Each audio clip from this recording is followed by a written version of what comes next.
Hey, it's Julian here, talking to you from the editing bay, but that's really a misnomer because I'm not really editing this episode.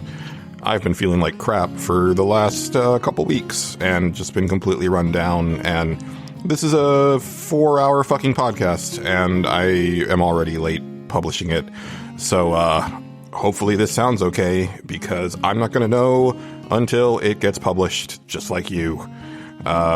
Anyway, hopefully I will do well. Yeah, we've got big episodes coming up before we leave for the year, so gotta save my strength for that. Hope you guys enjoy, and we'll see you soon. Thanks. This week in WP: pretty, paltry, poetry, politely, practically, pantry. Put your weary feet up. Come in and gently close the door. Our time will leave you intrigued and wanting more. Remove your clothes. Listen to those headphones. Take off your pants. Relax. Hello everyone, and welcome to Nerds Without Pants, episode 191. We cover everything while bearing it all. I am Julian, and I'm joined as always by Justin. Hello, I'm Justin Ham. I don't know what that intro was about, but that certainly happened. Welcome. Well, there's a little thing that I learned about you recently, and that's that you don't like saying words that start with P and end with Y. So I was putting that to the test. Yeah. I think it's just a couple words. it's but a couple. I just wanted to see two how words. far it goes. There's two specific ones. I just like. Oh, I can't do those two words, and I don't like them aesthetically. There's just something about them. But anyways, welcome to Nerds Without Pants. This is a podcast where we talk about temperatures. I enjoy a nice 75 degrees. Right now, it is 72 degrees in my room, and that is maybe possibly too cold. I feel like an old man, and I can feel the small degrees of difference between temperatures. Julian, what temperature do you prefer at all times? I'm in Texas, so it's really hard to get it down this low, but if I can get a good 69, like that's where I like it, and that's not even me trying to be like cute. Like that's really like my sweet spot. Although the last few days working from home, I've actually been turning the heater on because it's been about 66 in the apartment. And I've actually been kind of chilly, and I think it's just because I'm finally losing my Ohio cold affinity, because I've always had this theory that like because I lived the first like 5 years of my life in Ohio that I'm just hardwired for cold, because I've never gotten used to the heat here and I've always liked the cold. Yeah. But I've noticed that my cold resistance is not as high as it used to be. Yeah, that's the older I get, the more I notice it being cold at all times. But then I'm like, it gets to be 80 degrees. I'm like, now it's too hot, and it's ridiculous. And I hate it. I hate that I need it to be a certain temperature. I hate having skin. Let's just get rid of that. Let's just stop that. That sounds like a good plan. We've talked about this before, where like it feels like we're on the cusp of like actual like neat future stuff where maybe that could be a thing where you just go ahead and like put your brain in a robot body. I'll do it. I'll fucking do it right now. But then at the same time, like everything just seems like it's going to end in 2 years. So maybe not. I'll put all my shit in nanomachines and put it in something else and let it. I'll download my ghost into a fucking another body right now. I don't care. Yeah, become a roided up senator that has some pretty good points about politics, but also wants to take over the world. I'll become Atom Smasher right now. That's what I'll do. What a dumb name. I love it. All right. Well, this is actually, in case listeners, I mean, we've been gone for a little bit, but this is going to be our last regular format show of the year. It's not our last episode of the year. We're actually going to be recording that. That's actually going to be coming out like just a week after this one, but then you're not going to hear from us for some time because then we'll be taking our annual hiatus, which is never a defined length of time. It's usually whenever Julian feels that he's rested enough from editing the fucking music special to be comfortable coming back. And also, like, okay, I've had my fill of video games on break. I can go ahead and, like, I need to talk about them, and also my hands hurt. That makes sense.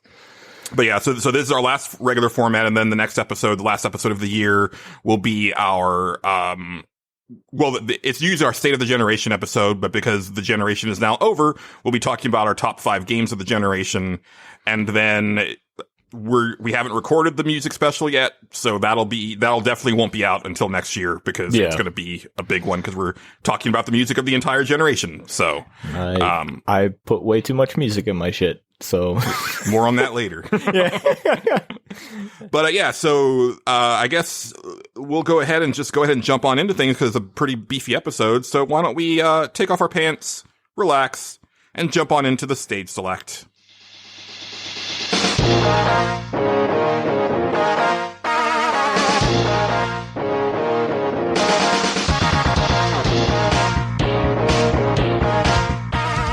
This episode's stage select is my pick, and because it's the end of the year and I'm creatively bankrupt, I decided to do a listener AMA, making it sound like I wanted to learn more about the listeners, but really I just wanted to use you for content. No, but seriously, we like hearing from you guys, and I thought it'd be neat to do a listener AMA, because we've done Nurse Without Pants AMAs a couple times, but I wanted to put the focus more on our lovely listeners. And we have, we each picked 3 questions. I missed a chance to say 5 questions and then correct myself to 3. But is that a joke I don't get? But it's from Holy Grail. For some reason, King Arthur, every time that he talks about the number 3, he says 5 first. And it's kind of this recurring gag through the whole movie. I really should sit down and watch that entire thing. I've only seen like clips and stuff of that, and I've never sat down and watched the entire thing. And it's a good movie. All the clips are very, very funny. And yeah, I really should sit down and do that. One of the questions is, what's a movie or book you can't live without? And that's on the short list for me. Like, that's not the one, but that is definitely up there. Is that the part where they ask, what's your favorite color? And the guy like corrects himself or something? Or is that something else? That's part of it, yeah. Okay, but like also when they're going to throw the holy hand grenade, they're supposed to count to 3. And so he goes 1, 2, 5, 3, sir. I mean 3. Like, it's just this ongoing thing. They never like that, and that's all it is like, for some reason Arthur confuses 5 and 3 all the time. Okay. Like every time. But I understand. Got it. But I thought before we get into this, I figured what we would do, Justin, is we'll do like one question and then we'll do all the answers for that and then move on to the next one. Does that sound good to you? Or do you think we should rather like? We can do it however you want to do it. I don't care. I think that might be easier, because that way we'll know, we won't have to like keep repeating the question every time, because they'll know what we're talking about. But just to run it down real quick, the 3 questions that I had were: what is something you've been missing most in this pandemic life? What is a movie or book you can't live without? And what is it that got you into video games? And then Justin's questions are: what is your favorite album? What would your Transformers name be? And what would you transform into? And how often do you buy shoes? That last question of which has proved to be highly illuminating, and I'm glad you asked it. It's been great. It's been great. Yes. I've been learning a lot about our listeners just through that one question. I'm excited to get there now. Yes. So we'll start off with what is something you've been missing the most in this pandemic life? And we do have one comment from our returning champion on Facebook, one Adam Bradbury. And he kicks things off with like a really relatable one. He says, the thing I miss is hanging out with my neighbors, and we play D&D and board games with them. And that's like one of those things where, I mean, I don't have a group anymore, but like, I can see that would be really difficult. I know there's been a lot of like nifty online solutions for playing board games and stuff like that. And I'm sure Angela knows all about it, but it seems troublesome at best, from what I've heard. Yeah, I believe it's probably not the ideal situation to do something like that. I've only played Dungeons and Dragons type stuff one time, and it was I was confused. So I was very confused the entire time, because I had a friend who was like, "You should come play; it'll be great," and I was like, "I don't know what I'm doing." They were like, "Don't worry about it." I was like, "This doesn't sound like a good idea." This does not sound like a good idea. Luckily, people were patient with me, but yeah, that doesn't sound like an ideal first group. Like I really lucked out with the people that I played Pathfinder with, because they were like super lenient and also like really eased me in. That's what I played. Oh, I should say they were very lenient, and they really like helped me out and all this stuff. They were like, no, you want to do this and this and this, and I was like, okay, all right, but I was very overwhelmed by the. I was just like, sure, yeah. I didn't, because I'd never done anything like that before. Now that I've listened to like Dungeons and Dragons podcasts and stuff, like I feel like I know a little bit. I think you would be awesome at it, because you would have like the coolest character. Like that's the thing, is like my first character, I just kind of based him off of my Final Fantasy XI character, and he was just like a boring warrior dude. But then one time we did this like mini campaign that was only a few weeks long, and I created a dwarven paladin who was like always just like one step away from getting kicked out of the order, because he was like this horny, like drunken, like so-and-so. And so he would hit on anything, you know, that moved, and he was constantly getting soused, but he was still a paladin, but it was like just barely able to do paladin stuff, because like, it's like, you're really towing the line over to like, we're just going to expel you from this entire holy order. Yeah. He was a lot of fun. I made Tyrone Swift, in Dungeons and Dragons form, and he was just very mean to everybody, and but I didn't know what I was doing a lot of the time, and all I kept trying to do was get myself out of the party. That was the entire time. That, like, I just made everybody have to convince me to stay the entire time. And then my friend was like, "That was really fun, and I'm just gonna write you into the rest of the campaign, even though you're not here." Because then that was when I moved back to Ohio, but that was funny. That's nice. Yeah. Even your RPG character didn't want to socialize. He just didn't want to. He just was like, I don't want to go with you. Why? Why would we do this? This is not a good idea. But he was a lot cooler about it than I am. That reminds me of a South Park episode where, you know, the boys are going off on their shenanigans, and they try to bring Craig into it, and he's like, "No. Like, the problem with you guys is that you always get into trouble, and it's because you constantly ask questions and you do this stuff, and I'm just not going to do it." And they're like, hey, Craig, there's these ruins over here. We should go look at it. He's like, no. And they keep like trying to show him all this stuff. He's like, "No, I'm not doing it. I'm just going home." Just like, fuck you guys. Yep. All right. Are we over on pixelbit.com now? We are indeed, sir. Okay. We have first up San Andreas, and he has this to say about that question. He says, "Mostly I feel bad for the kids in my family, for school, for me personally. Too much of what I miss because of the pandemic is basically first world problems, so not really something worth going into here. I certainly haven't slowed down in my gaming." All right. It's a weird thing, right? Because like I've had to like remind myself that, like, you know, things could be much, much worse, right? Mm-hmm. Like, I mean, I listen to a lot of news. I know it could be much, much worse, but I also think that, like, but your life is still your life. So it's okay if like you're having a hard time for you. You know what I mean? Like, yeah. And it's okay. Like, you can always compare your lot in life to someone else and say like, "Oh, well, it could be worse." And sometimes that gets to be a little shitty, where it's like, you know, "Oh, you think you've got problems? Look at what I'm doing." But it's like, yeah, but I still have problems for me. Yeah. You know what I mean? And I think that's been the thing that I've been really trying to grapple with, this year in particular, but also just in general. Yep. I totally get it.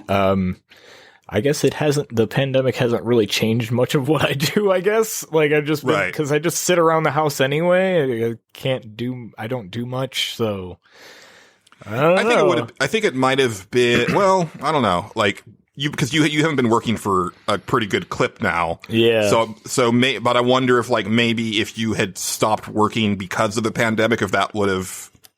No, that probably wouldn't have changed much. If anything, you would have been like, oh, now I'm getting like sweet unemployment money. Yeah. Where, you know, right now you're not, but. Yeah, exactly.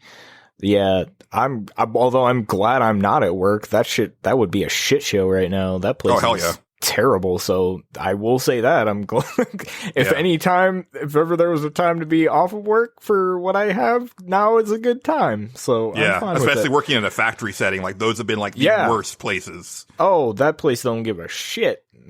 So yeah, I'm glad I'm not there. Yeah. Alrighty. Well, next up, we have our buddy Superstep, and he says, I have not been to a movie theater in forever, and I'm hoping places like Alamo Drafthouse that offer dinner in the same place are still in business when I decide to start going to indoor venues again. And honestly, this, up until a couple months ago, this would have been my answer. Because going to the movies has been such a huge part of my life. Like, I probably went to the movies like maybe 30 plus times a year. You know, like almost like, you know, sometimes every week in a month, sometimes multiple times, like in a weekend, just depending on, you know, it's like, I would like sometimes go to see a movie on opening day on a Friday and then be like, I'm going to go see that again on Saturday. I really like that movie. And I might go see it on Sunday too. Like, you know, like if it's like the Avengers or something like that, I've definitely done that. Yeah. I haven't been to a movie theater since I lived out west. Well, no, that's not true. I went and seen, the last movie I went and seen in a theater was the, Detective Pikachu, and that was a good movie. And that was just because my sister was in town, and we were like, fuck it, let's go see this movie. But I've never been a big movie guy or a big theater guy. Like I've always I like to watch things by myself because I overanalyze the shit out of everything, and that's kind of the problem when I have when I watch movies. I don't know. It's why I like watching video games more because I can tune out completely. Like, oh, this is a long gameplay session. I can check my phone and do whatever now. I don't have to sit there and like look at the TV the entire time or whatever. But like when I am into something, I'll sit there. Like I don't want to hear shit around me. I want to sit there and like focus on this thing and absorb every bit of it. So I don't know, movie, like I get the whole theater moment thing where like, you know, cool thing happens and the theater goes nuts. You know, I imagine I'd been there for those like back in the Matrix days and stuff like that. That shit was cool. But, I don't know. It's just never been really my thing. Yeah. I will say that I'm probably spoiled too, because from what I've understood, like the Austin movie going crowd was like pretty amazing because I mean now the Austin movie going crowd is really the California movie going crowd. Like there's very few like actual Austin people left, but back in the day, like that was a thing, is that like you would get like this wonderful experience going to the movies here because people would be like, no, we're here to see a movie, and like we'll laugh and we'll cheer and we'll clap. But we're not talking. We're not on our phones or any of that shit. Where I live and where I have lived, it's just like there's always one asshole or something that you're just like, this fucking guy is just killing this for me. And like, I don't know. I get distracted easily too, which is probably another reason I don't care for the movies. But I don't know. Yeah. I think that's one of the things for me with movies is that I like, you know, it's like, okay, my phone is turned off and in my pocket. I'm just looking at this gigantic screen in the dark. Yeah. So it's like, I'm just like in there. Where like when I watch movies at home, I definitely get distracted very easily. Yeah. I totally get it. I 100% get it. And I hope movie theaters come back for everyone, because I know they're doing real bad right now. I mean, I don't think they are. That's the thing and even if they do, I honestly can see a situation where I just don't go anymore, like for the rest of my life. I mean, they're already releasing a bunch of stuff on HBO Max. That was the WB thing or whatever that came out. Disney also is going to release a lot of their stuff next year on their format. And the thing is that I'm wondering when studios finally give up the ghost and say, we can't really make these $200 and $300 million sci-fi and superhero movies anymore, because there's no way we're going to recoup that on streaming like costs and DVD sales. Like, it's just not going to happen. And it's like, they're talking about all of these like Marvel movies that are in the works and stuff. And I'm like, I just don't see it. I just don't see these getting finished because like they're having so much trouble like getting movies even filmed because people keep getting sick, and it's going to be a long time before like everybody has the vaccine and it shows that it works. And even if it does, like people still get the flu when they have the flu vaccine. So this is going to be around just period. I don't think it's just going to get eradicated. It's not going to be polio. Yeah, you're probably right about that.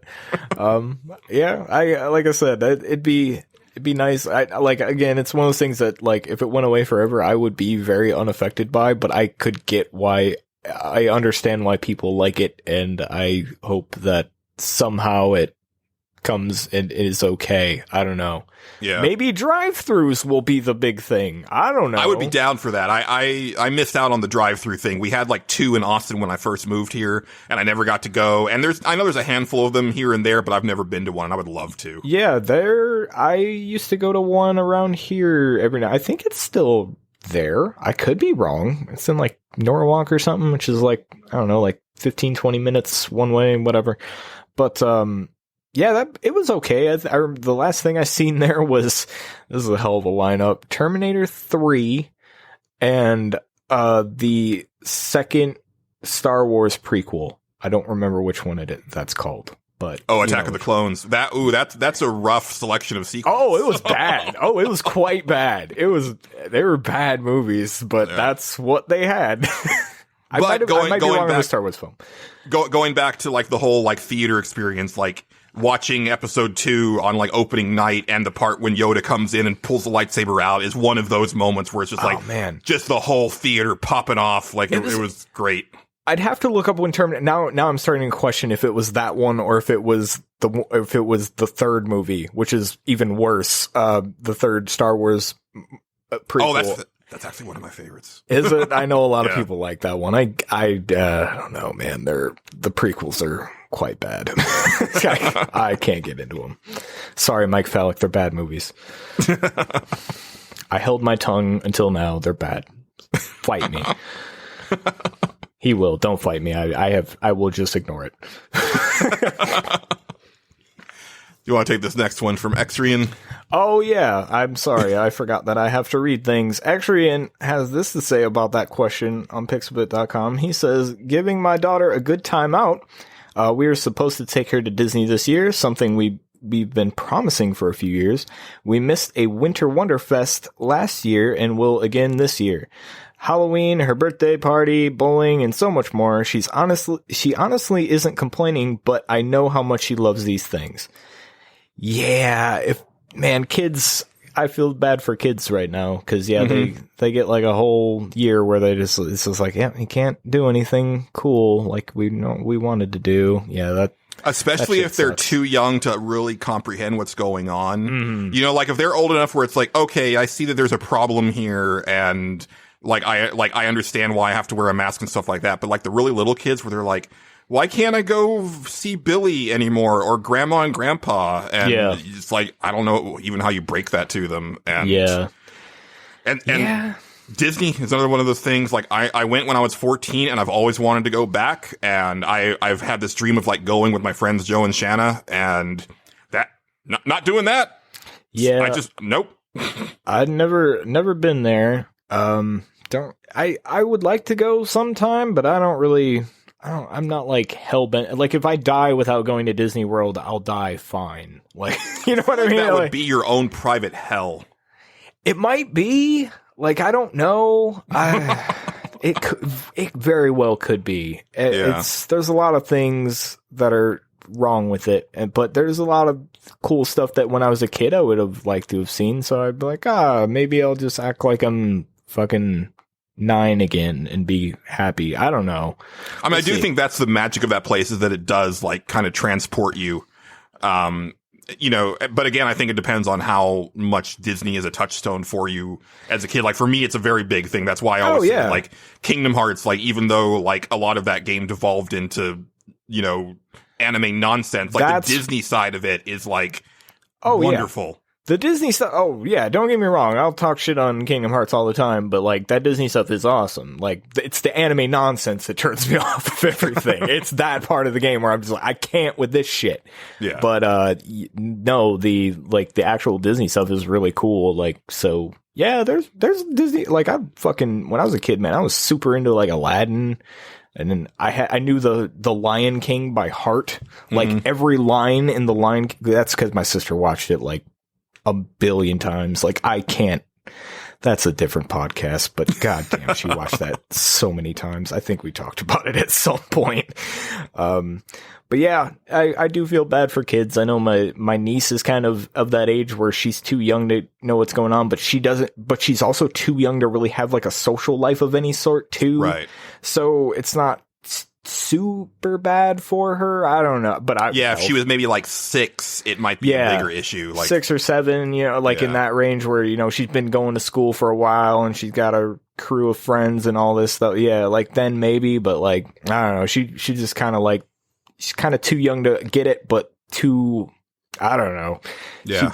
But it's a rough time. Hopefully that, will sort itself out in time. You never know. Yeah. I'll be curious to see what the COVID generation grows up like, cause they say that like, the Spanish flu generation / like the Great Depression generation, like there were fundamental things that like happened to them when they were young that like changed the way that they lived their lives. And like, so then like the boomer generation was like, we don't understand why you're like this, but like, we don't want to be like this. Yeah. Yeah, that makes sense. Next up on Pixelbit, we have Casey Curran, who says, the thing that he misses the most is that he finally has money to travel and can't. Keeps me away from family and friends who are in other parts of the world. And this, Justin, this is actually my answer now. Like it would have been the movie thing, but honestly, like, I don't mind watching movies at home, and I'm actually thinking about just like in a couple years, just like upgrading my TV to an even bigger one. Because if I'm not going to go to the theater anymore, then I'll try to make it as much of the experience at home as I can. Or and just, that's passable. Just sit super close to the TV. It works. Or that, yeah. I'm sure that doesn't have any detrimental effect. No, it's fine. Yeah, I promise. But traveling, like I'm really missing it right now because like, normally around this time of the year, I would have driven up to Colorado Springs to see my friends, and I didn't do that. And I honestly don't know the next time I'll get to see them or if I ever get to see them again, quite honestly. Like, who knows? And that really sucks. And then also just like traveling in general, like I like road trips. I really had wanted to go overseas. I'm so glad that like Jenny had won that cruise a couple years ago and we went on that, because at least I got out of the country once, because that's not happening either. Like I always wanted to go to Europe, and it's not, not in the cards for Julian. Yeah, at least not right now. You never know. Everything might clean up eventually, but have faith. Well, stuff. I mean, that's a bigger issue. Like, one is that I've lost hope. But 2 is that I'm turning into like a full-on agoraphobic. Like, I had a full-blown panic attack the other day because I had worked in the office that day and I was coming home, and I went to my door and I was tried to unlock it, but it was the wrong key. Oh, no, sorry. No, my key got stuck in the keychain, in the key ring. And so I couldn't get it. And so I was fumbling with the key, and like all of a sudden my brain was like, you've been exposed too long. You've been outside too long. You got to get in right now. And I was like, it's like in a horror movie where it's like, oh, I can't, my hands don't work the way they need to. I need to get in here and I can't get in here. And I finally got in, and then I was like, okay, that was weird. Yeah. That's not a thing that's ever happened to me. Yeah, that's scary. See, I don't feel like that when I'm outside ever. That seems like a bigger issue. Yeah. I will say this. The thing that has made me most scared is like whenever I go in anywhere. Like, I'm not afraid when I'm outside. I'm like, no, there's places this shit can go, whatever, it's fine. It's when I go into it, I'm like, oh, fuck. I gotta touch things, and this is not okay. Like, I'm like peeling things back with parts of my jacket and praying it's okay. I wear gloves. I wear rubber gloves, but like, and it's funny because like, our big grocery store in Texas, HEB, they're actually known nationwide now as being like one of the best grocery stores in the country to handle the COVID shit really well. That's good. But And so I had never seen this since we started the mask thing, but the week before Thanksgiving, I was getting some last minute emergency groceries, and I saw like 5 or 6 like barefaced people in the grocery store, and I was like, "What the fuck are you doing? How?" Yeah, that's people around. There's a lot of people like that around here. It's the rural areas where Yeah. a lot of Trump votes. We'll just put it like that. And yeah, you can kind of fill that in yourself. Yeah. Yeah. That's really all I got to say about that. I could go on a whole diatribe about that, but that's not what this podcast is for. That's not. Yeah, I could too, and this is not. Next up on pixbit.com, we have a friend Bookie, and he says this. He says, missing most in pandemic, I just feel bad about the people that aren't handling it well. And I appreciate that, Bookie, because that's, I'll raise my hand right here. Yeah. That's me. Yeah. I feel like I'm okay, but I don't know. I don't know. Whatever happens. I don't know. I live by that code, I guess, and I don't know. I'm weird. I think what I've discovered, because this is, like the whole like social anxiety thing and introversion thing didn't really come into focus for me until I was like 33 or 34. Mm-hmm. But now I've learned that, okay, like I definitely like my alone time and I'm comfortable being by myself, but there is a limit. And I like to be able to choose when I want to socialize with people. Mm-hmm. And I am like way past like my, limit of like, haven't socialized with anybody. It's like I literally have not like done anything with anybody in almost a year at this point. Yeah, I may be like weird because like I just like I've always like I like my alone time a lot, and like to the point where I'm like I could go forever not seeing people and probably be okay, and it's weird. No, I don't think that's weird. Like I think it's a certain personality type. Like, yeah, I've always said that like when I get older, I'm just going to move to Alaska and turn into Obi-Wan Kenobi, but in the snow. And I'll just be like crazy old Ben, who only comes into town once in a while to get provisions, then goes back to his cabin. Yeah, because that just really appeals to me. Yeah, be off the grid. I don't know. Yeah, I don't know. I couldn't be off the grid because I need electric. Yeah, I would probably still want to play my video games. Yeah, that's what I mean. I'm like, I need electric at least. I mean, maybe just run off a generator. You can run off a generator. I was thinking that, but then it's a lot of gas. You go through a lot of gas. That's true. Yeah, I wouldn't want to do that much damage because I'm sure by that point, if we still have an environment, it's not going to be very pretty. Yeah, it's tough. Yeah, but Julian thanks you, Bookie. Yes. And that's a thing too, is that like I think if there's any like good to come out of this year, I think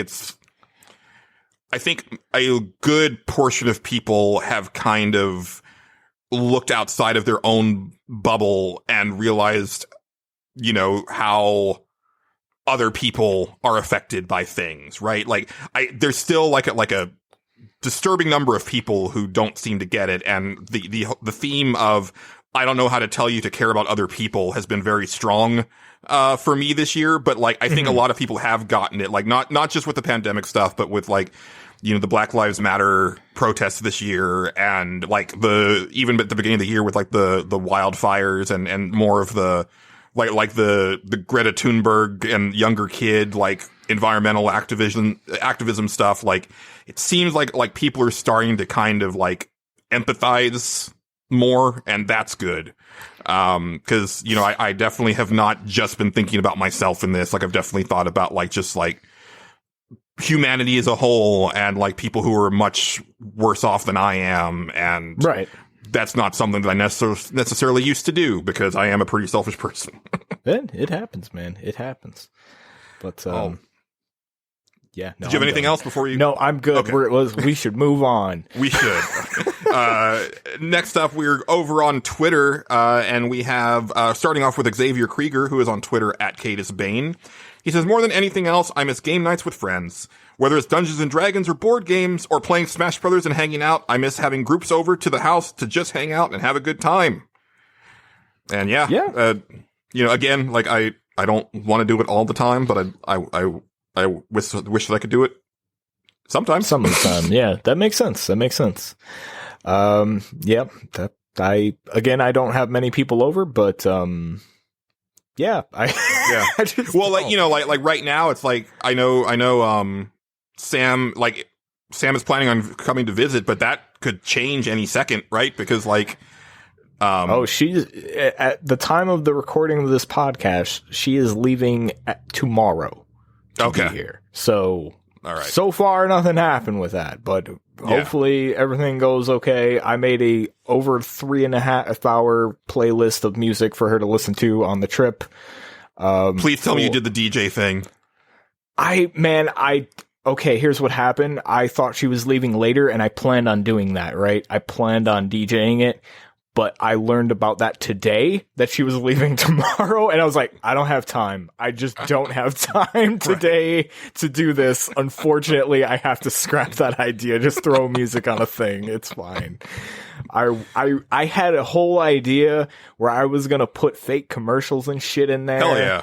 I was going to go all out, and I didn't get a chance to do it. I waited too long. I blame Cyberpunk. It's Cyberpunk's fault. It really is. There's a lot of things that are Cyberpunk's fault, as I've learned very quickly this week. Yeah. Yeah, so we'll get into that later, won't we? But yeah, after that, over on Twitter.com, we have Philip PK Becker. He is at PK Becker. I don't know why I always say his name. I don't know. That's how I'm reading his name. You can fight me. He says very this combative tonight. I guess so. I'm just fighting everybody. He's fine. He's not going to fight. He's cool. He knows what his deal is. He gets it. He says this. He says, frankly, it's just my brothers. We just haven't been able to get together all that much. Yeah, that makes sense. That I'm makes not sense. a family dude, but I get it for people who are. And you know, like I said, like my friends in Colorado are kind of my adopted family. So, right. Yeah, I do miss them a lot. I mean, I don't get to see my sister very often, except that's why I did a podcast with her, because she moves, she's in a military family thing and moves all the time. So yeah, now that's how I keep in touch with her, because she's, you know, fucking in Texas now. So, so yeah, that's how I keep in touch, I guess. But if I didn't have that, I mean, we text each other all the time. I mean, it's not the same as seeing them, but it's not. You know. Yeah, that's you know, that's why I've been playing 14 so much with Shanna, is that, you know, like we just Skype and, you know, kind of hang out, and you know, I Skype with my friend Blissy a couple times a week, and that's been like the extent of my, and then you and I, you know, we do the podcast. That's like the extent of my socializing these days. I mean, that's kind of why, that's really the main reason why I wanted to watch the Game Awards with you last night. It's like, social interaction, and we can talk shit about video games, and maybe there will be something neat that they unveil. There wasn't. There really wasn't. Well, Mass Effect will never die, or won't die, isn't dead yet, whatever that was. That was, yeah. But I don't. Yeah, we both kind of were like, Well, I just don't want to. I don't want to get my hopes up. Like, I'm not. I will wait to see what that game is before I ever buy it, because I've been burned by that company before, and I'm not trusting them. I even waited on Andromeda. Like, I didn't buy it day one, but I still bought it, like, I think about a month later, and I was still like, I shouldn't have bought this. I did too. I did the same thing. I waited a month later because I was like, oh, they're gonna put some patches in and stuff like that. Okay, I'll wait to see when it's patched and fixed and all that stuff. And I went back in. I think it was like a month and a half, maybe 2 months later, and I found it on sale on the PC. That was like a pretty short time after I bought this PC too. I was like, oh yeah, you know, it'll probably look good on the PC and all that stuff. And I bought it. I was like, yeah, I don't like this game at all. I just very early on, I was like, I don't know where this is going, but there's something about it I don't like. Yep. Yeah, that's sad. Also, Hades got robbed. Just gonna put that out there. It got fucking robbed. I mean, like I told you last night, like of the games that were nominated that I played, like Last of Us 2 is like my front runner, but I didn't get to play Hades. Yeah, so. I understand. The more I thought about it, the more I realized why it didn't win. And it's not because it was, you know, wasn't as good as The Last of Us 2 or whatever. I mean, The Last of Us 2 it's a fine game. I get it why it won. I understand. The reason I think Hades didn't win is is because it kind of came out in like late 2018. It was in early access for like ever. Like people play like, oh yeah, I played that in like 2018, and then that's true. You know, like well, but I mean, so many because I also don't know like the weight of like the voting in the Game Awards, because like I do feel that like the game critics that I follow were like really talking about Hades this year. Because like they were super into it, and I was like, "Oh, this probably has a really good chance," because it definitely got nominated for a ton of stuff. Oh, it did, and it won Best Indie Game, which, you know, that's cool. But like, yeah, I could easily see, you know, people being like, "Yeah, but I played that already," or just played it for a little bit and was like, "Yeah, this is neat, but not really my thing," or whatever. And because it's not, I don't know, who knows? It might have also just been like because it did come out kind of late in the year. It did. You know, like people got to marinate on Last of Us 2, and even for the people who like really had like a bad reaction to it initially, they might have had time to mellow on it and be like, you know what? Now that I'm over like the initial shock of my expectations, like it was actually a pretty good game. It's just not what I was hoping for, you know, like that's what I've come down to on Final Fantasy VII Remake, is that it was not what I wanted. It is not what I was expecting. Yeah. But when I think back on it, there's certain things where I'm like, well, that was cool, and that was neat. And, you know, I was not like, I'm smack dab in the middle in that game where I'm just like, yeah, it has moments where it's really good, and then it has moments where I'm like, I don't care for this, but I have to see where it's going. I've said it before. I mean, it won Best RPG in the Game Awards, so yeah, that was actually probably the biggest crime. Yakuza got robbed. Yep. Yakuza all right, got robbed. Next up on Twitter, we have Blaine Faya, who's on Twitter at Blaine Faya, who did say that he really loves the thing. Yeah, he tweeted that at us. I'm glad he likes that. He is the chosen special boy on the podcast. I don't Apparently. know why I said that. Special boy. He says bars. My wife and I enjoy going to small town bars and listening to live music with good friends, and it's just a little sucky not to be able to. And they did, Blaine and John did, tweet at us that they had their bro weekend. And Blaine, I hope you weren't a dick about, your victory, during bro weekend, but, that looked like fun.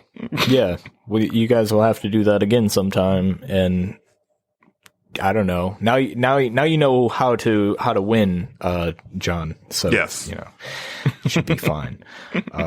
But bars, interesting. Yeah. I've never been a bar guy. I've never been a bar guy. I've only been to one in my life. Oh, I've been to a ton. Two. I'm sorry, two. Okay, I beat you by a lot. When I was a kid, like my parent, when I was like, you know, like 4 or 5, you know, like I was old enough to know stuff, but not really. Like, my parents would just take me with them to bars all the time. So I had been to tons of bars when I was a fucking kid. Probably not the greatest thing to take your kids to the bar, but that's what I did. And yeah, but what I did was I would just beg for quarters the entire time and go play whatever arcade games they had. That's what I did. And that's how I played a lot of fucking weird ass video games on the arcades. But yeah, I've never been big on it. Bar music, I don't like cover bands. I'm gonna be honest. This is a weird thing. I don't like cover bands at all. I hate them. I hate their guts. There are I'm not saying there are bad cover bands, but most cover bands, I'm just like, yeah, I see what you're doing, but I don't like it.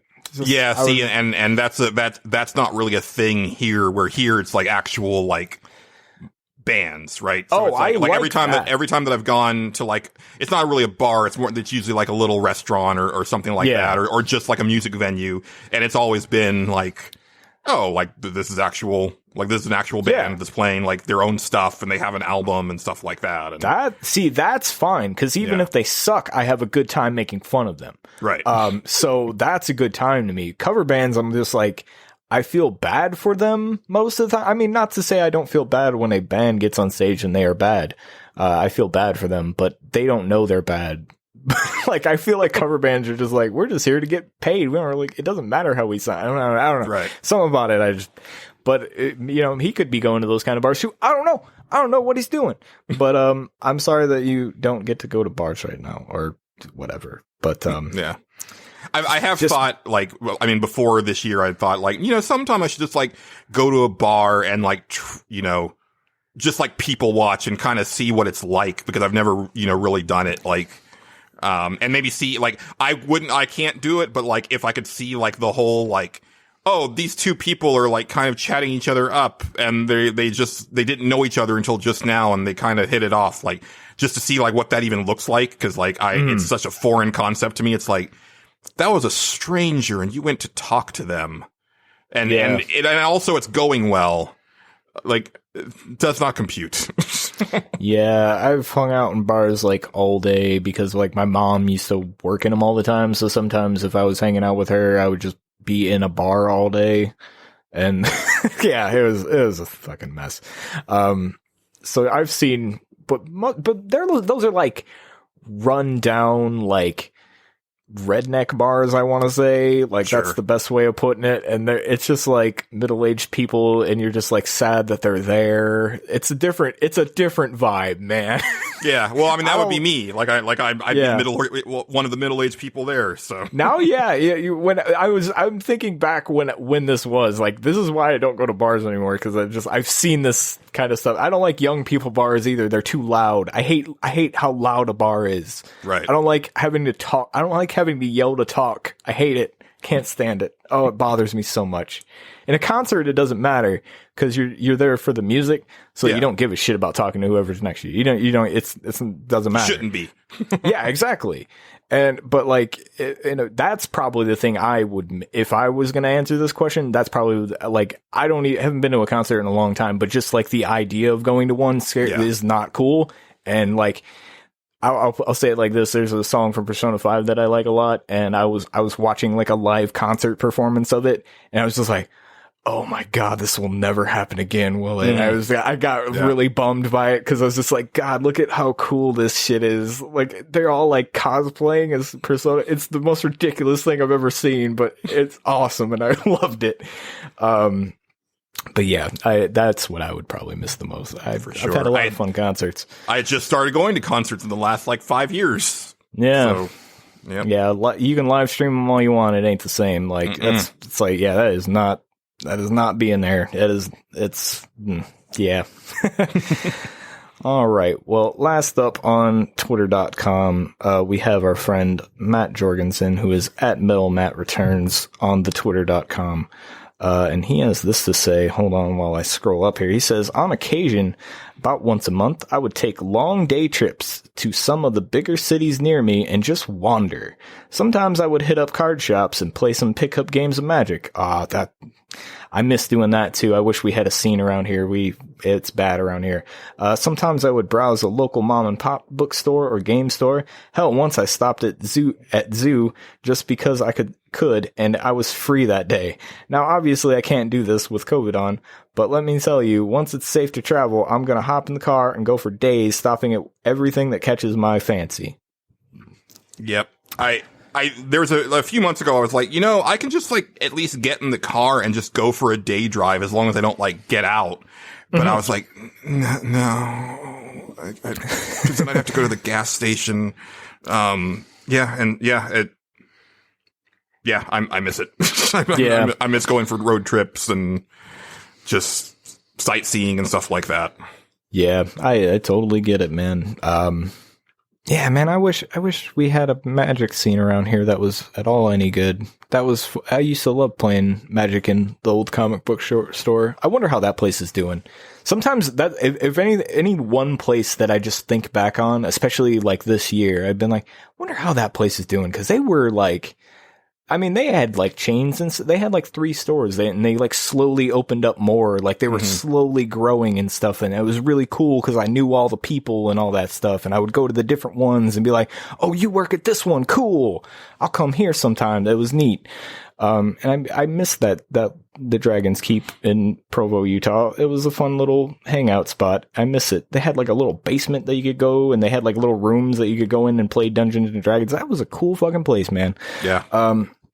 But yeah, I often, that's the one place where I'm like, man, I wonder how they're doing. I hope they're doing okay.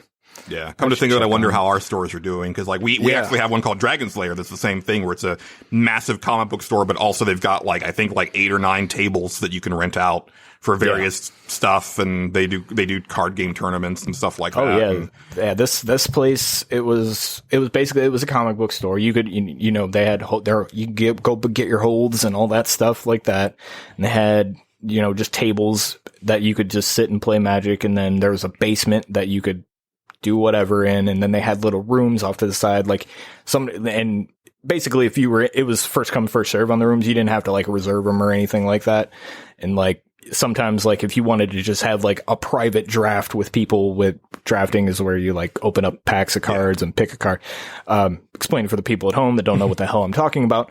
We would go in these like rooms and just like sit there and draft all our shit, and then like go off into the world and put the decks. Oh, it's fun. I miss those days.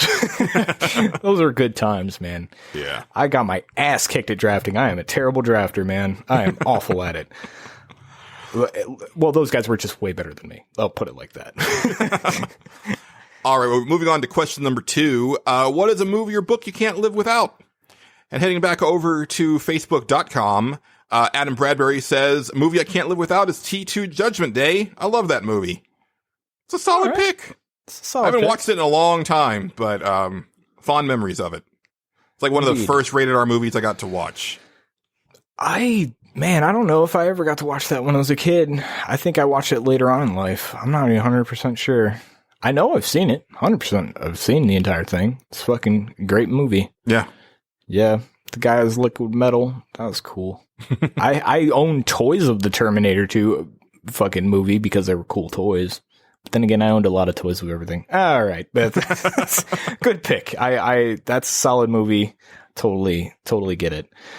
Over on pixabit.com, we have our buddy San Andreas, and he says this about that question. He says, I'd have to say The Hitchhiker Trilogy by Douglas Adams, a trilogy which made it to 5 books before he passed away, no less. Jenny gave me the first Hitchhiker's Guide book for a gift one year, and I read it and I really loved it. I haven't read the rest of them, but I was casting my ideal movie as I was like with British actors from like British sitcoms and stuff like that. And I had a pretty good cast going by the time I was done. Didn't they? They made that a movie, didn't they? They did, yeah. And I didn't see it, but Jenny said that like overall it was okay, but the one inspired thing was that the robot who's like very depressed all the time was played by Alan Rickman. And I was like, oh, that's perfect. That's just really good casting right there. Yeah. I'm trying to think. The one thing I know about that trilogy, because I haven't seen the movie, I've never read the books, but the one thing I remember hearing about is the point of view gun, and that's an incredible weapon. Have you ever heard of that? Or that wasn't, I don't think that's in the first book. I don't remember that. Okay, I could be wrong. This might be a different series, but if I'm wrong, I apologize. But the point of view gun was you shot somebody and they immediately saw things from your point of view. So they were like, oh, I'm doing a terrible thing. Like, it was like, I was like, that's so interesting, right? Like, that's a cool fucking concept. Oh, we could really use that right now, actually. Yeah, that's what I mean. Imagine a world with that. Be good. All right, next up is Superstep, who says, not a huge fan of that phrasing because I can live without a lot of media, but I love Kurt Vonnegut books, true to form for my nihilistic outlook and aesthetic. I'm basically a 90s teen who's been transported here. And my favorite movies are Cinderella Man and Chasing Amy in that order. Okay. Did I see? I did see Cinderella Man. I thought that was okay, but Chasing Amy is like one of my favorite, like definitely one of my favorite movies from the 90s and my favorite Kevin Smith movie. You know what's funny is I've seen a lot of Kevin Smith movies. I can't honestly recall if I've seen that one or not. Like, I know you're not a big movie guy, but if you haven't seen Chasing Amy, that's the one to watch. I might have. Here's the thing. I might have. There's so many movies that I've like seen just being stoned and at people's houses, but I can't remember what they are. Like, right. I know it's got Jay and Silent Bob in it a little bit, right? Very Something little. Like that's one of their smaller cameos. Yeah. But one of their best. Like, it's definitely like Bob's best scene, because the Chasing Amy story is fantastic. That's Ben Affleck's in it? Yes. Okay. All right. I know I've at least seen the post. Man, I can't remember. It's been a long time. Yeah. Cinderella Man. I don't know if I've ever watched that movie. Russell Crowe. It's like he's Yeah. a boxer during the Great Depression. Didn't it come out around the same time as $1 Million Baby? I think so. I think you're right. And it was Sounds weird about because right. there was like all of a sudden 2 boxing movies in existence. No, more than that, because I think Girl Fight came out around that same time. So, because like I've $1 Million never Baby even- and Girl Fight were kind of like, oh, here's this. These are very similar. Oh, I didn't even know. I was never even heard of Girl Fight, but $1 Million Baby was a good movie. I liked that. Girl Fight, as far as I'm concerned, is a weird Xbox fighting game. Oh Am I yes, right? I've Yeah. seen that. Yeah, That's that game looks hilarious. I should play that sometime. I don't think you should. No, I probably shouldn't. It's on for some reason that's on backwards compatibility. I could do it. It could happen. I'm not gonna do that. I say that I might get bored sometime. After that, we have Extrian, and he says, I think I'll have to cheat a bit, and I'd have to pick the Rocky/Creed series. It practically doesn't matter which one. I will watch anyone you put in front of me. Yes, even Rocky 5. But if I'm narrowing it to a more recent one, A Silent Voice is one of my absolute favorites, currently on Netflix if anyone is interested in animated movies. Haven't heard of that one, but I have not. that's cool. But I've also really been Rocky wanting to movies are watch good. Rocky 1 again recently. That's one of my favorites. I was gonna say, yeah, Rocky 1 is that's the best Rocky movie. Fight me about it. I know everybody loves 4, the one with the Russian guy. That's everyone's favorite. Oh, no. Yeah, Rocky 1 is the best one. Yeah. 3 is my favorite one for the cheese factor. Okay. Because like I love Mr. T in that movie, and Oh, like, yeah. I love the way he boxes in that movie. It looks so like punishing. Yeah. But Rocky 1 is the best, and then I would say the second best one, in my opinion, is actually Rocky Balboa, which is the last one. Okay, It's I haven't seen that surprisingly one. good. I remember seeing 5, and that was hilarious. Yeah, I can't back you on that, Exrian. Like, Oh yeah, 5 is. I watched it. It was like, oh boy, yeah, they should have stopped this. But most people are like, no, 4 is the best one, and I'm like, no, the first one's the best one because he loses. That's what makes that movie good. Yeah. Like it's so good. And then they kept going, and then he's like, no, but he's got to win this. No. Yeah. What I tell people that don't know about the movies is that Rocky 1 is a dramatic love story about a boxer. And actually Rocky 2 also. And then the rest of the movies are about a boxer who is also in love. And it's a very different thing. Yeah, that makes sense.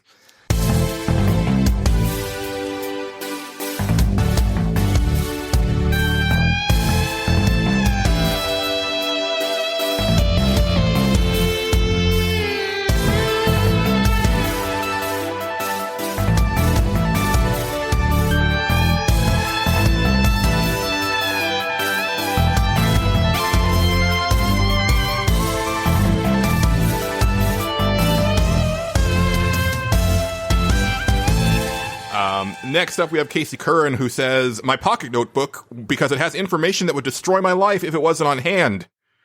What's in that pocket notebook, Casey? I want to know. Incriminating evidence, perhaps? Sonic fan fiction? It's probably that. It's probably a lot of Sonic fan fiction. Sexy Yeah. Pokemon drawings? Sexy Pokemon crossover with sexy tails, Yeah. and chaos ensues. Chaos Emerald, you mean? Yeah, they're coming out of places they shouldn't be coming out of. It's a whole thing. Boy, it's a whole thing. I'm sorry to put that evil on you, Casey. Now you can't unsee this. Let's move on. After that, we have Bookie, and he says, book can't live without A Christmas Carol. That's an interesting pick. I like it. Yeah. I like it. It's a classic.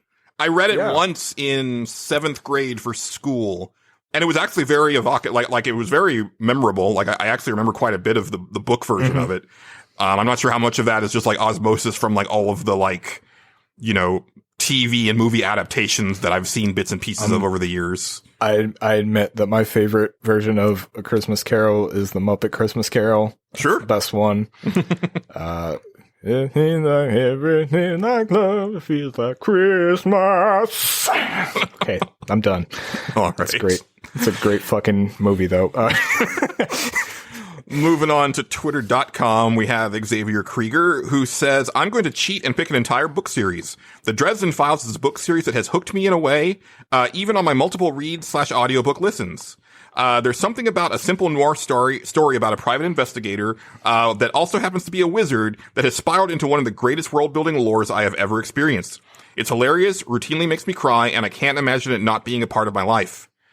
I've read the first book and I really liked it, and I'm like halfway through the second. I've just been really bad about reading books lately, but I really love Harry Dresden as a character. I think he's really cool, and I would love to see that adapted into a TV show or possibly video game. I think it's a perfect world for that. It's really neat. Yeah, I don't know anything about it, so I believe you. It's exactly what he said.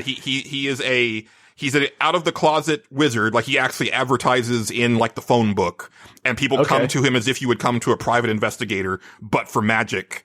And it's one of those things where it's like, people, like the police don't actually believe in any of this shit, but they also call him to consult on shit because there's weird shit that happens that they can't explain. It's pretty good. All right. That sounds neat. Yeah. All right. I dig it. After that, we have Philip. He is at PK Becker. I don't know why I need to keep saying that, but PK Becker, you know him, you love him. He's a great guy. He seems nice anyway. He will do lots of dishes for you if you call him and ask him nicely about it. He won't do that. His favorite book or movie is Accidental Time Machine by Joe Haldeman. And I've read this book a dozen times and just keep coming back. Gonna have to look that up because I've never heard of that. That's one I've never heard of. Yeah. But if you've read it that many times, that's something. You know, like that. Because I don't reread a lot of books just because like it's kind of with the same thing with video games. It's like there's always another book that I haven't read. Yeah. So, but there are books that I have gone back to because I love them so much. So, yeah, that makes sense. Yeah. I don't know if I've ever reread a book or not. I'm trying to think of one I would even reread. Oh no, I've read like visual novels again. I don't know if that counts though. It's not a book. Yeah, that's more of a game. It's visual novel? No. I mean, graphic novel. Graphic novel. Gotcha. I'm sorry. No, that counts. My bad. Yeah. Okay. Yeah. That's what I meant. I've read the Sandman multiple times. Love that. Love that series. There you go. That would be probably my pick, honestly. Next up, we have Blaine Faya. I'm not going to do the whole thing. I'll just do his name because we did the Twitter handles already. He says, a movie I can't live without is Down Periscope starring Kelsey Grammer. I watch it a lot, and it's my movie I watch whenever I'm sick because it makes me feel better. That is a very interesting pick, sir. I saw that in the theater, and I remember thinking it was like, I liked it fine, but like I've never had a desire to go back and watch it. So that's really, that's interesting. That is, you may be the number one super fan of Down Periscope. I'm just going to let that out there. I think I've maybe watched that. I don't even think I've watched that in its entirety, but, yeah, God bless, man. That's cool. I appreciate it.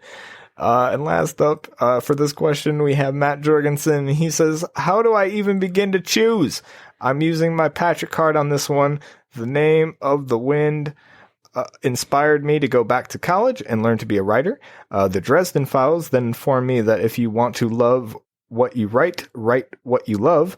A Silent Voice keeps coming up. Movie is look, just watch the fucking movie. You will get it by the end. And lastly, Summer Wars. Summer Wars is, in essence, my perfect movie. I couldn't be dropped off on a desert island with just one of these, but with all of them, I wouldn't need anything else other than video games because I'm not a madman. That fair. Makes sense. Yeah. Those are all good picks, I assume. I don't know much about them, but I'll take your word that they are good. It's interesting that two people picked Dresden Files, and that's another I like to make little like meet cutes with our listeners because I know how much you love that term, Justin. And I really think that like Matt Jorgensen and Xavier Krieger should hang out I don't understand meet cute. No. It's a terrible marketing buzzword term. It's Is not. this a new thing? When did this happen? It's probably like 7 or 8 years old. Really? Yeah. It's, I've went this long without learning this is a thing, and I hate it. Oh. It is objectively awful. It's really bad. Fucking, I just die inside when I hear it. I really do. I really have a hard time with it. It's, Must have been something I said. I don't, All right. Next question. My final question is, what got you into video games? As longtime listeners know, this is basically like your video game origin story, because that's kind of what we do on Nerds Without Pants, like with new hosts. Like we want to know like what got them into games, and really more what got them to stay with games, because you know, we all have like those games we played when we were younger, but then there's always that one or two where it's like, oh, this is now a thing. Like this is not just like me as a kid playing video games. This is now a thing that is just going to be part of my life. right. So first off, Adam Bradbury on Facebook says, we of course got an NES when I was 5, but I think my Super Nintendo story is better in that I was 11 and my brother and I got a paper route job, to save the money to buy it. Favorite games being Super Mario World. You know, that's better than Super Mario Bros. 3, Zelda Link to the Past, and Donkey Kong Country. And, okay, was that better than Super Mario Brothers 3 ad-libbed, or did he? No. say that? That's what it was. Okay, yeah. All right. Taking shots. Okay, I see. That's fine. He's just, you know, that there's certain things, just like knife and bat, the knife and bat argument on Giant Bomb is just always going to be a thing. I get it. Listen, I get it, but yeah. Okay. All right, let's move on. Cause I can't have this argument again. I just can't. Or on pixelbit.com, San Andreas answers it as such. He says, I've always been into video games. My local grocery store had Donkey Kong and Dig Dug when I was a little kid, and the former is still my favorite arcade game of all time. I also liked being able to move stuff on the TV, and this was back in 2600 days. The game that really made me a hardcore gamer was the original Legend of Zelda. I got lost in just playing it for months, and the Zelda series has consistently been my favorite game series ever since. Nice. That's interesting that he, you know, it was that early of a game.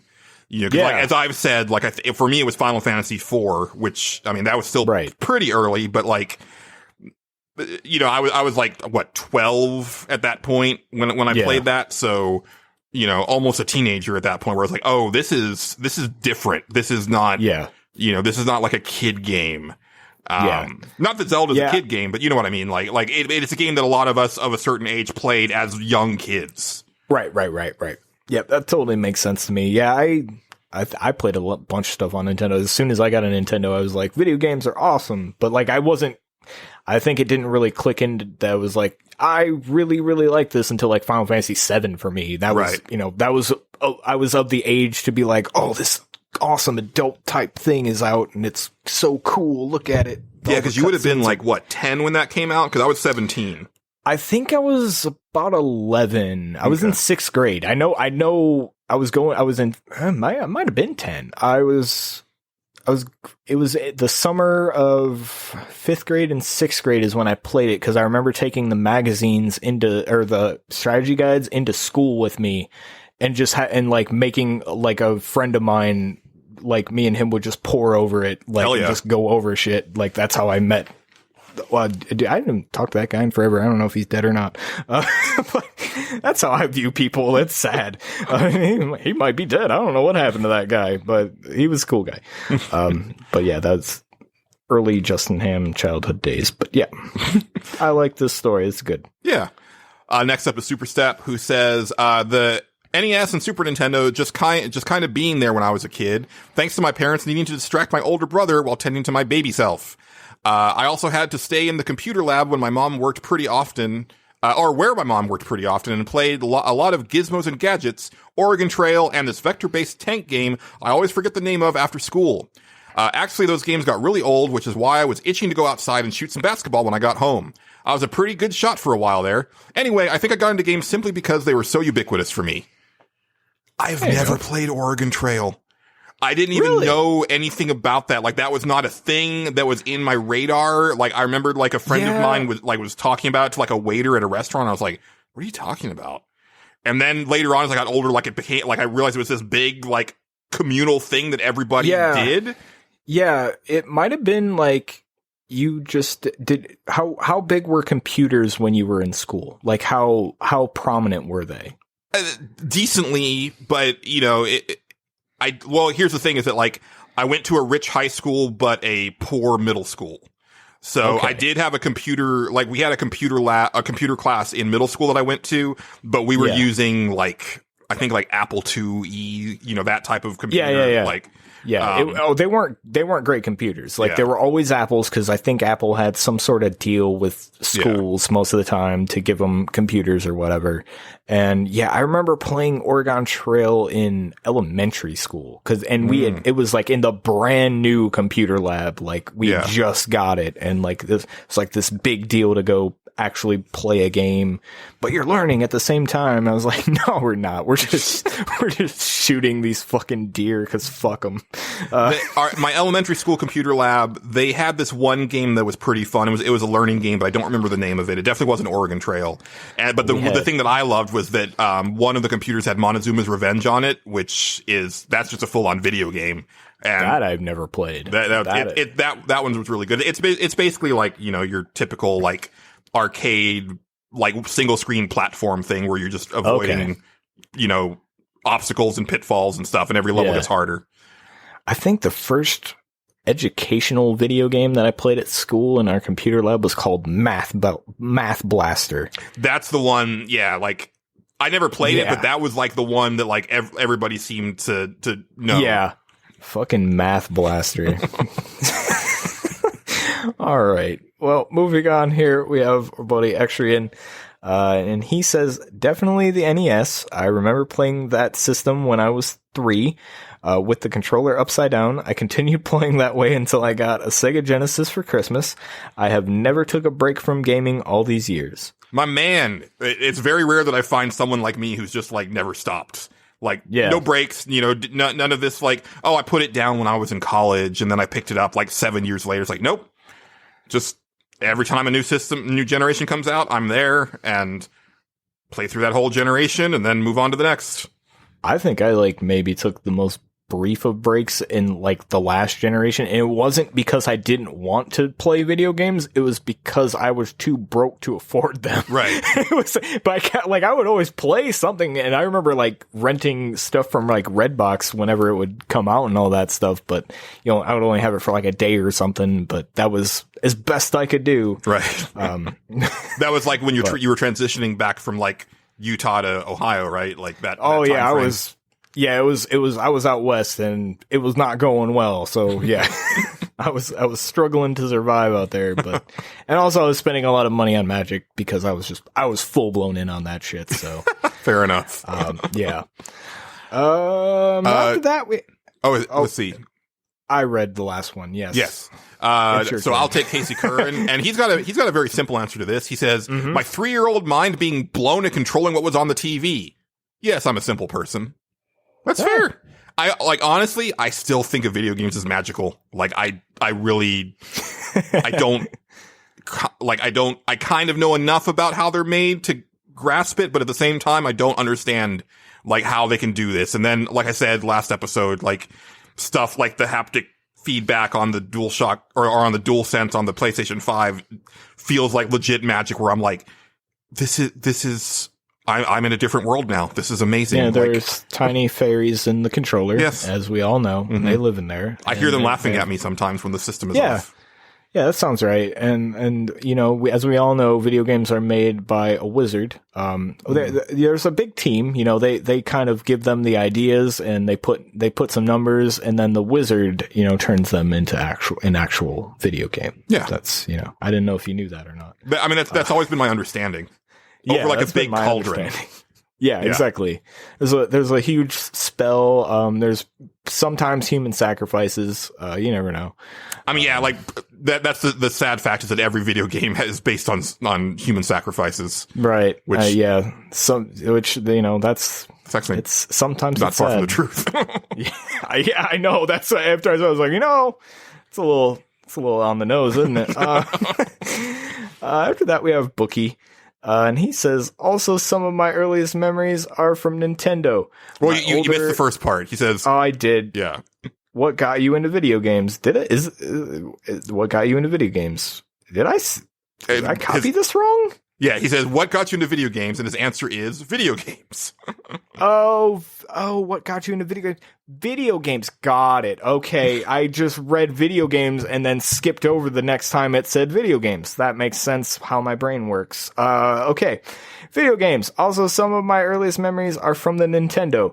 My older sibling had or the Atari computer. My crazy uncle gave them since he worked in Silicon Valley for a bit.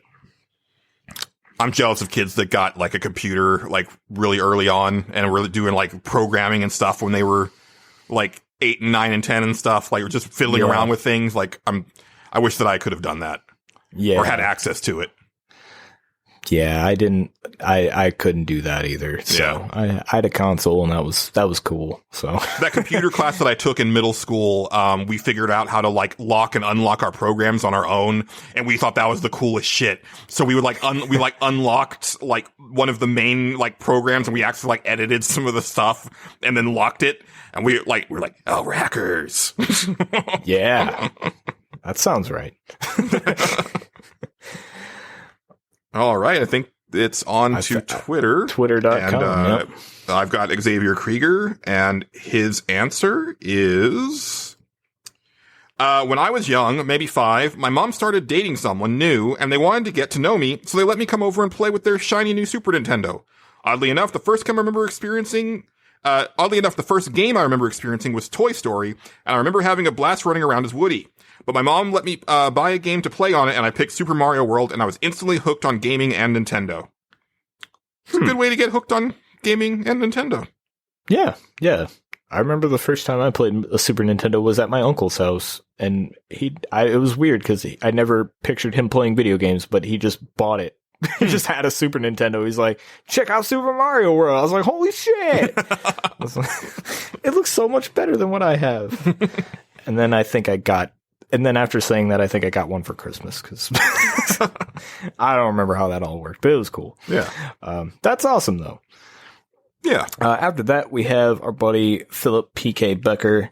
He is at twitter.com at a place that I just said. And he says, our house got a hand-me-down NES in 92, I think. But in reality, it was when A Link to the Past entered my life around the time the N64 launched that I fell in love. Nice. Interesting. Yeah. Zelda, a very powerful gateway for our listeners. I know. I'm sure they all hate me because I'm not the biggest Zelda fan. Oh, I mean, me too. Like, but they're still listening to the show, so yeah. They're trying to convert us, and that's a noble effort on them. Yes. I totally enjoy their attempt. Next up is Blaine Faya. Yeah. And he says, when I was a young lad, my parents had a bunch of our cousins over to babysit us one weekend, when they went on a trip. I remember they brought over a Super Nintendo, and the game they had was a little game called Super Mario Brothers. Super Mario Brothers. Okay. I don't think my brother or I played, at all that weekend, but we watched in amazement at my cousins playing it. Needless to say, we bugged our parents with our constant talk about it for the next bunch of days. Then a couple days later, our neighbor who helped my ma raise us, cause my dad worked awful shifts for work, brought over a duffel bag with his Super Nintendo in it. We figured he just brought it over to play with us, but no, he was straight up giving it to us. He knew we wanted it so bad, and he also knew my parents couldn't afford it, so he just gave it to us. Man, all these years later, and just thinking about how he did that for us still gets me misty-eyed. That day of generosity cemented video games being in my life, and I can't thank him enough for it. That's super awesome. Yeah, that's really good. Because I just imagine that, like, the scenario of Blaine and his brother, right? Yes. Like, asking their parents for a Super Nintendo. I just imagine it was, can we have a Super Nintendo, Dad? Can we have a Super Nintendo, Dad? Can we have a Super Nintendo, Dad? Can we have a Super Nintendo, Dad? Someone will get that. Sounds right. I'm sure they will. I'm sorry I didn't. Simpsons, man. Although my Simpsons references are now like 30 years old, so like. Oh, yeah, you're right. Okay, there's the Simpsons. Casey got it. Yeah, okay, I like The Simpsons a lot. I've watched a lot of the episodes. I don't remember almost anything from them. Like, I'm not, like, a super fan of them, so, like, lines and stuff, when people reference it, it goes way over my head. And then you say it's from The Simpsons, I'll think about it. I'll go, you're right, that was on that show. It's been a long time since I've watched it actively, but, like, Yeah. but a lot of my, like, vernacular and, like, sense of humor comes from, like, those first 10 seasons. And I realized, like, like, that's just ingrained in my brain. It's a great show. Don't get me wrong. Yeah. Trust me. I apologize for not knowing the Simpsons reference. I just, now I feel, I don't feel bad, but all right. Anyway, moving on. We got Matt Jorgensen, and he says, when I was 6 years old, my doctor wrote me a prescription for a Game Boy, and I got it and a copy of Pokemon Red for my birthday that year. What doctor are you going to? I need that doctor. There is a long and painful story that led to that moment. Oh, okay. All right. I'm sorry. My bad. It's the first time in my life I was truly happy, according to my parents. I don't remember the previous part, but that day opening that Game Boy and that copy of Pokemon Red is seared into my mind as if it happened yesterday. I could tell you what the boxes smelled like. I can feel the resistance and then click of it turning on, and before Game Boy finish appearing on the screen, I was hooked. Even almost 2 decades later, I sometimes just sit and let a console turn on to relive that again. Yeah. That's a good story. It is. I like it. Me too. Yeah. And it sounds like a good doctor too, because I can't imagine like a lot of doctors actually doing something like that, but I think video games are a wonderful way of coping and working through stuff, and more people should do it if they don't. I agree. All right. Well, now we're moving on to Justin's questions. Your first one was, what is your favorite album? Very good question. And Indeed. Adam Bradbury says, I got my first album, got my favorite album I got for Christmas one year, Meatloaf's Bat Outta Hell. I just know the one song. Hell, I'll be gone before the morning comes. That's the only song I know. What other song? I just know I would do anything for love, but I won't do that. Oh, that's on there? Okay. I think that's on there. I could be wrong. I don't know. I'm not sure. That's the only I know song Bat Out of Hell was a good one. It was a big one. Yeah. So, yeah, that's usually the only Meatloaf song people know. I know the Bat Out of Hell title track, and I don't know how I know it. Don't ask. All right, that's a cool pick. I dig it. I can dig it. Yeah. After that, over on pixelbit.com, we have San Andreas, and he says favorite album would probably be Sgt. Pepper's Lonely Hearts Club Band by the Beatles. It's a classic. It is. I don't know any of the like Beatles music from when they started to get like experimental. Like I grew up on like the stuff when they were like the Fab Four, you know, with like the bowl haircuts and stuff like that, and hard days, night, that sort of stuff. Yeah, and that's the stuff that my mom, you know, they would play on the oldie station, and like both me and my mom got so sick of it because they played it all the time that I never like I never was interested in like exploring the rest of their music. So I was like, I'm so tired of the Beatles. I'm sure it's fantastic music. It's just, there's something in my head where it's like, but I've listened to so much of the Beatles in my life. I was going to say like their experimental days are like you've heard Come Together. That's, I mean, who hasn't heard the fucking song? That's like their experimental days. They got some other stuff, but I liked the Beatles when they were on drugs. That was fun. Those were fun albums. Let's not sugarcoat it. That's what they were doing. They were on a lot of drugs. Yeah. Okay, they were on acid. It was the cool thing to do at the time. One of the best like scenes in a comedy movie I can think of is in Walk Hard when he finds the Beatles in like India, I think, or Tibet. And like the guys that they got to play the Beatles are amazing. It's like Paul Rudd and Jason Schwartzman and Jack Black is one of them, I think. Like, it's a fantastic group. All right. Next up is Superstap, and he says, I really don't have one. I've had a few I've kept in my car for too long a period of time, including Blood Drunk by Children of Bodom. Currently, that's for like 3 really good songs and nostalgia, but I really like those songs. Stadium Arcadium by Red Hot Chili Peppers. The Green Day Best Of, I forget its name. Several Metallica albums. Chuck by Sum 41. AWOL Nation Self-Titled. Torches by Foster the People. My Head is an Animal by Monsters and Men. Yes. Several Slipknot albums, First Impressions of Earth by The Strokes, Hypnotized Memorized by System of a Down, 10,000 Days by Tool, etc., etc. There's a lot to pick apart there, and I don't have the energy to do all of them. I always wanted to get Stadium Arcadium, because I had bought the 2 Red Hot Chili Pepper albums before that one, which was Californication and... Oh, I don't remember. Forget the other one. Because those are the only 2 that I've listened to. I would like to go back because I loved those 2 albums so much, and I want to listen to the older stuff. And also, like, I remembered hearing really good things about Stadium Arcadium, and I've never... Stadium Arcadium is a very good album. It's a double album. Like, it's pretty good. I remember liking it at the time, and I'm sure, and there's definitely a couple tracks that, like, I know I still like. By the Way was the other album. By the way, yeah. By the way, I tried to say, okay, yeah. That's a good album. I tend to like the music that bands do after they've done all the drugs and they kind of get clean and they're kind of like they're now introspective and like looking back on their lives. I was gonna say you've heard we're kind of older now. Mm-hmm. We're calming down Red Hot Chili Peppers. Yeah, before, I mean, don't get me wrong. Like I know Give It Away Now, and I know. I was gonna say Blood Sugar Sex Magic is probably their best album. Like overall, like it is good, but like they have a certain style to them where it's like, and it's very different from what they went into it in those days. Like, definitely. And but man, Flea's a fucking hell of a bass player. God damn, that man can slap a fucking bass. Let's see. I don't know AWOL Nation very well. Foster the People don't know very well. Of Monsters and Men, you marked out for. I don't know that one. I think they're a Finnish group. I'm surprised you don't know them because they were like super, like they had like a couple like really big hits like in the last few years that were like everywhere. They was like that, that type of thing. But I haven't paid attention to like current music for a while, so that's probably why. Like I've got all 3 of their albums because I think they had a one that came out like about a year or 2 ago, and I got that one as well.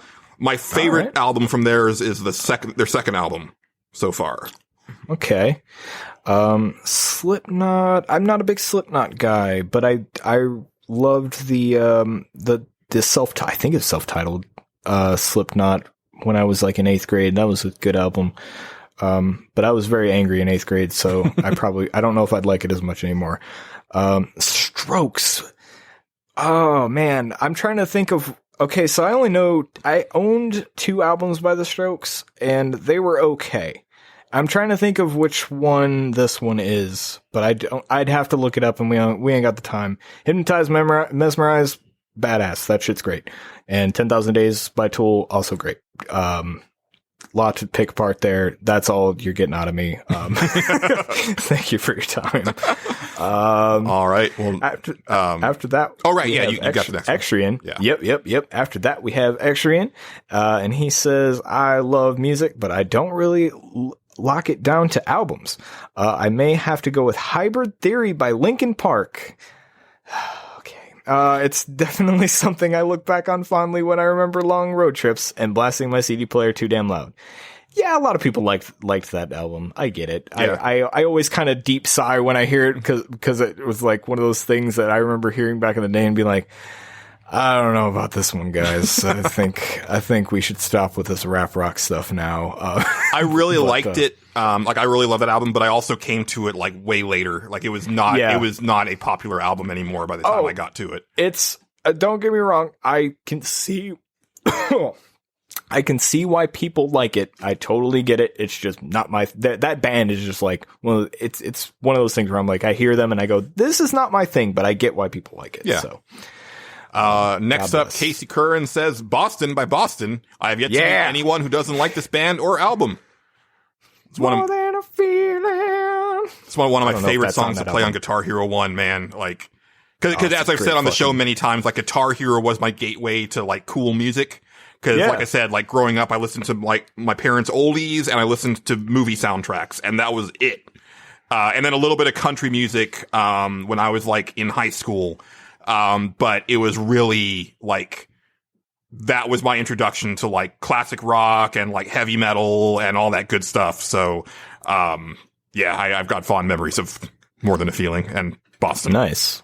Yeah, I'm trying to think of the other. Man, there's probably a couple other songs from Boston that I like, but I can't think of them off the top of my head. Boston, pretty good. That's a good pick. I'm real bad about knowing like artists and songs. Like I'll be like, I love this song, but I don't know who does it. Or it's like I love this person's like I love their style or their voice, but I don't actually know what songs they do. Yeah. And then you get certain artists like Billy Joel, where it's like, well, that dude's just like a musical chameleon because he sounds goddamn different on like every song that he does. So it's like That's that's true. just mean. That's very true. That is very true. Yeah, man. Billy Joel he went through a bunch of fucking phases of music. Yeah. He's weird. All right. After that, we have Bookie, and he says his favorite album is Since I Left You by the Avalanches. He says one of those great front to back albums.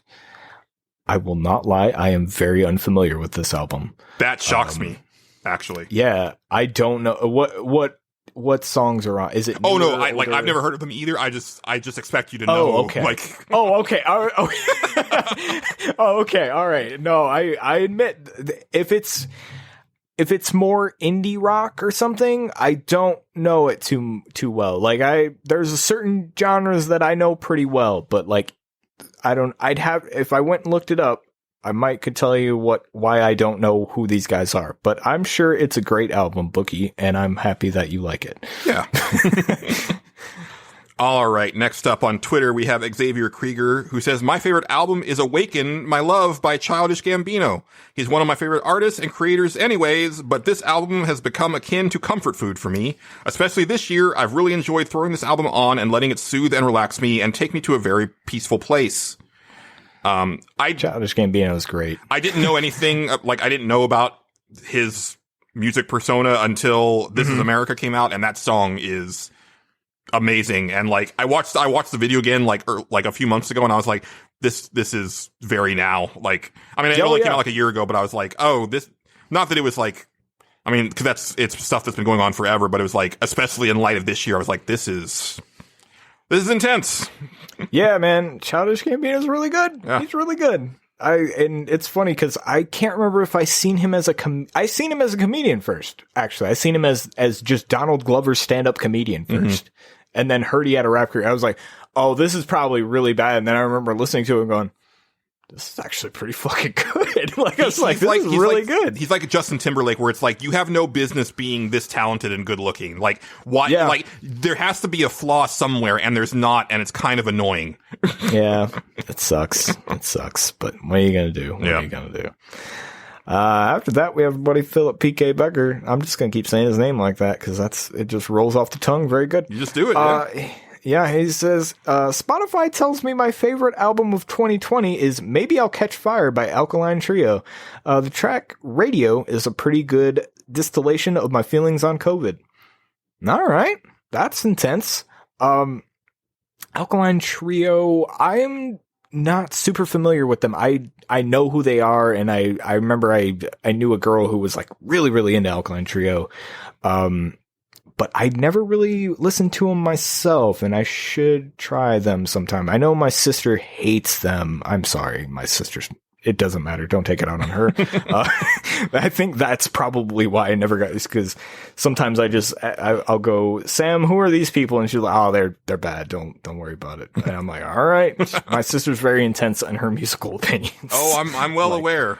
I know. She does not hold back and does not apologize. It is intense. She would pull her hair out if she was in the car with me and like my stuff was just like on random.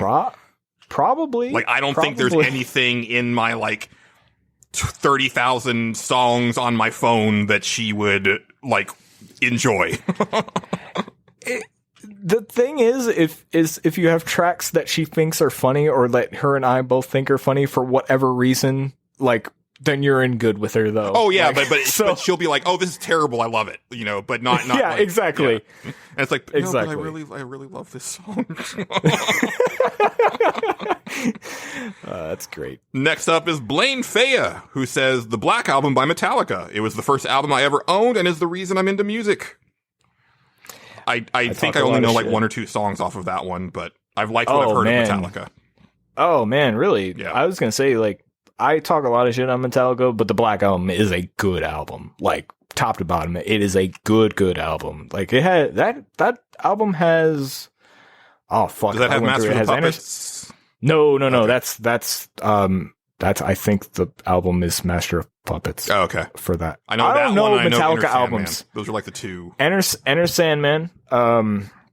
Wherever I May Roam, or wherever, I think it's Wherever I May Roam. I can't remember. Fuck, there's another one. Unforgiven's on that. You ever heard Unforgiven? Maybe? It sounds familiar. What I felt, what I've known, never shine through what I've shown. Yes. That song? Mm-hmm. Yes. Yeah, that's on that album. They had a lot, they had a pretty good amount of hits from that one. That was the album where people claimed that they sold out and got really pissed at them. Interesting. Like, that was when it is weird. They didn't cut their hair or anything. That's when they cut their hair, that's when people, now you really sold out. But like, they kind of like made a slightly more radio friendly sound to them. It wasn't like, we're going to have like ridiculous 8-minute long songs anymore. Like, they went and got like, a good producer and was like, we're going to make and it is a good album. Yeah. Like I said, I talk mad shit about Metallica because I'm not the biggest fan, but Black Album is a good album. The main touchstone I have for Metallica is my senior year. There was a guy in my computer class who was a huge Metallica fan, and he would wear the And Justice for All shirt like almost every day. And I remember him being like very opinionated because I think that was the one that people like hated, but he was like, nah, man, like it's Metallica. Like like he was just like ride or die. But I obviously I don't.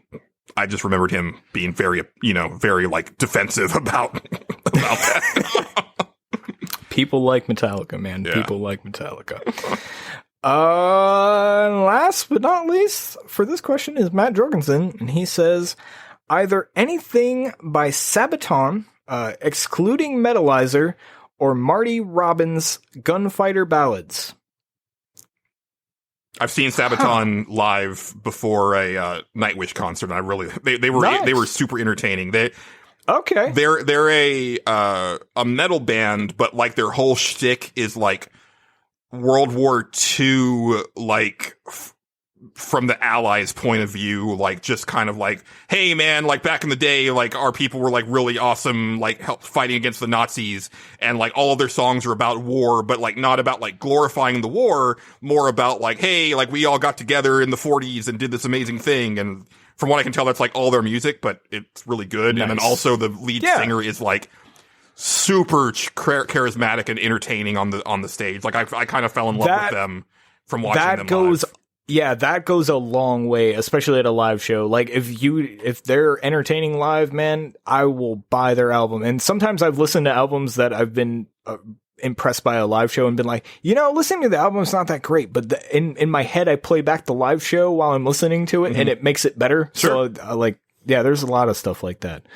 Just so people can talk shit on me. My favorite album, I was going to ask, my favorite album is In Keeping Secrets of Silent Earth 3 by Coheed and Cambria.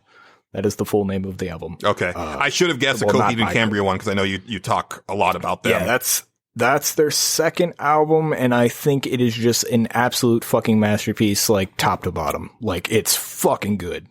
They have they put like a part in there where they're just like, let's make like 20 something tracks of silence for no fucking reason just to put a bonus track on there. Oh man, it's good. That album is good. I know like every word by heart. I used to like get through my days sometimes, like when I couldn't have music, I would just be like, I'm going to whistle this album front to back because I have nothing better to do. It would get me through my day. I think for me, like I'm kind of like some of the listeners where it's like, it's hard for me to pick like a favorite. I would say like high school days, it's probably Everyone's Brainwashed, So Why Aren't You by New Radicals, believe it or not. Like that whole album, like I know they were like a one-hit wonder, but like the album itself is like really fucking good to me. And then as an adult, it's probably 9 by Damien Rice, which is his second album. Although his third and I guess maybe final album, he hasn't done anything in years, is also really good. Like that one is heart-wrenching, but it's probably 9 overall. I think for me, my favorite album when I was in high school, if we're going back that far, I think it would definitely be for me, probably Battle of Los Angeles by Rage Against the Machine. God, I was so into them in high school. I still love those guys. They're fucking awesome. Third Eye Blind's first album was another big one. Like that was one of the ones that got me through high school. Their big album? I think it was just a self-titled one. Okay, yeah. I don't know any of their other albums, honestly. I got their album after that, and I really liked it a lot, but then I didn't follow them after that. I'm that way with a lot of music, where it's like, like we talked about Pearl Jam yesterday, and I was like, I bought 10. That was actually the first album that I ever bought for myself. I loved it, and I have never listened to anything else by Pearl Jam. Nice. Yeah, that's the only... Yeah, that sounds right. They had some other songs that I remember. I remember having Pearl Jam's Greatest Hits at some point. I have the Greatest Hits album, the Rear Mirror one, or something like that. Cracked Review or something like that. And so that one, it gave me a good smattering of like the stuff after 10 that, I had kind of heard on the radio, but not really. I will say this, Pearl Jam has a really cool animated video for, I think it's just called It's Evolution or something like that. That fucking video is awesome. Yes, it is. I remember that video being awesome. All right. Are we on to the next question? Yes. Justin's next question is, what would your Transformer's name be, and what would you transform into? Real quick before we answer, I just wanted to say that my name would be Synthwave, and I would turn into like a really cool, like 80s style, like hot rod. Because I've gotten so into synth music in the last couple years, and that's just right. Like basically I'd be like the car from Cyberpunk, but like I would just like spew Synthwave all the time. Be awesome. I would be Beep Beep. I'd be called Beep Beep, and I would transform into a smoke alarm. Okay. And I would annoy all my enemies to death. It's a good strategy. Nobody likes to hear the smoke alarm. So little Beep Beep, he's doing his thing. He's just like the Transformer that you want to go away most of the time. And that's why I'm really into it. It's like, little Beep Beep's here. Fuck, we're screwed. Like this is the reinforcements we got. Shit. I have to say, just preemptively, like I'm a little disappointed in some of the answers on this, because like so many of the listeners they don't know Transformers. That's okay. And it hurts my heart as, that being the thing from my childhood that is like the most important. But that's okay. I wasn't sure what we'd get, so Yeah. Adam Bradbury says, I was a Beast Wars fan, so I would be named Falcon and turn into a Falcon. I feel like you can try a little harder than that, Adam Bradbury. No, that's great. That's genius. No, that's great. I love it. No, don't change a thing. Don't listen to Julian. Don't change a thing. Like that's Slipstream or something like that. Or Razor No, Beak. that's too good. No, Falcon. What did you transform into? No, never mind. Razor Beak isn't one. You should name yourself Hawk and then transform into a Falcon. There you go. Yeah. Do it. It would be great. Everybody would be like, so you transform into a hawk? No, I don't. Shut up. You don't know what I transform into. You don't know my life or my struggles. you don't know my science, motherfucker. After that, over on pixabit.com, we have San Andreas, and he says, not sure about what Transformer I'd want to be. I suppose I'd like to be some kind of muscle car. All right. You should be, Dr. Muscles, and you transform into a Pontiac Firebird. Okay. Yeah, I don't know. I don't know muscle cars. Up with something on the spot. I don't know cars either, man. Pontiac GTO.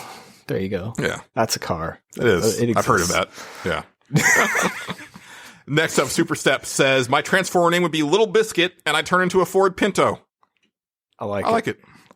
I like it. Yeah. It's also era appropriate. It is that. Yes, the Ford Pinto was around in those days. After that, we have Exrian, right? Yep. Yes, Exrian. I scrolled down too far and I forgot who it was reading. I was already on their thing. He says, taco stand. I'd be one of those taco food trucks with the sombrero on top. That way I got a cool hat when I transform. But it has to also have banners, so I got an Old West style poncho that flows in the wind. All right. Sounds like one of the Transformers that Michael Bay came up with. Yeah. But I don't hate it. I don't hate it, no. It's fun. It's festive. Yeah. I like it. I'm just imagining what it would be like in like Michael Bay's Transformers movies, and I'm very angry. Because I'm still salty over. See, you say there's a Metal Gear game that doesn't exist. I just pretend those movies don't exist. That's fair. That's a good. I live my life that those don't exist. Yeah. Although, I do recommend watching Bumblebee if you ever get a chance. That is the one that does it well. It does everything the way it should be. Yeah, I wouldn't mind seeing that. I would if it ever comes up and I'm watching many things at some time. I don't know if it will, but I'll do that. Well, Casey's Transformer would actually team up really well with Taco Stand. He would be Cervacitron. I would turn into a rolling rock truck. And those go hand in hand, I think. They would be. Yeah, I agree. You would always see them together. Like you would always have them teamed up. They would always be on missions together. Little Beep Beep shows up and ruins everything. That'd be great. I can't wait. Little Beep Beep's fucking awesome. Bookie says, I'd be Scream, and I'd transform into a megaphone. Does that exist already? It doesn't, but no. That's pretty good. You should do that. Yeah. I always like the idea of transforming into a small thing from a giant robot, because it just doesn't make sense with the law of mass, and I enjoy that. Like Megatron transforming into a gun. He shouldn't do that. He can't. There's actually they've explained it in some of the expanded fiction. Like there's a trilogy of novels where they kind of talk about it. But like my favorite part is in the IDW comics, which for listeners who are not familiar with Transformers, but you like comic books and you're interested, I highly recommend the IDW comics that started about like 10 years ago or so. But basically, like it's basically like a show of strength. Like the fact that Megatron does it when he comes to Earth is like, I'm so cocky that I'm going to win, that I'm going to turn into this form that takes a ridiculous amount of energy to do because of the mass translation thing. Okay. And like Optimus is like, I can't believe he's doing that. Like that is just the most reckless thing. And I was like, that's pretty neat. I like that. I like that they actually put lore behind it. That's good. Yeah. Somebody had to do it. Yeah. For me, it went science though. Yeah. All right. Moving on over to twitter.com, which is a website where you can interact with us. We have Xavier Krieger, who says, confession time. My only real experience with Transformers is Beast Wars, and that was only when I was 10-ish. That's a good place to start, honestly. Totally fine. It's actually one of my favorite series in the whole franchise. He says, so I have no idea the actual rules for Transformers, but I would be named Platinum Squeak, and I would transform into a family of field mice. And there actually there are some Transformers that would back you up on that, Xavier, because you have Reflector, who is 3 Transformers that turn into a camera. So this would be like the opposite way. Like instead of, it would be one Transformer turning into multiple, like, vehicle. Oh, I forgot about Reflector. Yeah. Oh, thank you for mentioning. Oh, I'm so happy I remembered him now. One of the most fundamentally useless Decepticons in the entire army, because without one of them, they can't do anything. And they can only take pictures. Yeah. That's all they do. Oh, they're great. Yeah. I love them. I love them so much. They're great. But the thing is that the toy turned into a very realistic looking camera. So that was neat. Yeah, of course it did. Yeah. They were made to sell toys, let's be honest. After that, we have Philip P.K. Becker. He says, Man-Eater. No idea what I would transform into, though I imagine living in the Beast Wars universe. I would just say Shark, because like I have the Man-Eater game like on my coffee table right now because I've got it on sale. Now I just think of Demon Souls when I hear Man-Eater. It's weird. I watched that recently, a playthrough of Demon Souls, and Maneater's the bad boss. He's the hard one. People don't like to face him because he's tough. Interesting. My go-to whenever I hear Maneater is not the song, but it's actually a weapon in Final Fantasy VI, because that always stood out to me. That's my other thing is the song. Right. Oh, here she comes. Good old Hall & Oates, man. Damn, I should have put that on the playlist. What was I thinking? Oh, anyway. I believe you're up now. Wait, am I? Blaine Faya. Yes, I'm sorry. I skipped ahead. Thank you. No problem. Blaine Faya says, my Transformer name would be Rip Torn, because if that isn't a kick-ass robot name, I don't know what is. And I transform into a motorized scooter, because I'm not quite cool enough to be an actual motorcycle, but I can still get you from point A to point B. I like that. That's kind of me with sex. It's like, not good enough to, like, really, like, blow your mind, but, like, I'll get you from point A to point B. You do all right. Yeah. All right. I like it. Yeah. I like it. I don't think you should call yourself Rip Torn on a dating website, though. Don't do that. That's a bad idea. No. Also, R.I.P. Rip Torn, because I think he died this year. Who did? Is that a person? Rip Torn? Yeah, man. He was an actor. Oh, I didn't know that. If you can dodge a wrench, you can dodge a ball. Oh, that guy. Yeah. Okay. No, you just had, you just needed a scene. Okay. Yeah. All right. That's sad. I didn't know he died. And last but not least, we have Matt Jorgensen, and he says Transformer name would be Hog Tosser, and I would be quite late tractor with a wide front end and doubled up back wheels. I would appear to have a backhoe attachment, but it would actually be a catapult for tossing hogs, obviously. I can actually totally see that. Like, yeah, why not? Yeah. He would probably be like not part of the Constructicons, but like, no, near them. The Pharmacons. There you go. Part of the Pharmacons. Yeah. They're all Pharmacons. No, I don't like the name Pharmacons because then I just think of opioids. I don't think that's a good name for that subgroup. The Culticons. The cultivators. I like it. Okay, cultivators. And we have this. We have the Hog Tosser. This was a tractor, right? Okay, yeah. Or is it backhoe? Shit, it has a backhoe. Oh, there's so many things going on with Hog Tosser. We need to separate these things. Oh, you have to stick to one thing. We need like what else? That thing that does the grain, shoots the grain. Mm-hmm. You know what I mean? Yeah. We need one of those. Was it not a thresher, but that's what I was thinking. Wood chipper. Wood chipper. Yeah. Okay. All right. What other? Yeah, you get some of those, and they turn into a big giant farmer man, and he has like a little straw thing that comes out of his mouth. I was thinking he'd be the little one of the group. He'd be like the bumblebee, and he would be named Chip. Okay. Yeah. The wood chipper, you mean? Yeah, I like it. Okay. I like it. Okay. All right. We'll workshop it. We'll workshop it. It's good. Yeah. It's good. More on this later. All right. Well, moving on to our final question, Justin's final question, possibly the most important question of the entire night. How often do you buy shoes? Nerds Without Pants wants to know. Seriously, we want to know. We did want to know. First up, we have Adam Bradbury, who says, last pair of shoes I bought were Vans knockoffs from Walmart that I wanted because of the Tony Hawk remake. They were in pretty rough shape, and they were only like 4 months old. Ooh. That's...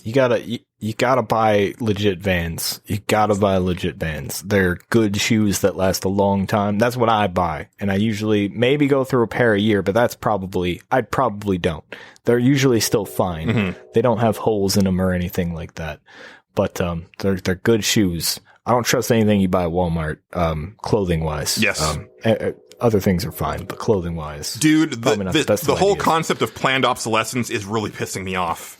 Cause like I used to have t-shirts that would last me like 15, 20 years, and now my shirts like barely last a year. And it's super annoying. My t-shirts hold up pretty well. I don't have that problem too often, actually. But maybe that's just me. I don't know. I think about it. I'm like, I don't know. I don't have that problem. I mean, I recently lost a favorite shirt of mine. I had a Tiger Mask shirt. That was cool.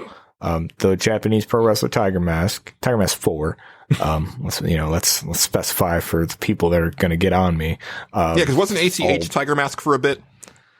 No, ACH, he did a match as Tiger Mask, or Tiger the Dark. Okay. Which was from the animated Tiger Mask cartoon anime that they made, which I think that was Tiger Mask W, and then Kota Ibushi was the hero Tiger Mask. He was Tiger the Dark was the evil one. Gotcha. They had a match to promote the show. It was the whole thing. Yeah.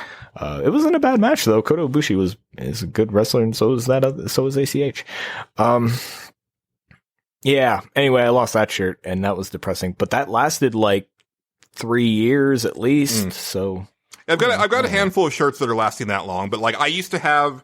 Like, when the first X-Men movie came out, I bought a shirt for the movie. It was like, it had the, just the X-Men logo, or the X-Men shield on the front, and on the back was Wolverine. It was like a airbrushed, like, it was Wolverine's, like, arms, like, doing the X with, like, the claws, and it was just the arms.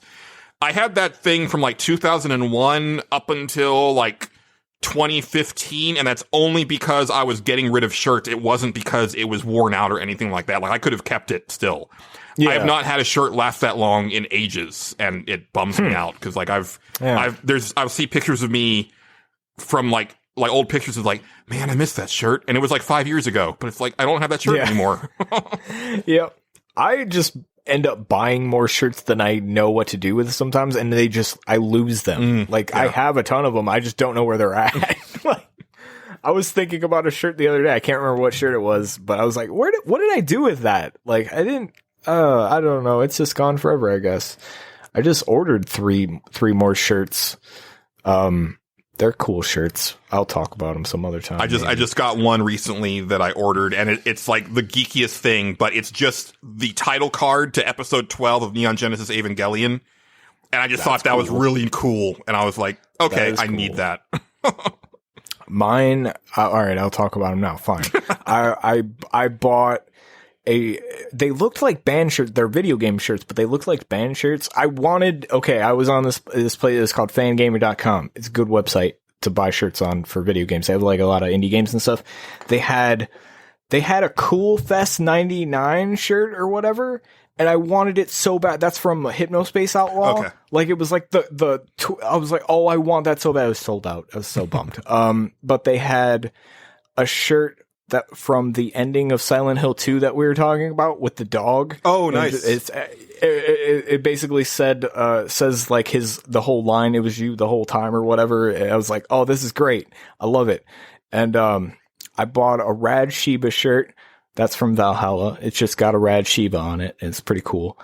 And then what was the third one? Oh, the third one's not a video game one, but it was a Strong Bad shirt. It's just a Trogdor shirt. And I loved it. I needed that Trogdor shirt. Nice. I missed the whole Strong Bad thing. But you played Guitar Hero, right? Did you ever play that song Trogdor? Trogdor was a man. Yes. Yeah, that song. That's from that. Okay. That's basically most of what I know of that. Okay, I just love that song, dude. I've loved that song forever. Ever since I heard it on that on that game, I was like, this is great. I don't know what it is. It's hilarious. It's just a man yelling Trogdor. After that, over on Pixabit.com, we have our buddy San Andreas, and he says, what does he say? Oh God, I was at the wrong thing. He says, I buy them whenever they wear out. My friend got me 2 pairs of Nikes for my birthday last year, and I'm still wearing those. All right. That sounds right. That's what I would go with.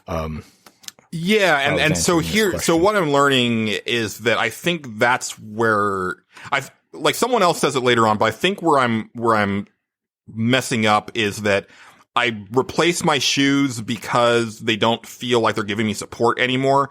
But it's not that the shoes are bad. It's that I need to replace the inserts, because I do buy special inserts for my shoes. That's what I need to be replacing. And then just let the shoes go until they start to get holy. Because I've never had a pair of shoes go that far. I think that's a mistake I'm making as well. Is I need to. I don't ever buy insoles, but I think I need to start buying insoles. Yeah. And yeah, I'm like close to having an issue with that plantar fasciitis thing. So like one time the guy at the shoe store was like, you should buy these and they'll help you like avoid that. I was like, okay, because that doesn't sound good. And so I've been doing that ever since, but that's probably what I need to do is just like go and say, hey, like just give me another set of the inserts that I bought for these shoes and then I'll come back in another year for some more shoes probably. There you go. Yeah. Sometimes I fall into the trap of if I buy shoes online, like from the Vans website, and I just go, oh, those shoes are cool, I want them, and I buy them, and then I never wear them. I get sketchy about things that have white on them because I'm like, but the white will get dirty, so I don't want to wear those out. So because I always wear like all black shoes because they don't get dirty as bad, and they last a long time, and then I end up only wearing those, and I have like almost brand new Vans that I barely wear because I'm afraid they'll get dirty. That's terrible. Yeah, I didn't let even them buy get dirty, those shoes. No, I don't. I might need to go someplace where I need shoes that look nice. Justin. I Come know. on. I realize that. Especially but listen, like not in this pandemic for one. I like to be prepared, Julian. Now I recently bought new shoes.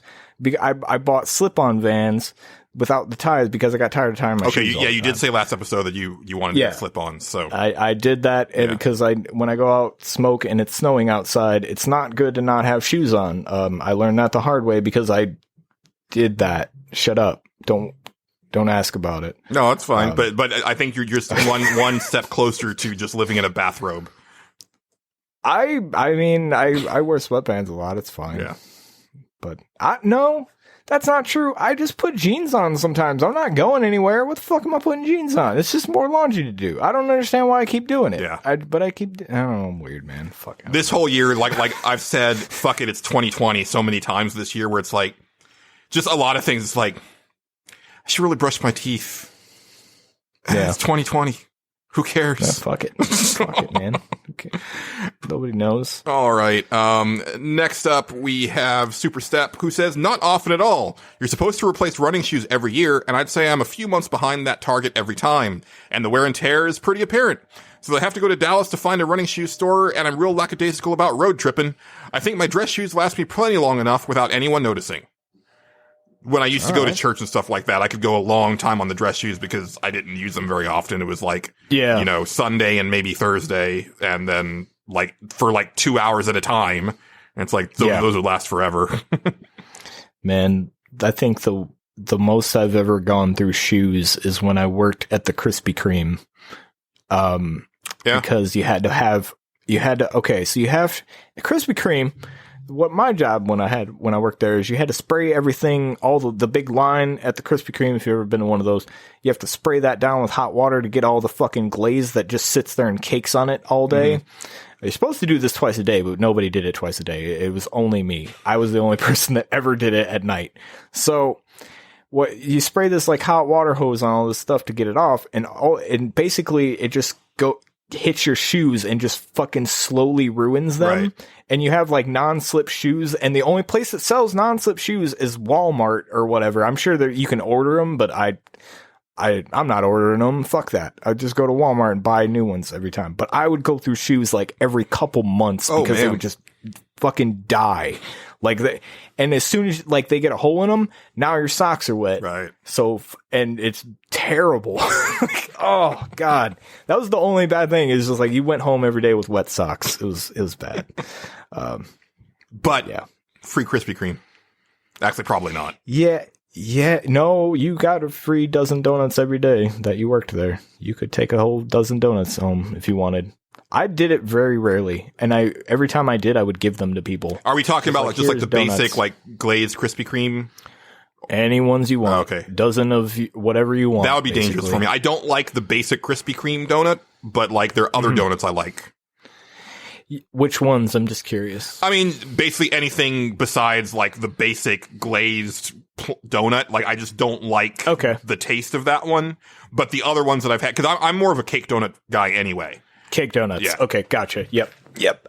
That was usually I made more like an old fashioned. I love an old a sour the sour cream old fashions are like my jam, or chocolate old fashioned.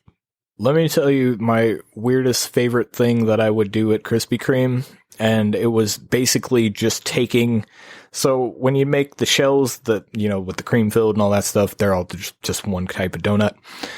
They'd get to the end of the line, and I would just take ones that would fall on a bar because they don't use those, and I would just take them and just like eat them as bread, basically, just plain donut, and they were hot off the line and nice. delicious. Yeah. Oh, they're so good.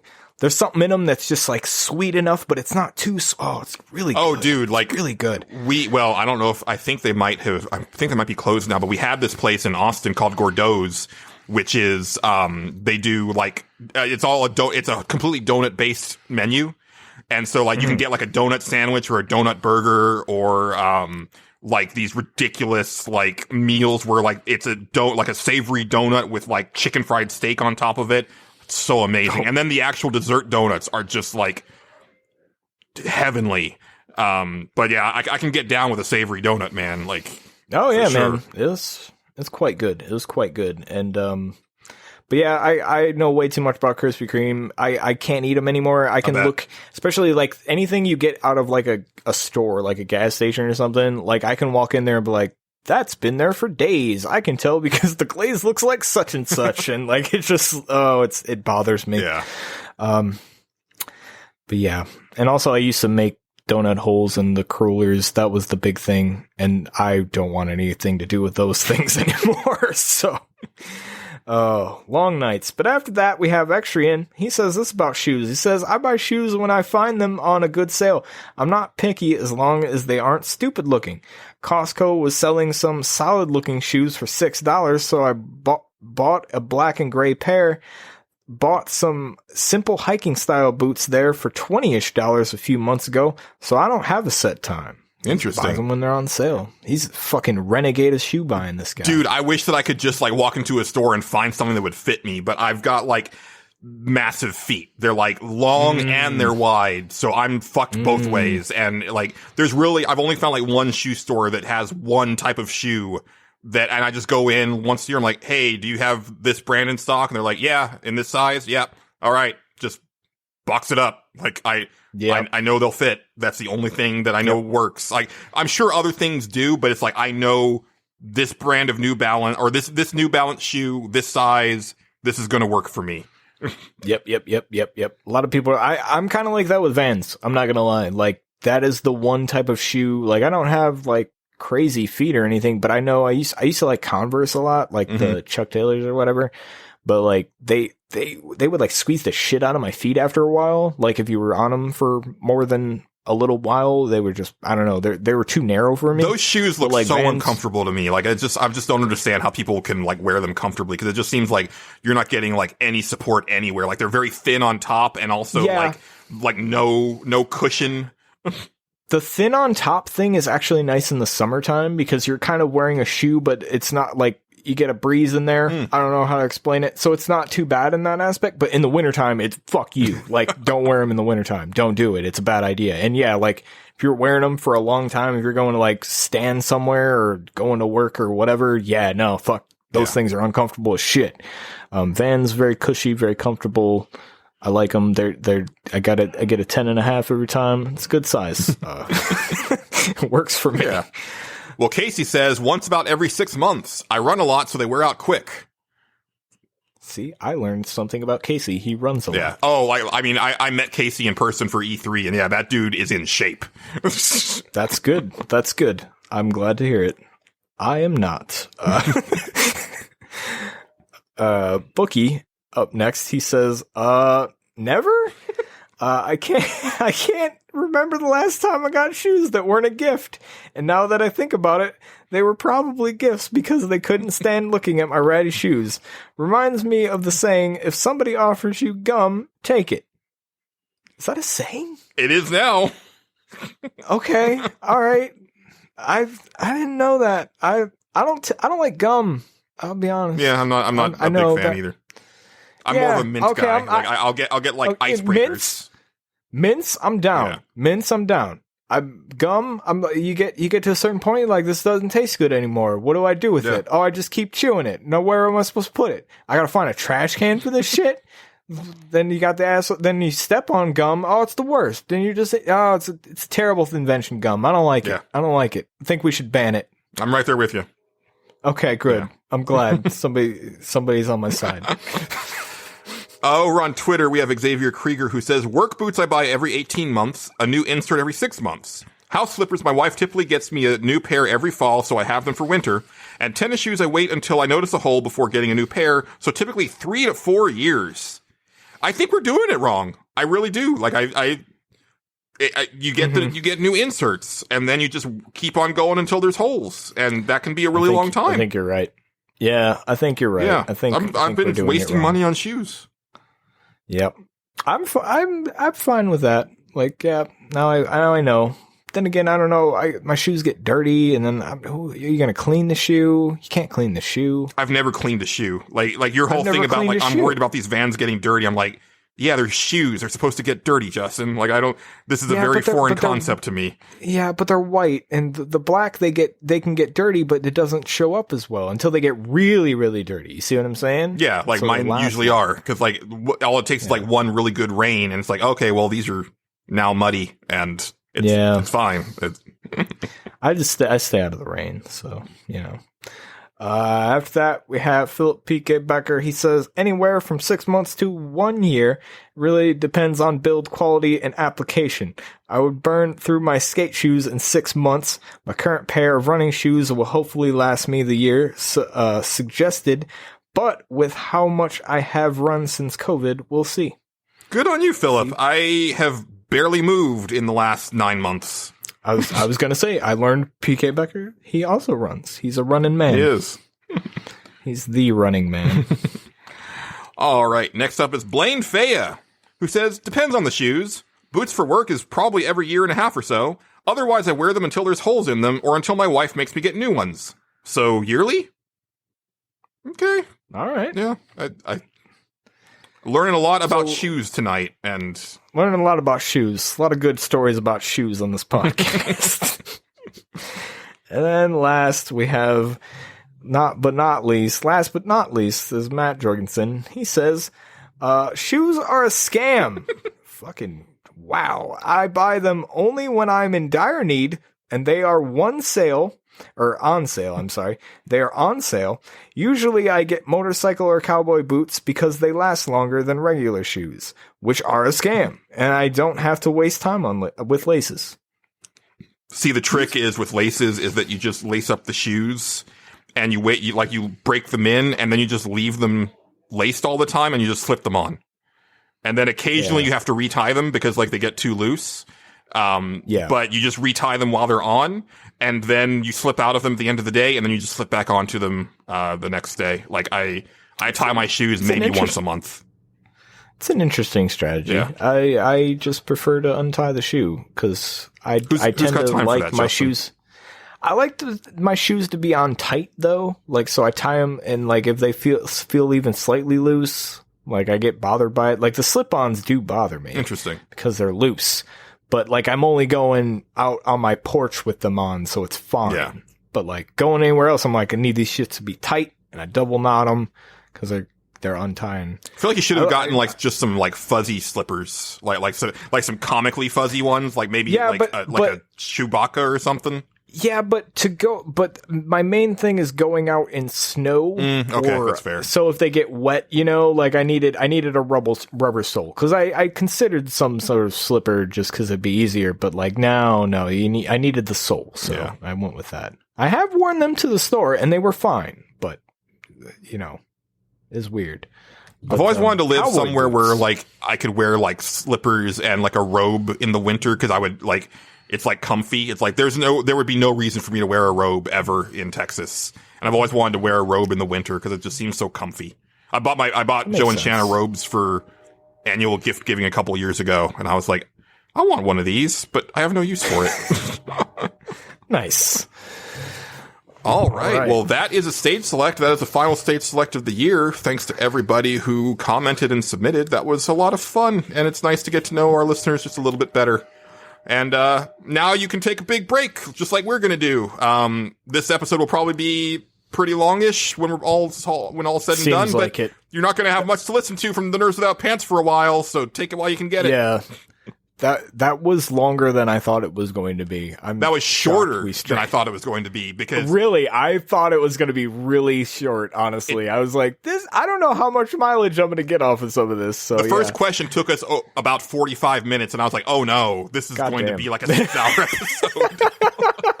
I don't pay attention to time, so until like after the segment's over, then I look and I'm like, "Oh shit, well, I'll be damned." Yeah. For longtime listeners, the whole concept of stage select was supposed to be this fun, 20 to 30 minute conversation. It's like, no, it's a 2-hour journey every time. Yeah, that's what's going on. That now. is, but that's where we're at. We're gonna go ahead and hop on over to Consumption Junction.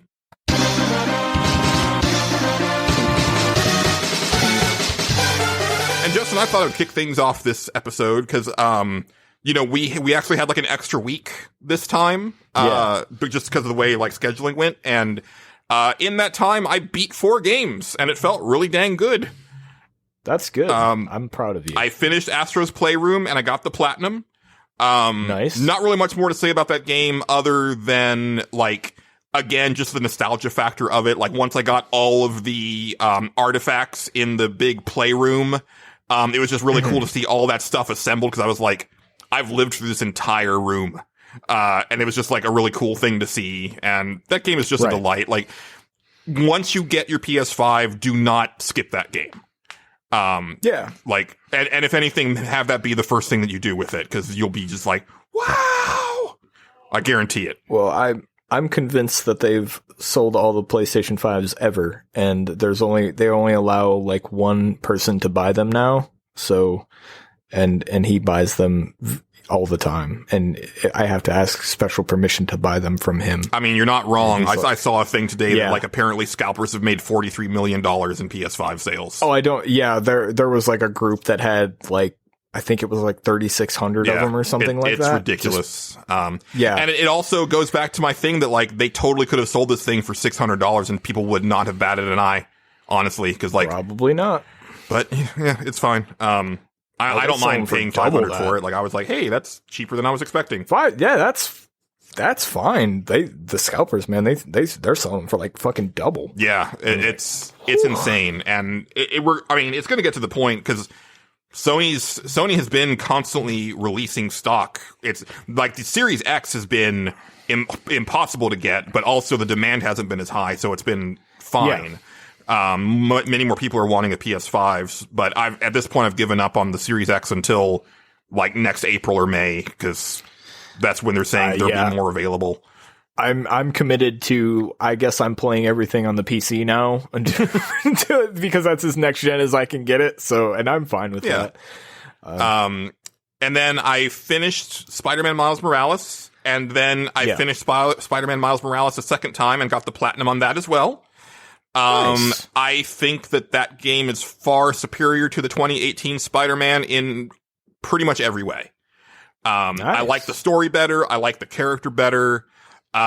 It's tight. I think, cause, I told you last time I talked about it, I was like, yeah, I'm already 50% through, and I've only been playing it for maybe 5 or 6 hours. And yeah, it's probably cause I 100% of the game the first time around. And it probably took me 12 hours. And then the second time cause you had to beat it on New Game Plus to get the platinum. But the second time I just had to do that and do a couple more things. And so I think I probably went through it in 5 hours. And that felt good because it nothing overstayed its welcome. It didn't have too much busy work. I mean, there's obviously random crimes that happen and you can decide to stop and do them or not, but it didn't feel bloated in the way that the 2018 game did. And I think Miles is just more fun to play as. I think his electric moves are they add a whole new dynamic to the gameplay in a really fundamentally wonderful way. And there was actually after you beat the game, there's one last activity that opens up. And I'm just, I'm doing it to get the 100%, right? And to get the trophy. But I had no idea how amazing the conclusion of that activity would be. And it got me legit emotional. Like it was really good. And I love, Nice. I've never been to New York City, but like I've understood over the years that like a lot of the depictions of New York City are very whitewashed. So it was cool to see what I understand to be more of what New York actually is. Like there's just Right. a lot of different types of people in it. Cause when I went to San Francisco, that was the thing that really stood out to me was like, oh, there's more than just white people here. Cause that's what I'm used to in Austin. It's like, there's all white people and a few Mexican people. And then occasionally you see a black person. And that is pretty much it. And when, when I went to San Francisco, it was a completely different world. And so it was cool to see that in, like this depiction of New York in Miles Morales and, it being centered around Harlem. It just had this really different feel and flavor to it. And I dig it a lot. Like, we'll talk about it again next year for sure. Nice. All So right. there's that, just we already talked about it a lot last time. The next thing that I want to talk about a lot, because I just mentioned it briefly because I hadn't started it yet, is Bugsnax. Oh, yeah. This was like the free, like PlayStation Plus game, which I think was actually a really good move. Like, it was one that stood out for me at like the PS5 reveal, but it wasn't necessarily something I was like, I need to play that. But I was curious, and that is a charming little game. I really enjoyed it. I did some watching of that game because I just kind of was like, I don't think I would like how this plays because I'd watched it a little bit before that and I was like, but I've heard things about where the stuff goes in it and I want to know what that's all about. So I watched it. It was pretty short to watch it too, and it is really neat, that game. Yeah, it's cool. For people who don't know, it's kind of like a Pokemon style game where you go to this island and all the characters are basically like Muppets. They're called Grumps, but they look like Muppets. And you're on Snack Island or Snacktooth Island, and it's a place where they've discovered Bugsnax, which are these creatures that are part bug, part snack. They're all like, they look like food and they have these punny little names. And they also talk like Pokemon. They say their own names, which is amazing. I need a talking plush Bunger because he's my favorite. Bunger is the Bunger? he's the standout bug snack for sure. Absolutely. Like, yeah, 100%. Except no substitutes. I also like Mega Maki. But oh man, I don't remember that one. He's one of the legendary Bugsnax. Okay. That might be why I didn't see that. Yeah. That's pretty cool. Because I got the platinum on this one too. So basically you go to this island and you're trying to find Elizabeth Megafig, who like invites you. You're a reporter and she wants to bring you here to interview her and like talk about Bugsnax, but she's missing when you get there. And so you start talking to the people who were part of like Snacksburg, which they were going to try to colonize this island. And they all have their different problems, and they've all like basically had a big falling out, and they've all gone to separate parts of the island, and you have to try to bring them back together. But like, it's this really cute game where the whole gameplay loop is that you need to catch Bugsnax and then feed them to the people who ask for them. But when you eat a Bugsnax, part of your body turns into that bug or that food. Yes. And everybody seems cool with this. Like, they're ecstatic for it. It's like, oh, now my hand is a strawberry, and like, I'm gonna play this banjo, but I'm totally fine that like one hand is a strawberry and the other one is a popsicle stick. This is totally normal. Don't worry about it. Yeah, you don't ask any questions about it. It's fine. But yeah, and it actually, as you've probably heard if you follow games at all, it goes places. Not as far as I was expecting from the way that certain people had talked about it. Yeah. I agree. I really expected it to be darker and weirder than what it was, and then when I seen it, I was like, "That's not as bad as I thought." It's a thing, but it's not as weird as I thought it was going to be. So, but it does have stuff to say. It's got some excellent characters. They're really well written. They're really well acted, and they've got a lot of stuff going on. And one of the things that I really liked is the way that they did. Like diversity without like it being like, hey, look at this person, right? Like you've got like two gay couples, you've got a character that's agender, or sorry, that's not the term. non-binary. Yeah, and you know, but it's just that's a thing, right? It's not like the only part of their character. It's not, they don't make a big deal out of it, but it's just, that's who they are, and you just get to know them really well. Yeah. And I thought that was really cool. And a lot of it is like trying to like bring together these characters, and some of them hate each other, and you have to like kind of mend the fences and stuff like that. And you get to really know them really well through the course of the game. And I think like one of my favorite characters, or my favorite couples, is actually Chandlo and Snorpy, who Chandlo is like the jock, and then Snorpy is this like introverted, like great conspiracy theory dude. I couldn't remember their names. They were like my favorite thing about the entire thing, though. Yeah, I loved those guys. They were so good. I'm gonna do a minor spoiler here, so if you don't want to hear this, like skip forward like a couple minutes. But like their whole thing is that like they've been together for years, but like Snorpy doesn't know if Chandlo knows how he feels. And he wants to confess his feelings, but he doesn't know how to do it. And then finally you get him to, like, you get them together alone, and Snorpy says, Chandlo, do you want to be my boyfriend? And Chandlo's like, dude, that doesn't make any sense at all. And Snorpy's like, oh, okay. And he's like, dude, we've been dating for years. and Snorpy's like, oh, I didn't realize. He's like, do you remember when we made out on your couch and then I said we should move in together? He's like, oh, well, I thought we were just friends with benefits. And he's like, nah, man, I love you, dog. I'm like, oh, that's so cute. It's so cute. It's great. I love it. Oh, I love those guys. Yeah, they're great. And I really liked the writing of it. And they left it open for a little bit of a sequel. And I was like, because the game doesn't overstay its welcome. I will say gameplay-wise, like, I found it fun because it's, you know, you have all these different types of contraptions to try to catch the Bugsnax, and the puzzle solving involves like, how am I going to get this one up here or this one over here? And it was really neat because there are some outside of the box ideas that you could pull off that I really liked, where I was like, sort of like Breath of the Wild, where, you know, you would kind of use like the physics and the systems of the game, you know, in your benefit, where it's like, I wonder if I can do this. And then most of the time you can do that. And I thought that was really fun.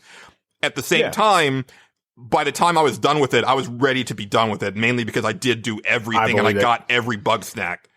But when I finished it, I was like, yeah, I'd play a sequel. I'd be down for a sequel. I don't, you know, a while from now, I don't need to play Bugsnax anytime soon. But I really liked what I played of it. It was really cute little game. And I think if you have PlayStation Plus and you're listening to this as it comes out, you should definitely get it. If it's no longer free on PlayStation Plus, but you end up getting like a PS5 or something like that, and you find it on a sale, check it out. I think you might. Yeah. I think you might like it. It's very. I don't know. There's something about it that reminds me of Pokemon Snap. For sure. I don't know why. Yeah, it's kind of cute in that way, but it's definitely not on rails like that. But it's cool. I like. It was a neat game. Like I watched it and I enjoyed my time watching it. So there you go. Yeah, I will say, just, you know, as a new PlayStation 5 owner, it's interesting to see that not all games are created equal. Cause like Bugsnax definitely has load times, and even though the areas are very small, like it loads longer than I expected it to after playing Miles Morales. So that's going to be interesting to see. I mean, obviously it was also like a PS4 game, right? And it's an indie studio. Yeah, exactly. In an indie studio. And I'm wondering if they made some sort of deal. Is that out on PC? Can you buy that on PC? I'm wondering. I'm not sure. I know it's PS4 and PS5. I think it might be on PC. Right. I might. Let's look. I'm just curious. Go ahead and keep going. I'll just look this up. But I'll be curious to see moving forward. Like, you know, are these games really going to take full advantage of what the PlayStation 5 can do? Now, I will say Bugsnax did use the adaptive triggers really well for like the slingshot. But yeah, I'll be very curious to see, you know, moving forward. Like, I have a feeling that maybe some of these early games, they weren't aware of what all the PlayStation 5 was capable of. Cause I do think that the, like, dev kits came in pretty hot. So it's probably going to be a good year or more before we really get to see what this baby can do, which is exciting. Yeah. Bugsnax is out on PC. It's on the Epic Games Store. Okay. Yeah, there you go. Yeah. Now we all know that. I was curious because I was like, it seems like something that would have came out on PC as well as somewhere else. For sure. I was just wondering. Yeah, and also it's the studio who did Octodad, which I never played, but I was really curious about playing, and I would like to play eventually someday. But especially after playing Bugsnax. I've never played it, but it is a goofy fucking game that is really funny. Yeah. So, and then I finished Katana Zero, which I talked about briefly last episode. I was super enjoying that game. And then it was over, and I felt very unfulfilled because I was really digging the story, but also it felt like it was building to a couple more boss fights that just didn't happen. Yeah. And I was like, that's weird. It is weird. And it's funny because I forgot that stuff until you mentioned it to me. I was like, oh yeah, it just basically leaves it to where it sets the sequel. Yeah. I forgot all about that. And I think they are making the sequel. I can't remember what it's called. But it does it in the shitty way where it's like, it feels like the game didn't finish. So to be continued instead of like. It's funny. Yeah, I remember when I played it, I was like, my biggest judgment of this game is the writing. And because I just like, it's good, but I don't know, it's weird, and it is a little edgelordy at times and stuff like that. And like, I remember that where it goes now, where I'm just like, it's not so much the writing. I love how they tell the story. I love how they do certain dialogue things, because there's parts where you can get a totally different branch of things, not so much like a level or something, but like in how, what you learn about the universe and stuff. Like, cause there's one part where it's like the beginning of the level, it's like, hey, do not talk to this guy. Right. So immediately you go, I want to talk to that guy. Let's see what he has to say. But you can also just walk up to him and ice him right there and never learn anything. I love how they did that. Because that's what I did. Really I was being the good little soldier at the beginning and then started to rebel later on. And then I started a new game like after I beat it. And when you first start, like your handler calls you on the cell phone. I just hung up on him immediately, and he called back, and I hung up on him, and I kept doing it, and like you would see like him getting angrier and angrier. He was like, don't you dare fucking hang up, click. And it's just like, oh, this is great. Yeah. Eventually I got an achievement for it. That's awesome. But yeah, that game was really cool. Definitely we'll be talking about it in the music episode, because that soundtrack is killer. The soundtrack is great, man. Yeah, I love the soundtrack of it, and the gameplay I think is super fun. Yeah. It's just a blast to play. But like, I forgot. It's so funny that when you're like, man, did I do something wrong? I was like, oh no, you totally didn't. That's just how I forgot all about how that game ended. Yeah, that's how forgettable kind of the ending is. And it's like I said, they're setting up for a sequel, and I know it is coming out. I know it's going to happen, so I am looking forward to playing that. But at the same time, I'm like, I wish they would have just kept going with the game. Yeah. But and also because you get to play one level as a different character, and his mechanics are different. Yeah, and I was like, I need more of this also, please.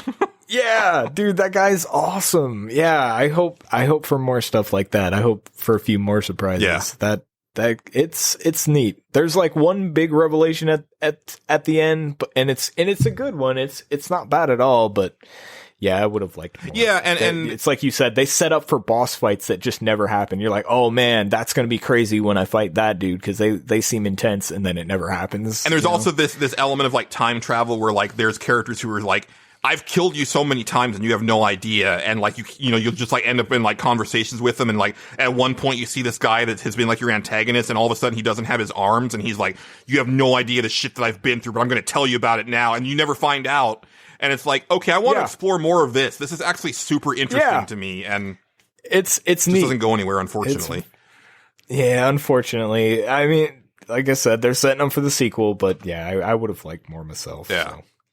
And so then after that, I was trying to figure out what I wanted to play next. I actually have started making a list of like hiatus games to play, and Yakuza Like a Dragon was very high on the list.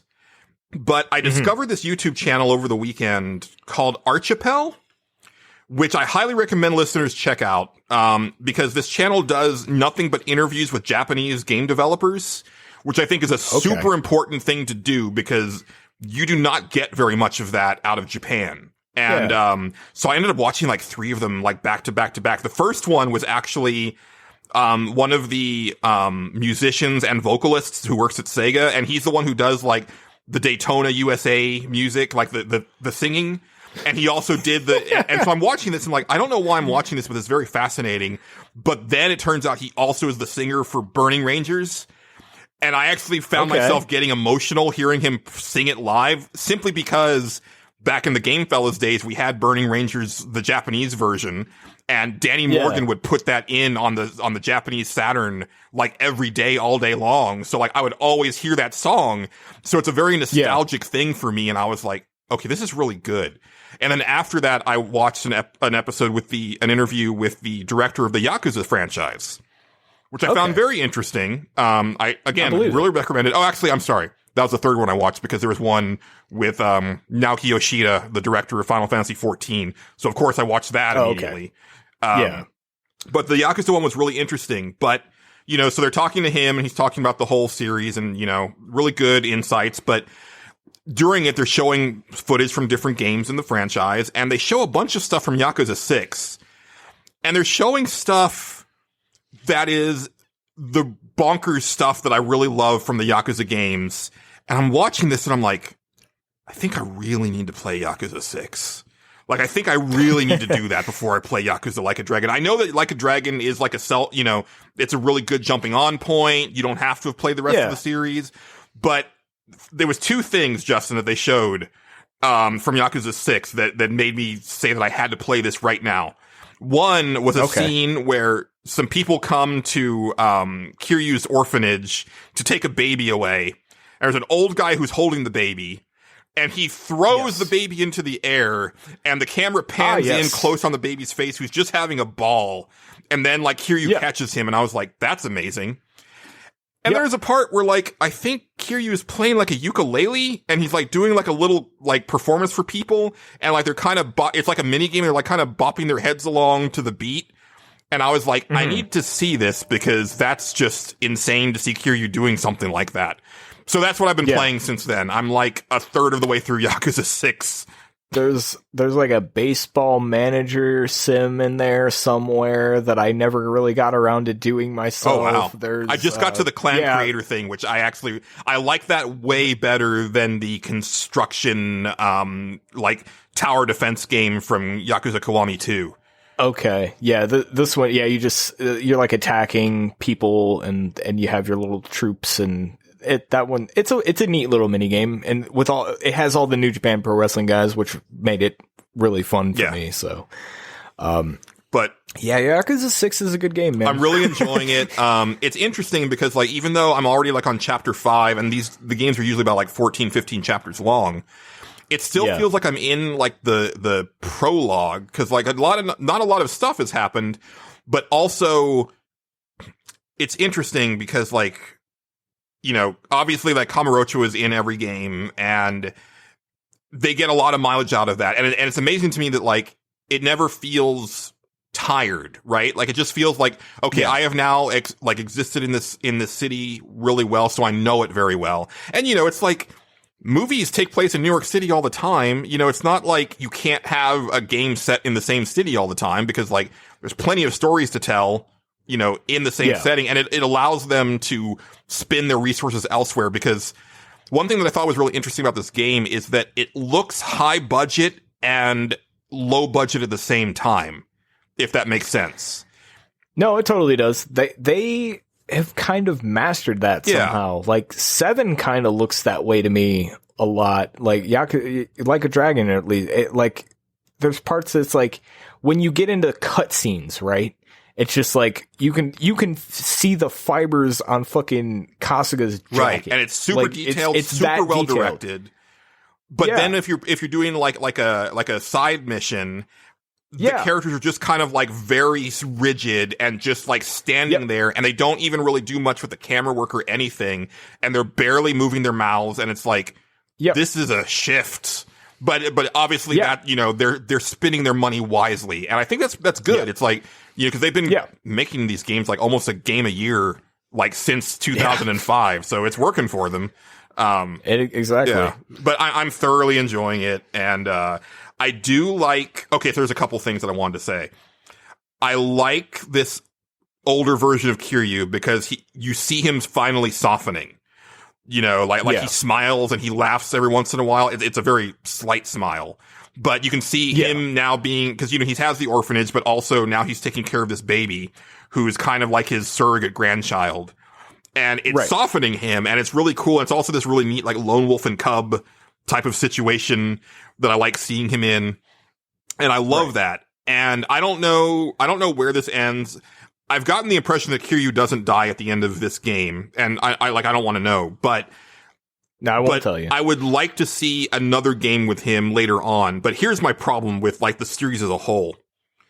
Like, I understand the whole, like, stereotype of, like, the Japanese people don't age for, like, a really long time until it all catches up to them, like, all in one shot. But having said that, they could try a little bit. Because, like, from what I can tell, Kiryu is, like, 21, maybe 22 in Yakuza 0, which takes place in 1988. This takes place in 2016. Oh, yeah. And the only difference is that his hair is a little longer and he's got, like, some bags under his eyes. Nothing else has changed. And then same thing with, like, you know, in Yakuza Like a Dragon, Kasuga goes away for 20 years and looks the same when he gets out.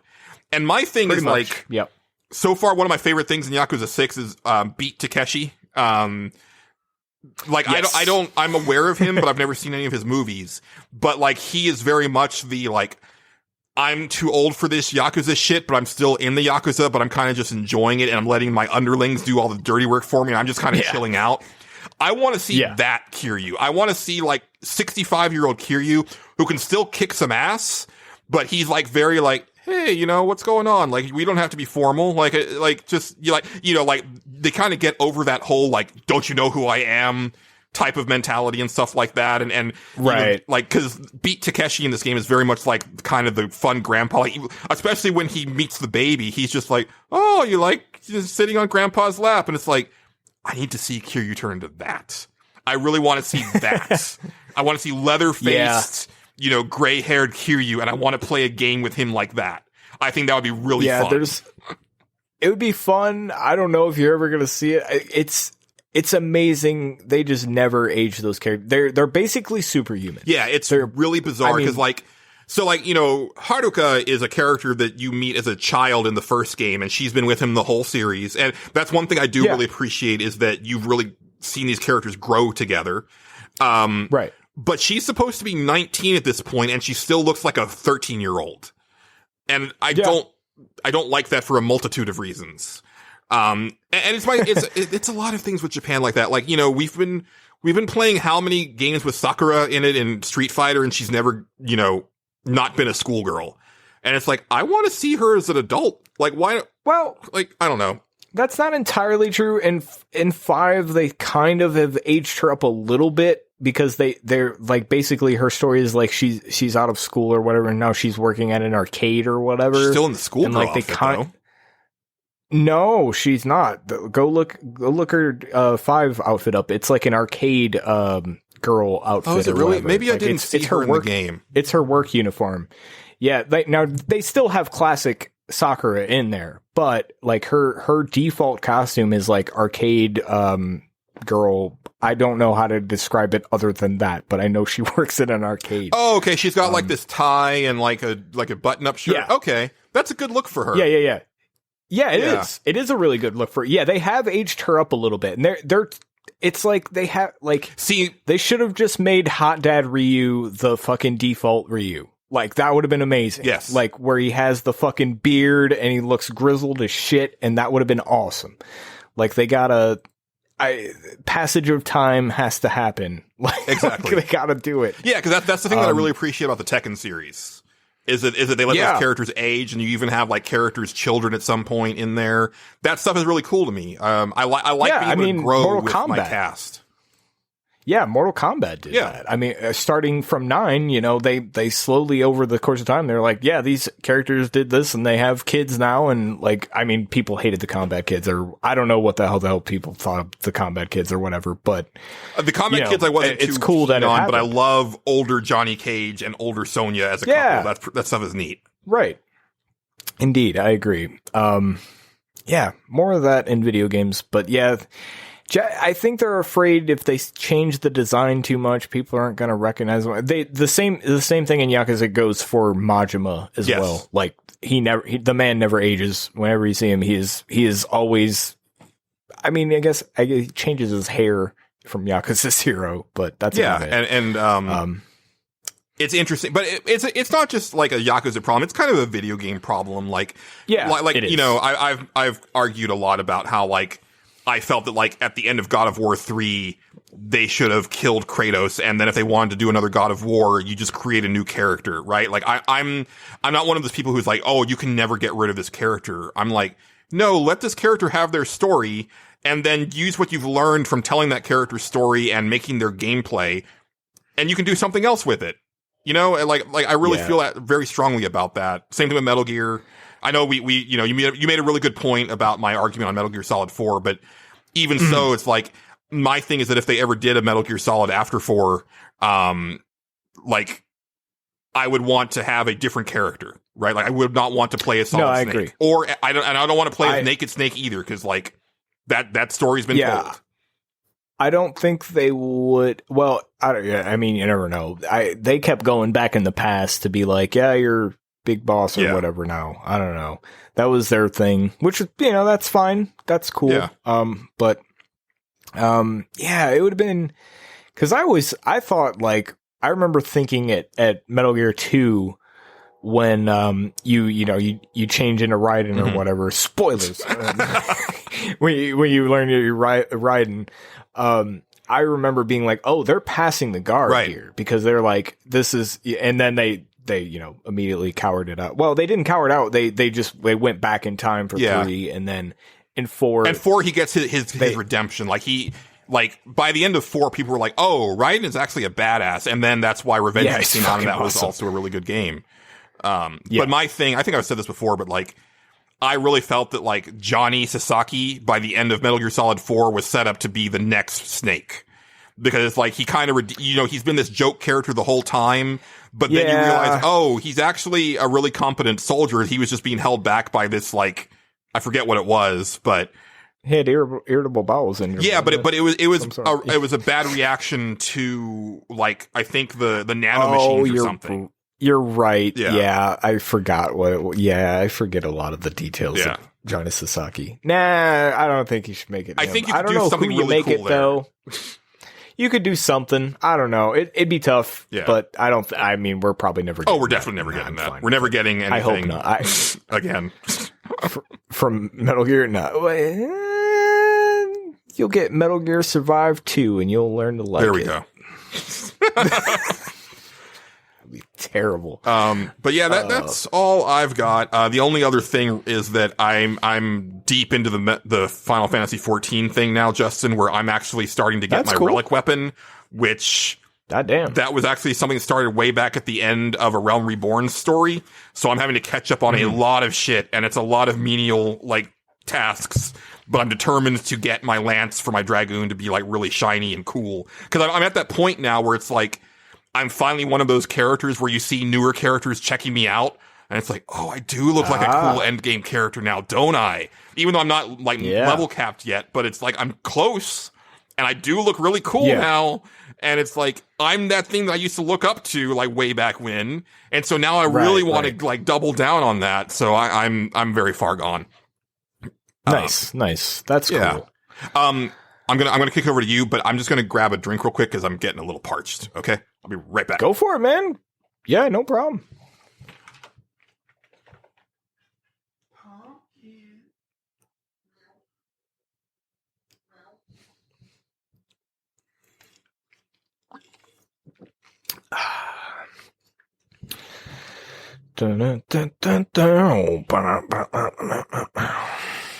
And I'm gonna keep on loving you, 'cause it's the only thing I wanna do.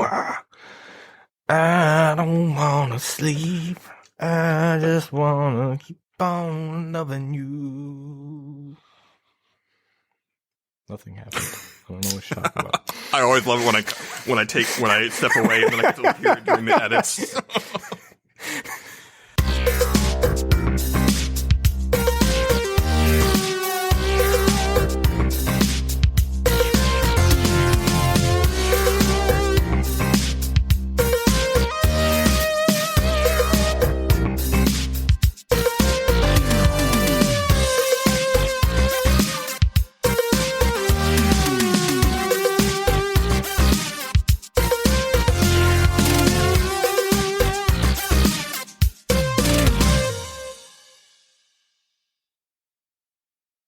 All right. Well, that's all I've got. But Justin, so we talked a little bit last night because we really didn't pay much attention to the video game awards because there honestly wasn't much to pay attention to.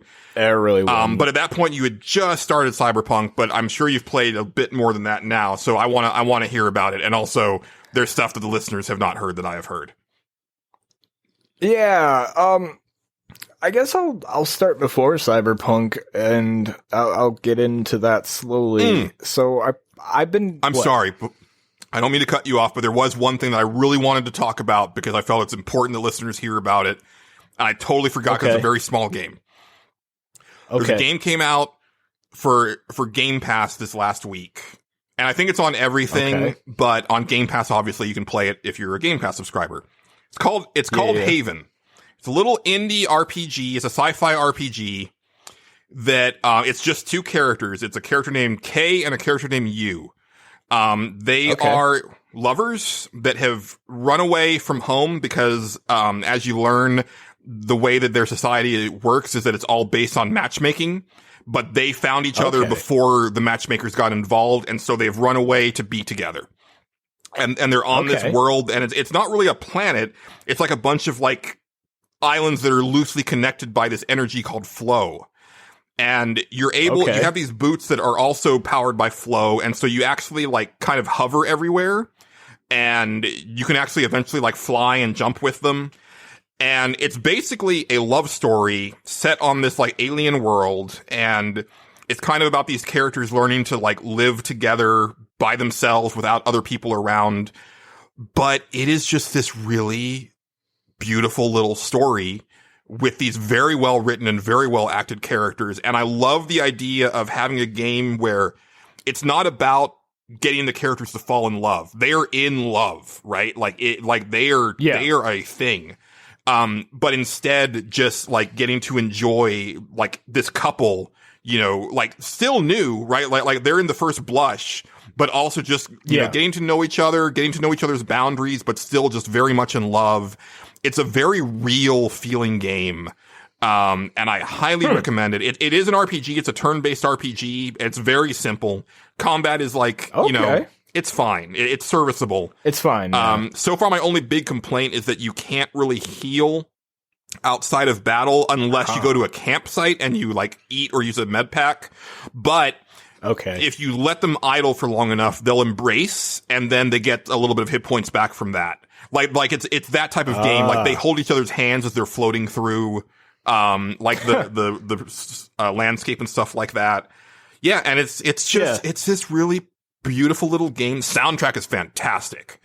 I actually am probably putting at least one track in at a last minute pick for the music episode because I was pretty impressed. But it's called Haven. Apparently it's only a 15-hour-ish game, and I've probably played it for 4 hours so far. So I'm definitely going to finish it. But it's not going to be a big commitment from players. But I do think that you shouldn't sleep on it if that sounds interesting to you whatsoever.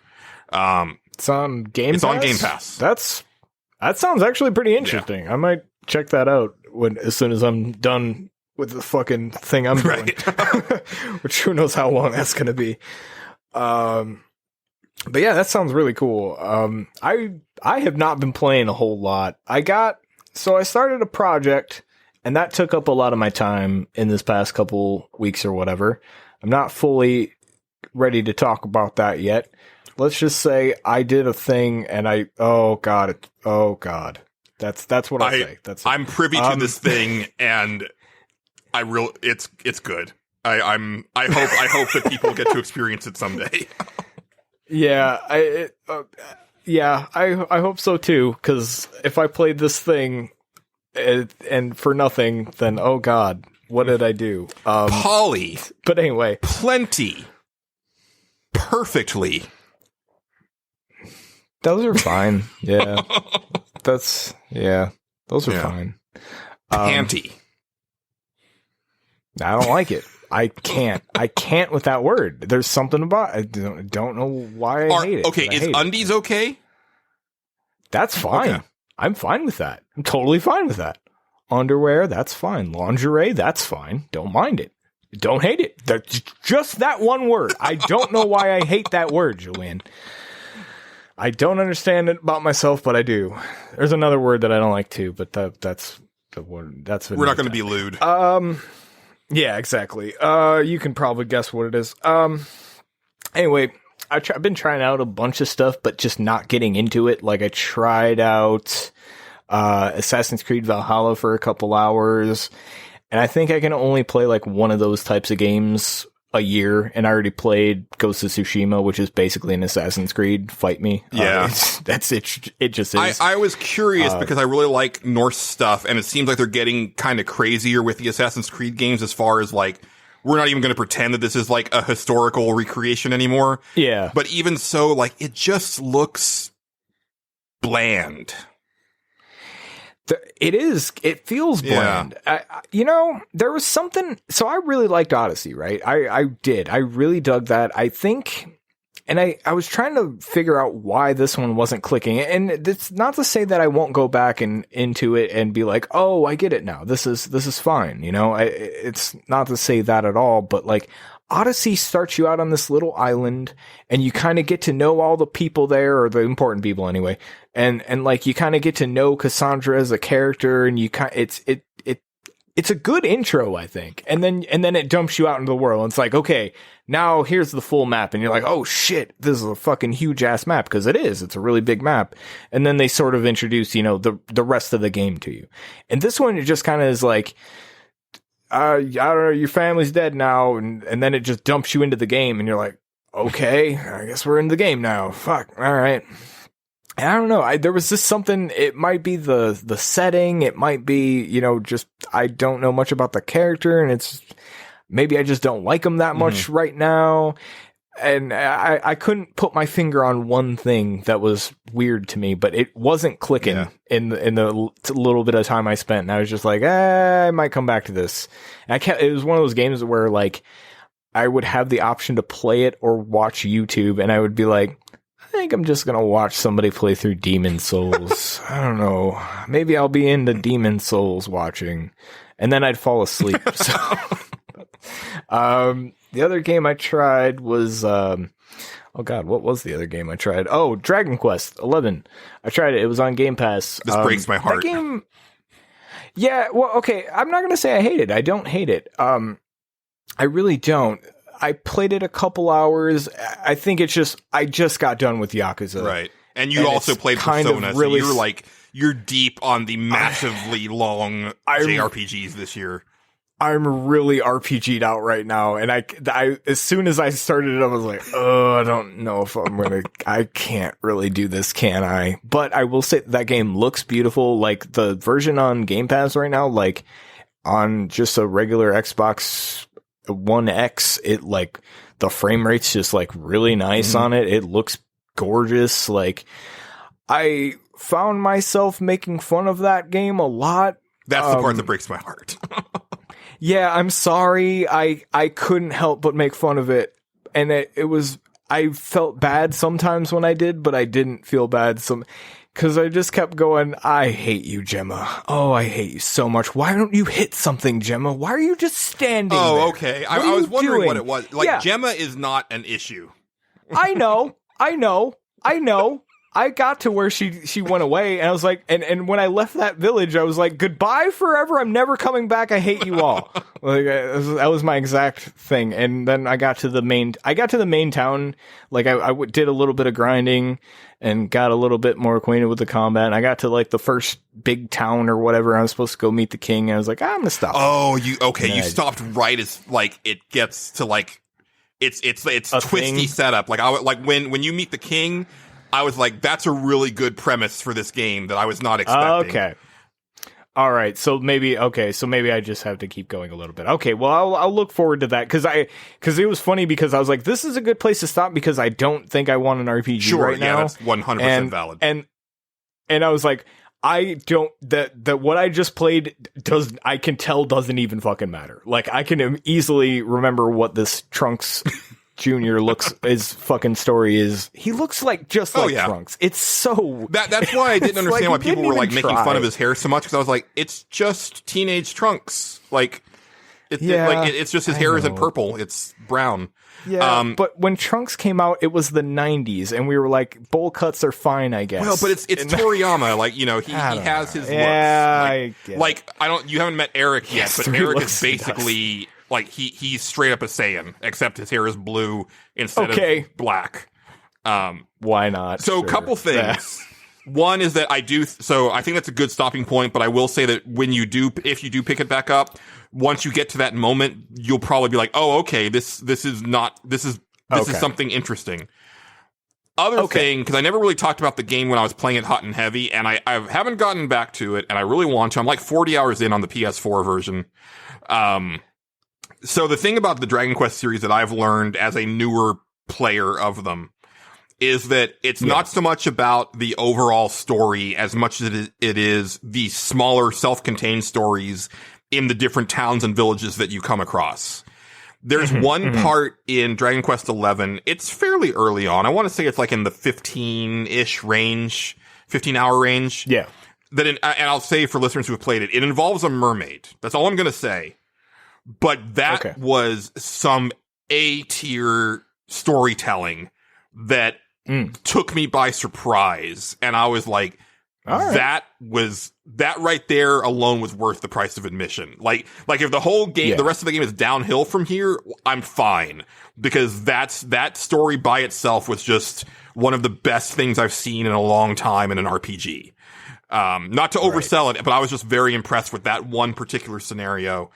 And I've really liked the characters. I don't know if you started playing it in English or Japanese, but I really love the English dub. Cause that's what I've been playing. Because the vanilla version didn't have Japanese voice acting because they didn't have voice acting in Japan originally because those games don't have voice acting. Yeah, they have like you can play it in 8-bit or 16-bit or whatever, and they have that style and stuff like that. It had a ton of options, which is really neat. Yeah. My other recommendation to you and also any other listeners, if you're going to play it, turn on some of the Draconian Quest options, because those are just little toggles that allow you to make the game more challenging. You can turn them off at any time, but I do recommend at least starting the game with some on, because that game is a cakewalk. I didn't turn any on my PS4 version. That's the thing is, if you don't turn them on, you can't choose them later on. You can turn them off, but you can't turn them on. So I was stuck with okay, this game is like way too easy. Yeah, I guess I'm stuck with that now too, because I'm not playing through that intro again. I don't mind I don't mind a cakewalk. Like, I'm fine with that. Yeah, I won't lie to you. Like, I was kind of enjoying the fact that it was easy. I'm not gonna lie. I was kind of like, yeah, this is fine. Like, I enjoyed that about Yakuza 2, like, as well. Like, the combat, I was like, the combat's not that good in this, but at least it's easy. Yeah. You know, I'm just hitting things. The only thing about Yakuza Like a Dragon is it's so stupid, because like, you get to the end and it's like, okay, well, there's this one like final dungeon thing, final dungeon, in fact, and it's like, what do I got to do to beat that? And then I read on Reddit it was like, hey, if you walk in there, the first guy will hit you for 1,400 damage. And I was like, I don't even have a dude that has 1,400 health. Fuck this. We're never grinding to that level. That no way. I don't have the time or the energy to do that. I have the time. I just don't have the energy. I'm just like, no, why? Why would I do that? That's miserable. But anyway, that's that game. I do plan on at some point probably trying to play it, but I'm RPG'd out. I will not lie. Other than what I'm playing right now, I guess, which is Cyberpunk 2077. The last big game that all of us were looking forward to, myself included. Yeah, that was on my list, because if people remember at the beginning of the year, there were 5 games I was planning on buying full price day one, and Cyberpunk was one of them. And that has not happened yet. Yeah, so I will say up front what I expected of the game. Like, from, when it got revealed or whatever, I was like, it'll be like first person Witcher, but like Cyberpunk, like RPG, like that, and it's just Cyberpunk writing and atmosphere and stuff like that. But like, they're gonna do like the side quest design of like The Witcher and stuff like that. That's what I expected.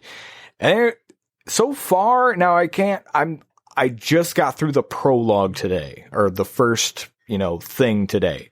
But like, so far, like, the side quests are kind of like, they're a little out of the way, and they're not too intricate in their designs that I've found anyway. Like, I found a monk guy on a street the other day, and he was, yesterday, in fact, and he was like, hey, he had an interesting story. He was like, hey, we don't get cyber stuff put in us. It's against our religion. But and he was like, but you look and he's like, but you have a metal arm. He's like, I got this forced onto me. And like, he was all like beat up and bloody and shit. And like, he was like, but they had my brother go rescue my brother. I was like, that's an interesting setup. I don't know where it's going. But then I went to go rescue this guy's brother and immediately got killed because everybody was way stronger than me in there. So I was like, well, we'll come back in however many hours when I'm a few levels up. Does it do the Witcher thing of like letting you know like the levels of the quests?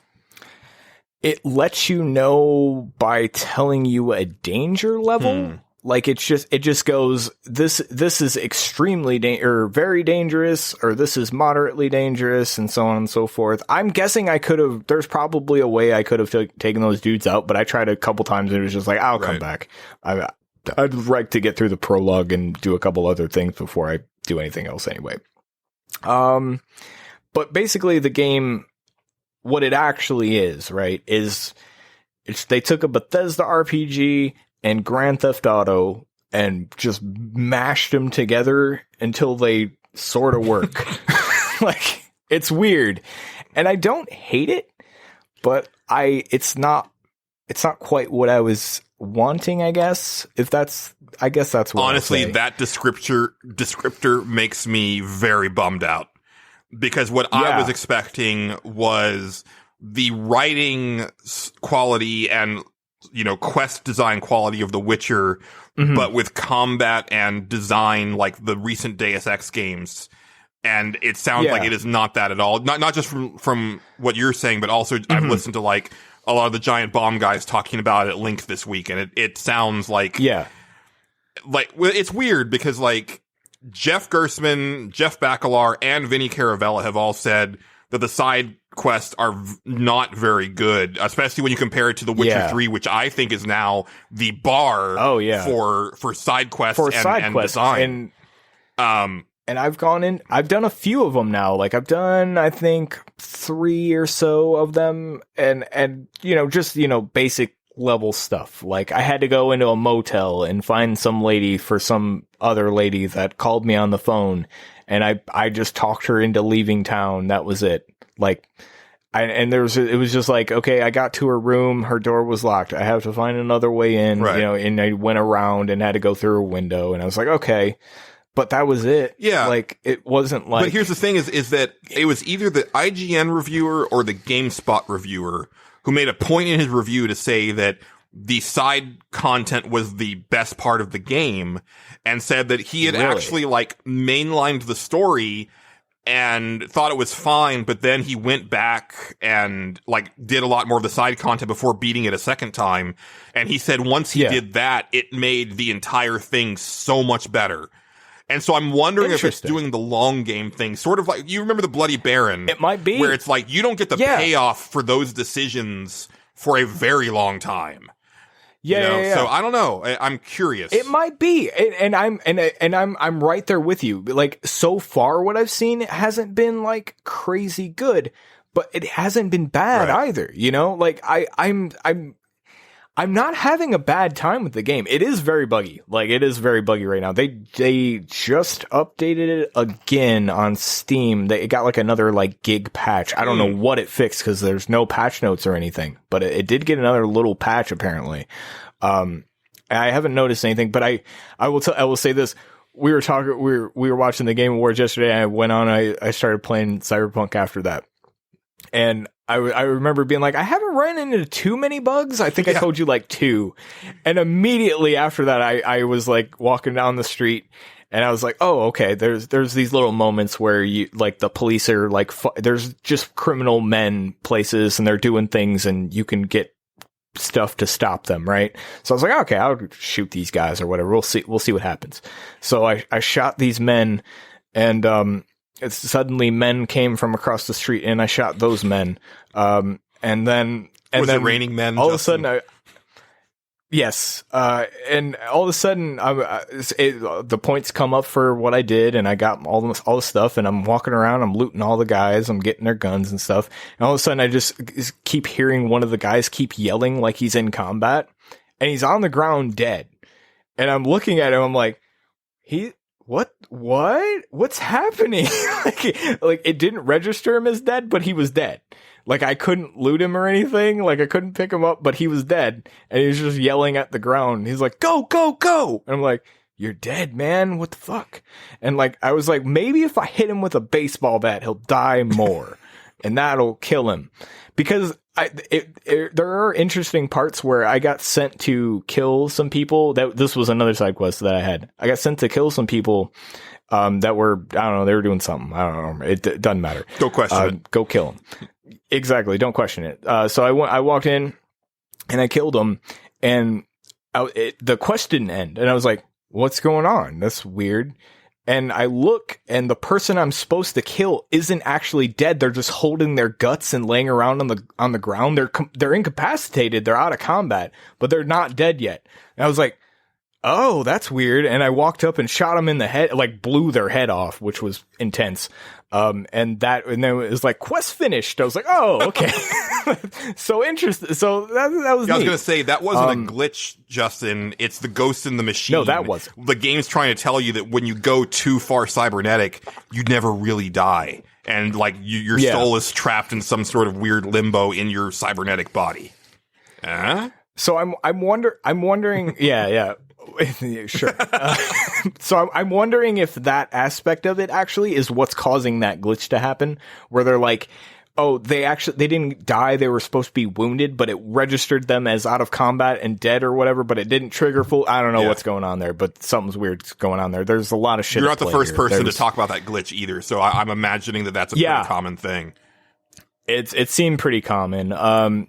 But yeah, it's a little buggy, but like main quest wise and like just presentation and shit is really impressive. Like the way, like I love when you just like get in a car with a dude and you're just like driving around and like you're just you can kind of like look out the window and, you know, you're having a chat with them and stuff like that.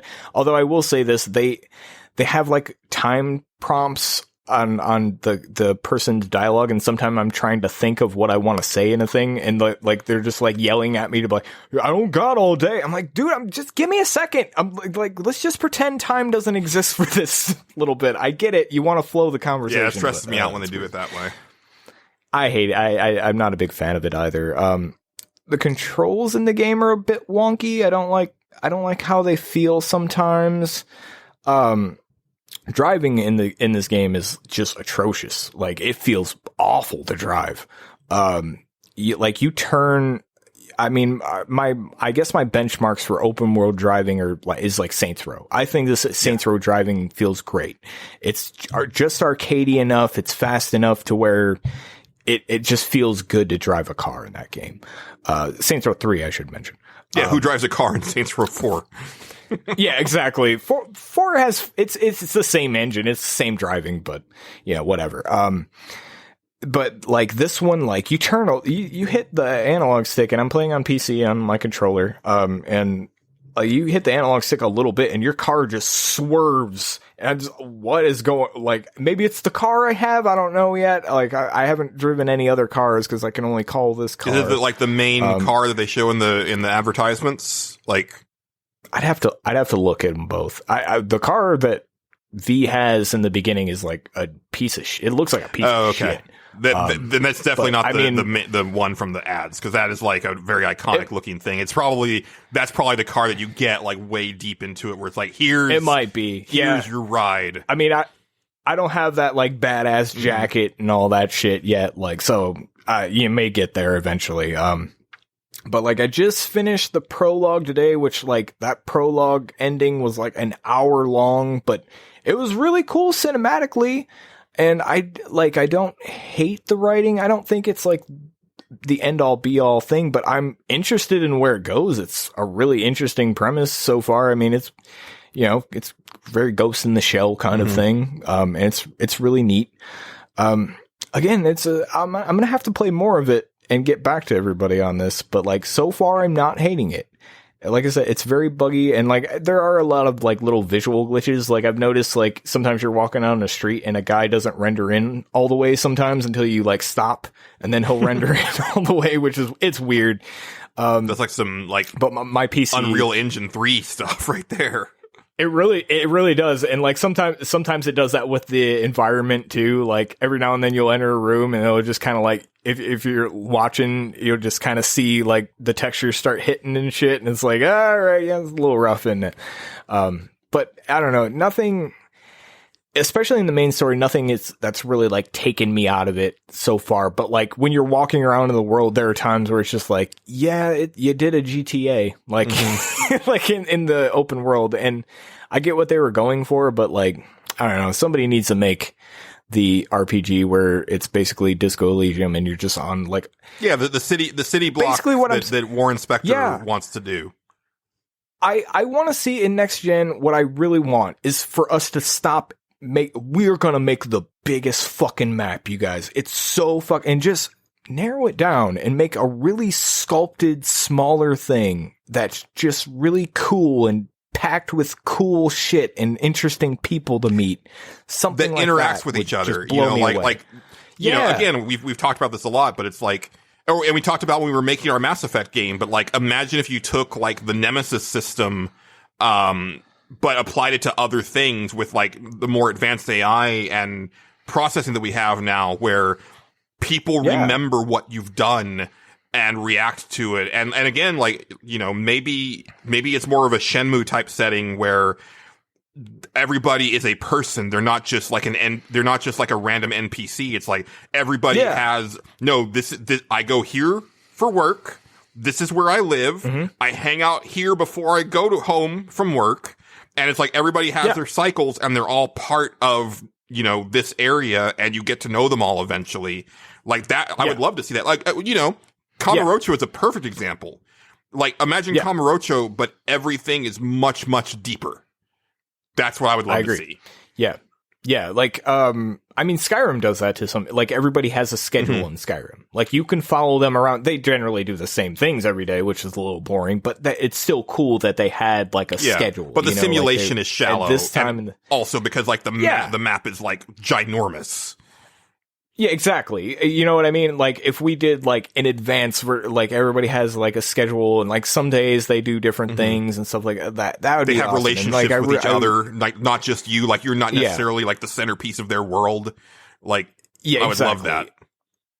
I would love that, too, man. I really want that. I'm hoping someday I get it, but Cyberpunk ain't. Cyberpunk is just like, the open world is just like, here's a bunch of random dudes, and you hear like the same. Like, I've already had like repeat conversations happen, and like, and that it's so that's the thing that I'm getting, and I don't mean to like step over you because you're the one who's played it, but just you're fine. The impression that I'm getting is that not only is it like GTA meshed with a Bethesda game, but it's like they also didn't update either of those styles at all. Where like, cause you know, GTA itself like is kind of a worn out thing where other people have done it more interestingly since. And then like Bethesda, I mean, I've got my own issues with Bethesda's games, but again, there's other people who have done more interesting things with them since Skyrim. Cause, well, I guess, and Fallout 4, that's the most recent one. So that's interesting to me, but the most damning thing, and again, like, you know, I know you're enjoying it. Everybody seems to be enjoying it with a lot of caveats. I'm in the middle of it. I'm enjoying it, but it has serious problems. I want to say that. Like, I am not hating what I play, but I could see myself getting to the end and being like, man, that fucking sucked. Yeah, and like, but I could also see being like, yeah, that was fun. You know, I'm not sure. I'm really in the undecided phase. The thing for me that's the most like puzzling is that, from what I've heard, and even from talking to you about the little part that you've played so far, is that like the writing and dialogue is just not nearly of the caliber of The Witcher 3, where it's like, when I played The Witcher 3, I was like, this is next level storytelling. This is amazing. Yes. And I can't wait to see what the studio does next. And it seems like maybe all those people left. I don't think it's that. I think it's hard to say for sure.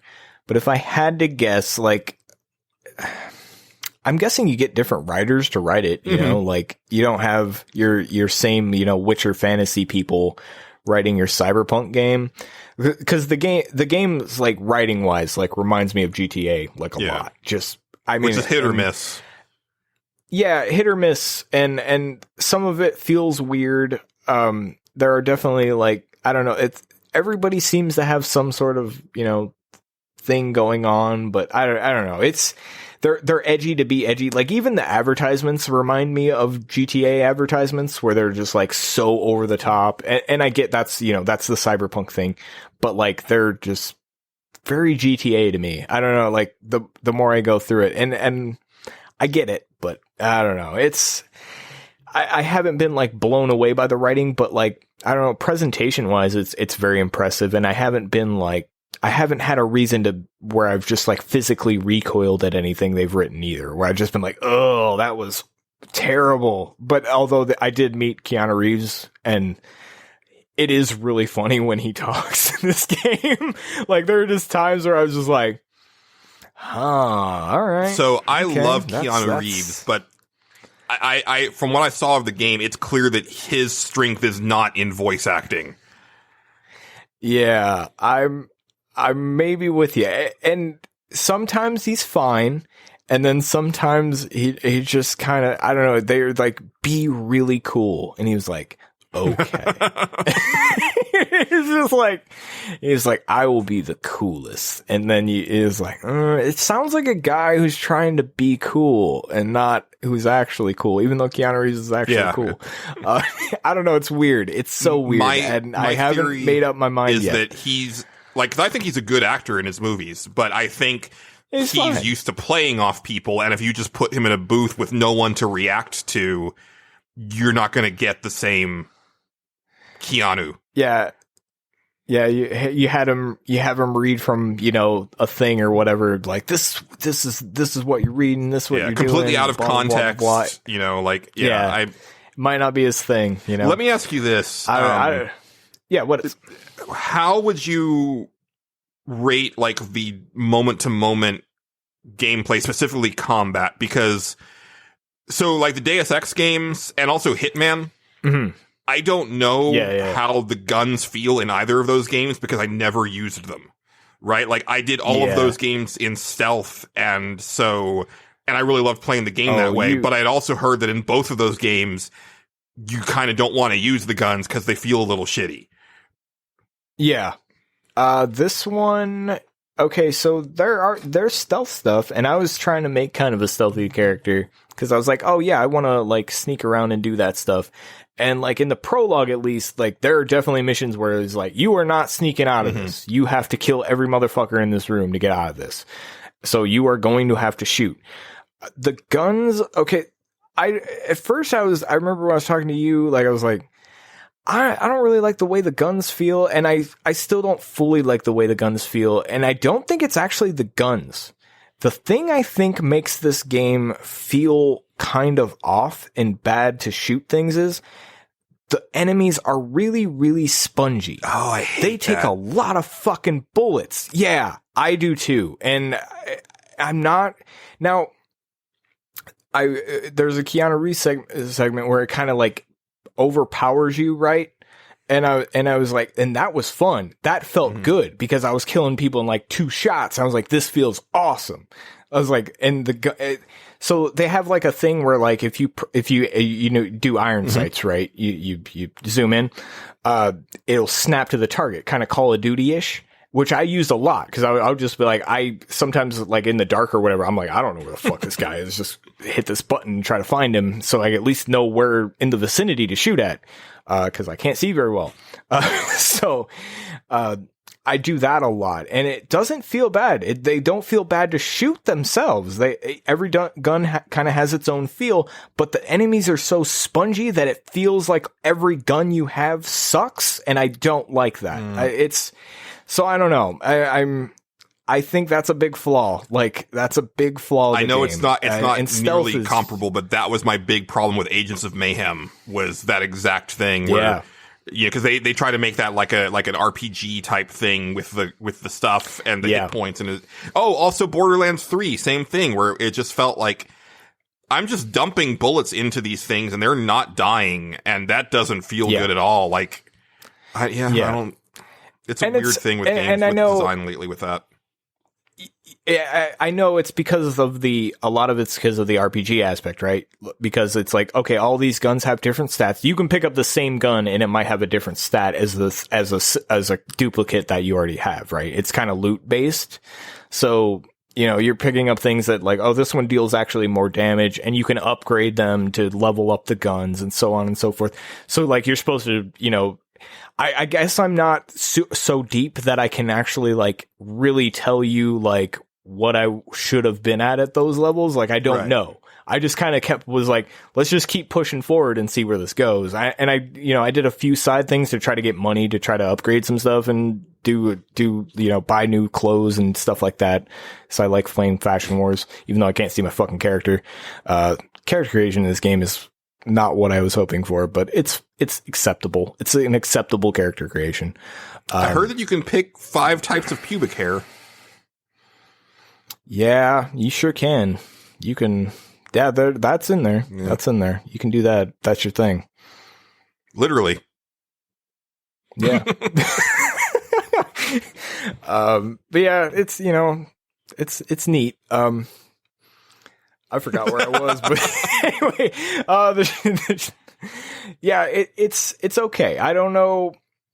I'm hoping I get to a point where I want to almost live that part where I was powered up. I'm like that part where I was like, okay, if this is where this game is going and this is how I feel at the end of it, this game might be really fucking cool.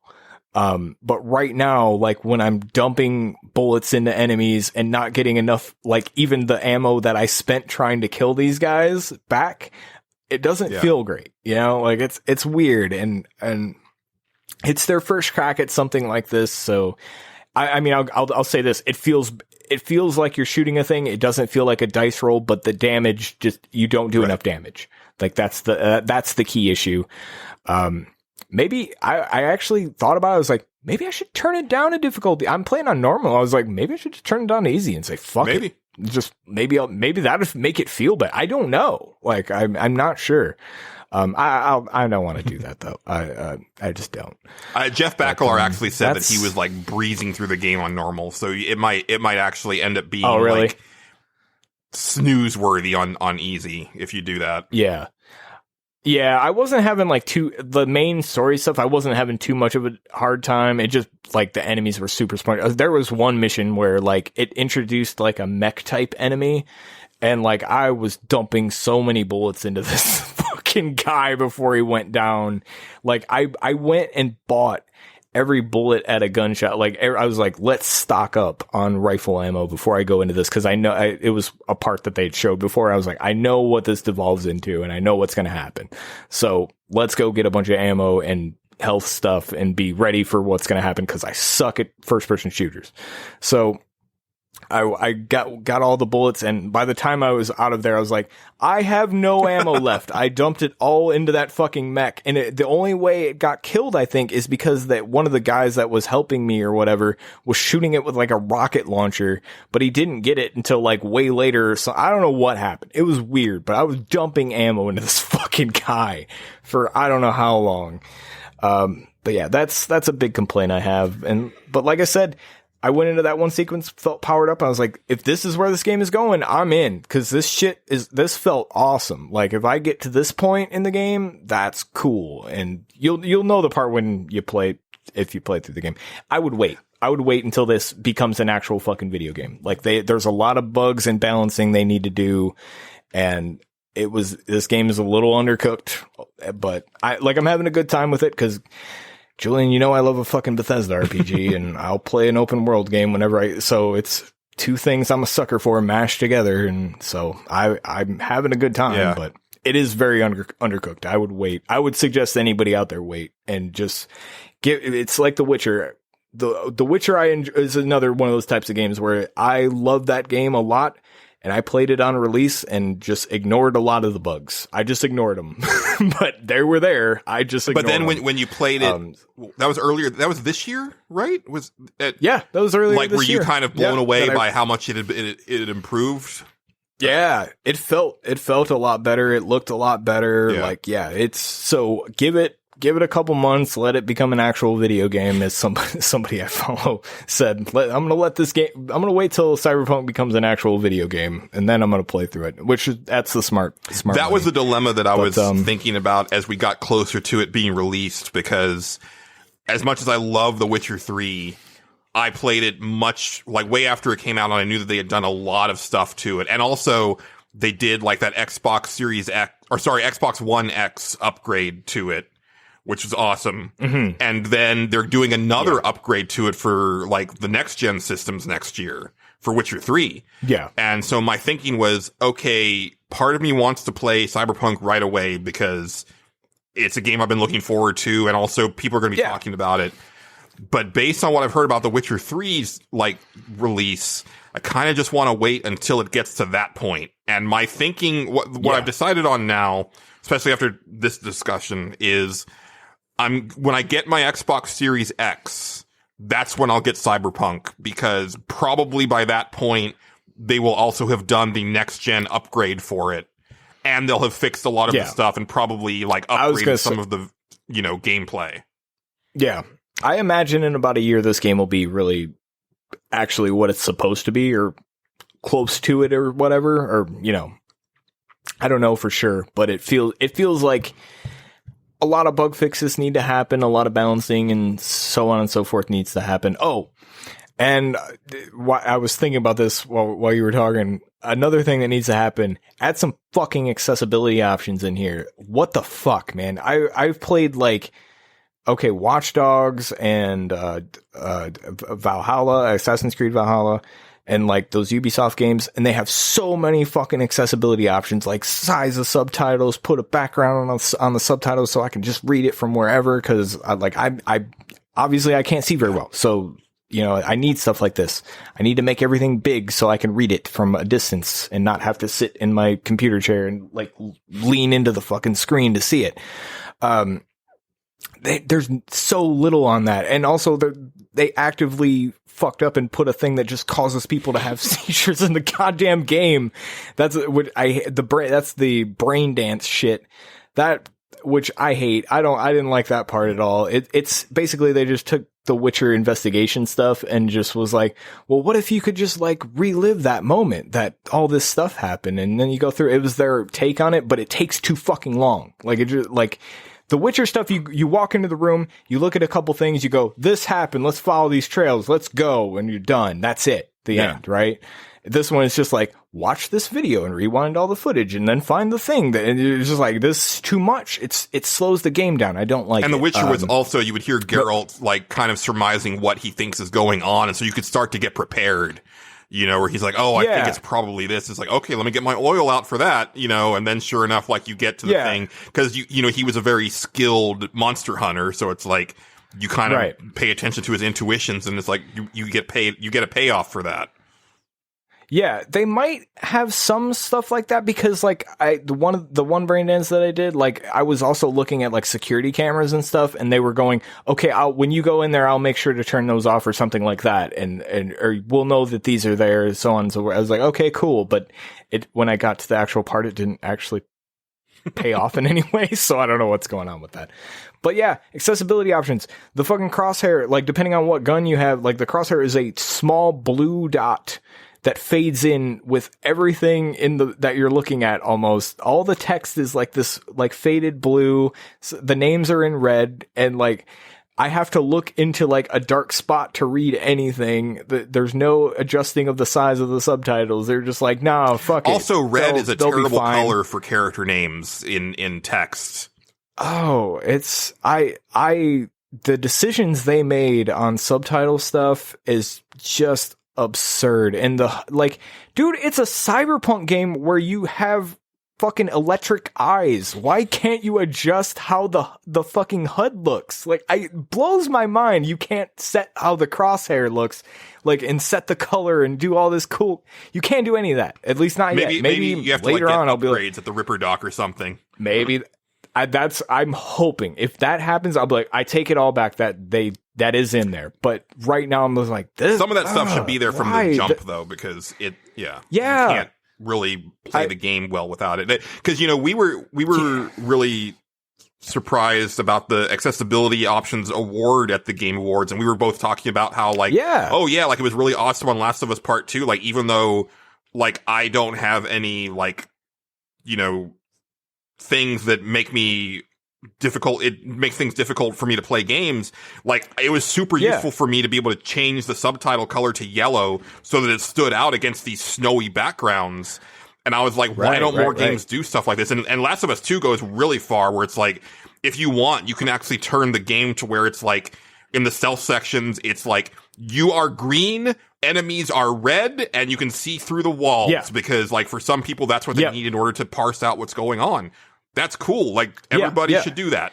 I agree. If you have the budget for it, which Cyberpunk definitely does. So they definitely did. And like, even in Watch Dogs, like, I remember I changed, like, the color of the subtitles, or maybe I didn't change the color, but I definitely changed the size of it. I think I put a background on the subtitles. I could change my crosshair, and I could change the color of the crosshair and the color of the, like, when I would highlight an enemy and stuff like that. So I was like, okay, when I highlight an enemy red or whatever. And I remember my default crosshair, because I think its default is white and it's pretty small. It's made to be, you know, non-invasive. I was like, no, I want that to be big. I need to know where I'm aiming, because I can't see very well. So I made it like a big, huge circle with a dot in the middle of it. And like, I was like, I can't see white in this game super well, because I don't see white tends to blur, especially if it's white on white, and fuck off. So I was like, I'm going to make that like green, or maybe I even made it pink, or I can't remember. I made it some color that I could see all the time. And I was like, man, this makes this game so much nicer to play. Like, I can't express that enough. And I can't believe in a Cyberpunk game you can't do that. It's part of the thing. Oh, it's nuts. But yeah, fucking, and don't make people have seizures. That's bad. Oh my God. What were they thinking? I can't get over that one. That's so dumb. All right. That's Cyberpunk. I don't hate it. I'm really in the middle, and I need to play more of it. I was late to the podcast because I got stuck meeting Keanu Reeves, and he just wouldn't shut the fuck up. Yeah. So, but that's fine. I actually had read this really long post the other day about, like, just these random amazing Keanu Reeves stories. And that dude he's a treasure. Like, there apparently there was, like, he took some pictures with some fans at an airport, and then he ended up just, like, getting into the back of their car when they got their rental car, and he was just sitting in the back seat telling them facts about, like, the city they were in. And it's not that he knew the city very well. He was just reading off of, like, the internet on his phone. And then he just started, like, playing some background music for them. And I was like, he's like some sort of, like, elder god that is just, like, walking among us. Yeah. He's an awesome dude. Yeah, I know. I love Keanu Reeves. Yeah. Don't get me wrong. Trust me. I even think I almost like that some of the stuff makes me laugh when he says it. Like, I almost love that it does. I don't know how to explain it. There's something so corny about the game that I actually enjoy it. Like, you meet the one dude, and he's like, I can tell he's going to be a big deal, right? And his name is Adam Smasher. And I'm just like, that's so dumb. I love it. Like, they're just like, this Adam Smasher. Oh shit. And I'm just like, this is great for some reason. It's so bad. It's amazing. Like, I don't know. I don't know what to think about the game. I have to play more, but this is where I'm at so far.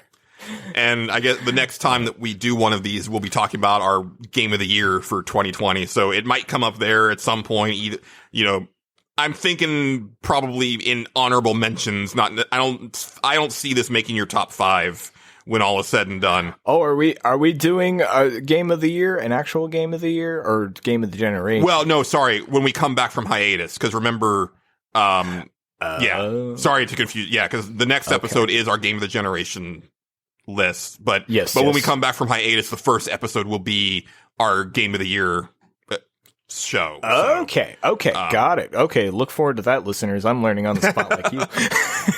I forgot that we're actually recording again next week. We're actually recording twice again next week because we're also doing the music Yes, one. it's going to be intense. Yeah, well, any closing thoughts or anything else that you wanted to hit? That's my thoughts on Cyberpunk. I'm still playing it. It seems fine, but not what I was hoping for. That's where I'm at on it. Yep, that's my closing thought. Well, there's only one thing left to do, Justin, and that is to lower the cage and step into the ring for a video game cage match. Ladies and gentlemen, welcome to the greatest spectacle on earth. This will be one hellacious ride tonight.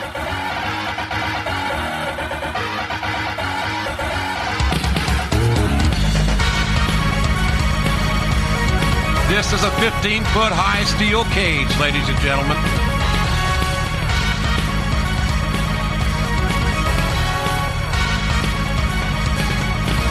Who will triumph? Who will prevail? And who will realize their dream? And this one is one hell of a booking from one Xrian who wants to pit Final Fantasy VI against Chrono Trigger in a battle for 16-bit JRPG supremacy. Now I'm I'm going to go first on this one, Justin, simply because I can be swayed, because this is on a razor's edge for me, man. I think my first line in my notes is, I hate this cage match so much. I don't want to pick between these games. I don't. So obviously, Final Fantasy VI is my favorite RPG on the Super Nintendo, and it's one of my favorite Final Fantasy games.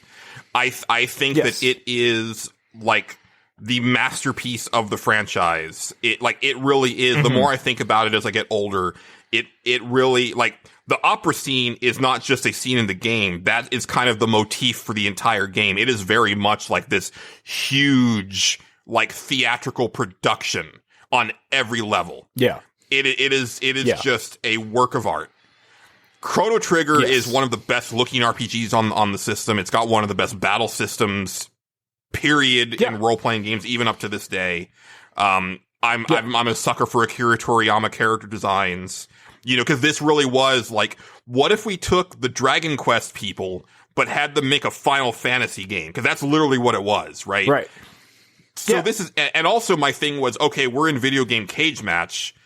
You've got the team up attacks in Chrono Trigger, so that makes all the difference right there, right? Because you've got the double text and the triple text, so that should solve it right there, right? Then I remembered how broken you can make Final Fantasy VI, because Final Fantasy VI has things like the Genji glove and the offering, which allows you to attack 8 times in a round, and one character alone can pretty much take out the entire cast of Chrono Trigger. Not to mention if you have the I think it's the magic box with the economizer, the one that allows you to cast spells twice in a row, but they only cost 1 magic point. There's some, and then you have Go-Go in there who can just copy the last thing that you did. So if you do have somebody do the 8 times attack, you can then just have Go-Go mimic that shit and do that also. Yeah. You've got Sabin out there doing his bum rush, and I don't know, to me, it just comes down to you can break open Final Fantasy VI so completely, where Chrono Trigger you can't really get to that point. So right now I'm saying Final Fantasy VI, but I reserve my right to switch my answer at any time. Okay. All right. Well, here's the thing, Julian. I'm not going to switch your answer because I'm really on the side of Final Fantasy VI here. Yes. I like Chrono Trigger. It's fine, but Final Fantasy VI was the first RPG that I seen and went, oh, this is what I get these games now. This is so cool. Oh, I love this. This is awesome. And the first scene I seen was the Ghost Train part. and like where fucking Kefka like poisons a fucking town and then like burns it down and shit. That game doesn't give a fuck about your feelings, man. Like they are killing motherfuckers out here. Like I was like, holy shit, this is intense. But my main argument is Saban can suplex a train, and all your other arguments are invalid. Yeah, yeah. I mean, Saban could fucking suplex. He suplexed a goddamn train, Julian. It happened. So yeah, I'm voting for fucking Final Fantasy VI. I can't be swayed on that. Like that's okay. I honestly saw you go in Chrono Trigger for some reason. Yeah, really. Yeah, no, I like Chrono Trigger. It's fine, but like if you ask me this every time, I definitely pick Final Fantasy VI. That's one of obviously 7's my favorite one just for sentimental reasons, but like I love 6. Like I love 6. It's a great game and I adore it. So, as I've said many times, like 6 is not my favorite game in the series, but I think that it is objectively the best game in the series. You know, it's the same thing for me with like Empire Strikes Back. I will say that is objectively the best Star Wars movie, but it is not my favorite Star Wars movie. Because I actually really like Return of the Jedi. That makes sense. Return of the Jedi is fun, man. I liked Return of the Jedi. It's got the Ewoks. They're fucking cool. Man. I know everybody hates the hardcore Star Wars fans. I love me some Ewoks, man. Although I'm not. I realized Ewoks. This week when they announced a whole shit ton of Star Wars shows for Disney Plus that I don't think I'm much of a Star Wars fan anymore because I do not give a shit. I've been out of the game for a long time now. I watched the first new Star Wars movie. I was like, that was neat, and I was done. I was like, the last thing that I really loved, and this is a controversial one, but I really loved Solo. I thought that was a surprisingly good and fun movie, and I wanted a sequel, but it did badly at the box office. Yeah. Anyway, that's neither here nor there. Well, we've got Final Fantasy VI in the lead, Justin, but as always, the Nerds Without Pants are not the be-all and end-all for video game cage match, because our lovely listeners, in addition to booking the matches, are also our referees. We're going to head on over to Facebook.com first to get the ruling from Adam Bradbury, who says, I feel I need to compare the craziest things in each game, those being Frog cutting a mountain and Sabin suplexing a train. Gotta go with suplexing a train. That is insanely badass. Yeah, I mean, that's... Yeah. I remember thinking of that and being like, how can you vote against the guy who suplexes a fucking train? Fuck you. That shit, that's too much, man. That's a fucking skill that we haven't seen in cage match ever. Nobody has suplexed a train onto another man before, and I feel like it could be Does anything to that level happen in Like a Dragon? Because I feel that it should.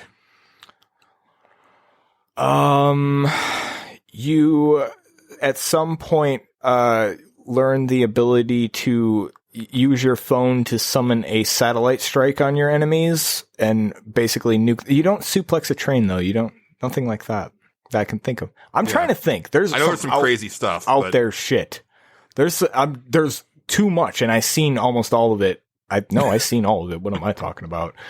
I just can't think of it. I mean, you do. I mean, you can get a crayfish to attack people. Yeah, I knew about that one. That's not as crazy as suplexing a train, though. No, I don't know. I don't know if I think that was like such a fun accident. Really, it just was that they should have really made a joke off of that. That they missed out on Yakuza with that. But no, nothing like that. But over on pixelbit.com, people also had ideas like our buddy San Andreas, who says Final Fantasy VI still far outshines Chrono Trigger in my book. Final Fantasy VI has a better storyline that is long enough to really carry a 40-hour epic, a better soundtrack, and world that at least seems much more expansive, Plus, I really like the cast of characters in Final Fantasy VI. 12 main characters plus 2 surprise characters. Chrono Trigger has some good bad guys, but none of them quite stack up to Kefka, who was really a standout villain, who had his own evil 16-bit laugh. That is true. That laugh is good. And Ultros. Yeah. Oh, yeah. Ultros. Fuck. Provided a few moments of comic relief during otherwise heavy moments. Yep. I agree on all points. Excellent points there. I agree on all points. I miss Final Fantasies that had like ridiculous amounts of characters in them. Like 6 was the last one to do that, and I would love to go back to something like that. Yeah. I mean, I guess if you count 14, because if you count like the characters who would be your party members, there's probably about like 12 or so far in 14. But again, you know, it's a different beast. What if, Julian? What if Final Fantasy had 108 characters? I'm listening. All right. All right. Got another update from the Ayuden Chronicles Kickstarter, and I'm getting excited. I'm looking forward to that game. I want another Suikoden very badly, and that seems good. All right. Next up, we have Superstep, who says, well, I own Final Fantasy VI via the Super Nintendo Mini, but Chrono Trigger looks more interesting for my tastes, but I don't know that having not really played either for very long. I never really had time to... Chrono Trigger wins, time travel all over the mat, steel chairing Final Fantasy VI. We did underestimate the time travel element of Chrono Trigger. That is true. Because even if you pinned Chrono, they're just going to replace him with a dummy after the fact, and then you didn't actually pin Chrono. Yeah, but couldn't you break? You can break the time machine, right? You could break. Maybe you could try. Maybe, I don't know. You could try. I don't know. Kefka could find a way, man. I don't underestimate. Yeah, him. Kefka would probably I don't know. He'd probably figure something out. He'd probably find a way to time travel himself. I mean, yeah, that's crazy. The thing is like, you know, Magus didn't succeed in doing what he wanted to do, but Kefka actually destroyed the world. He won. He fucking won. He won. That's what's great. Oh, I love that game. All right. After that, we have Extrian. He says, I feel like all the triple text would be too much for the Final Fantasy crew to handle. Then there's always time travel, and Chrono looks a bit like Goku, so probably has as much power as him. So Chrono Trigger for the win. Valid points. That's valid points. And I would be remiss to mention, or if I didn't mention the fact that Frog is one of my all-time favorite role-playing heroes. Again, like I said, I hate I hate it. It's awful, and you should be ashamed of yourself, Extrian.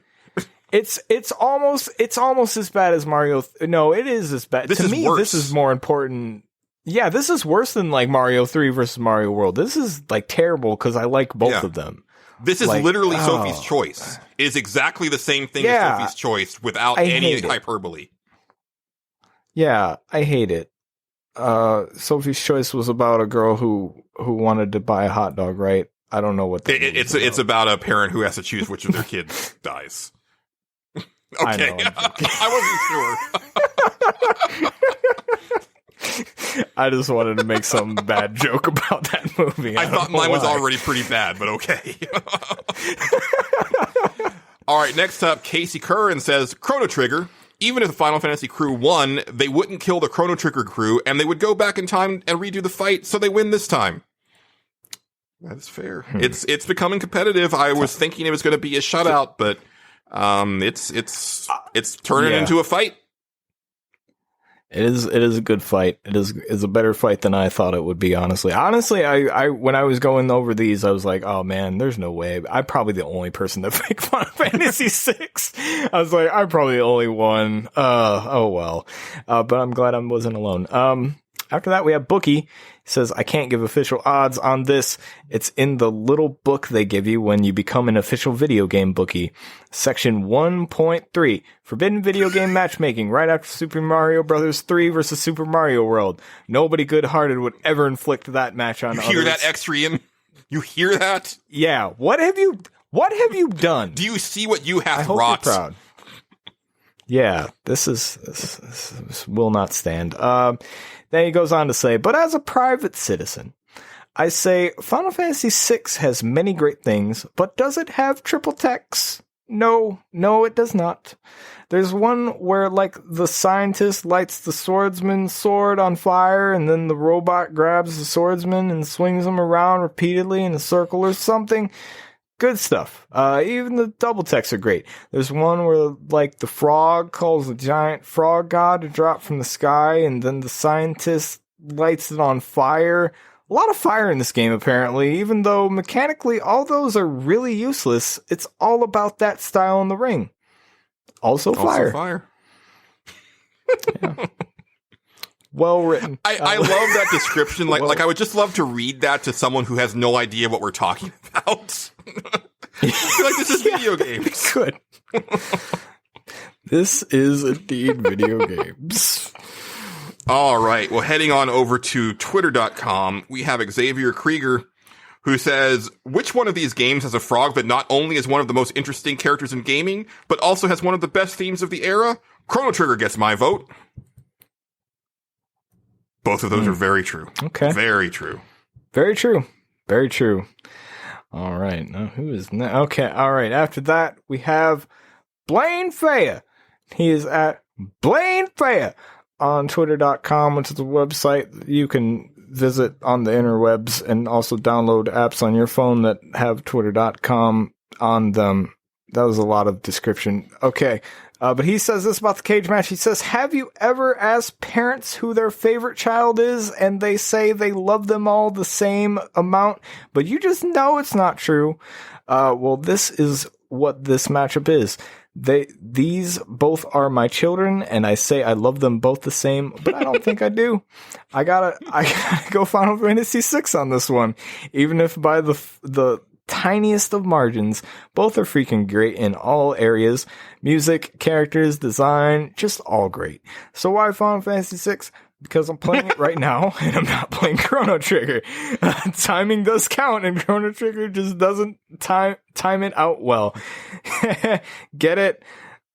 Oh, I see. It's a time travel game, and it just doesn't time out right. I apologize for that.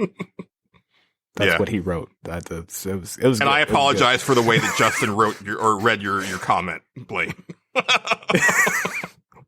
Why? I thought it was great. I thought I did a good job.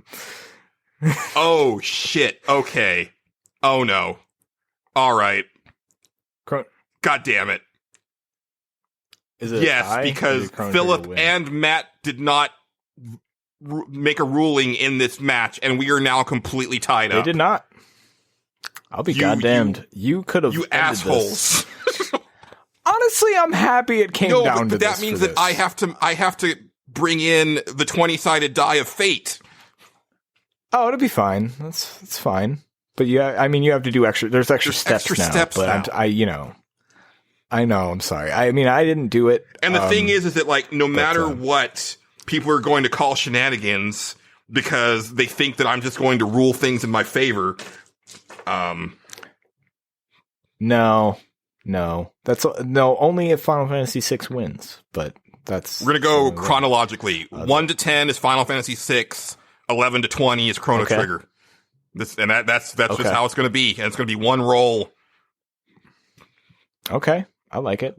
One roll to rule them all, and in the darkness bind them. All right. That's a 7. That means Final Fantasy VI has got it. That's Final Fantasy VI has got it, and I'm just saying, if don't call shenanigans on us. Call shenanigans on the two people that didn't vote, because clearly they knew that this would be a tie matchup, and that if they didn't vote, that they would screw over you all. So that's okay. This was a good. It fight. was a hell of a fight. Now, if you want to tell me that it was rigged and that we need to have a recount, go fuck yourself. We're not doing. We're not doing this match again. No, I'm glad it ended the way it did. Not because Final Fantasy VI won, but because it was such a good match. This was a 5-star match. Honestly, I fully expected Chrono Trigger to like win handily, because I feel that like Final Fantasy VI has become the obvious choice, right? And so Chrono Trigger became the subversive choice. And so I expected like time to basically have been not in Final Fantasy VI's favor. So to see like an equal number of people pick it, like that makes me very happy, because I fully expected it to be like, you know, I honestly thought it was going to be me and like maybe one other person, and then everybody else was going to pick Chrono Trigger. It's funny because I thought the same thing. I was like, I'm picking Final Fantasy VI because I love that game. Like, I adore 6, like, more than I do. I love Chrono Trigger, don't get me wrong, but I adore 6. And I was like, I was sitting here, like, writing, I was like, Julian has probably got a really good argument for why Chrono Trigger's gonna win here, and I'm probably gonna be wrong, but okay, whatever. I'm picking 6 because I like it, damn it. Dude, you can do 9,999 attacks with one character. That's insane. I know. Insane. That's pretty good.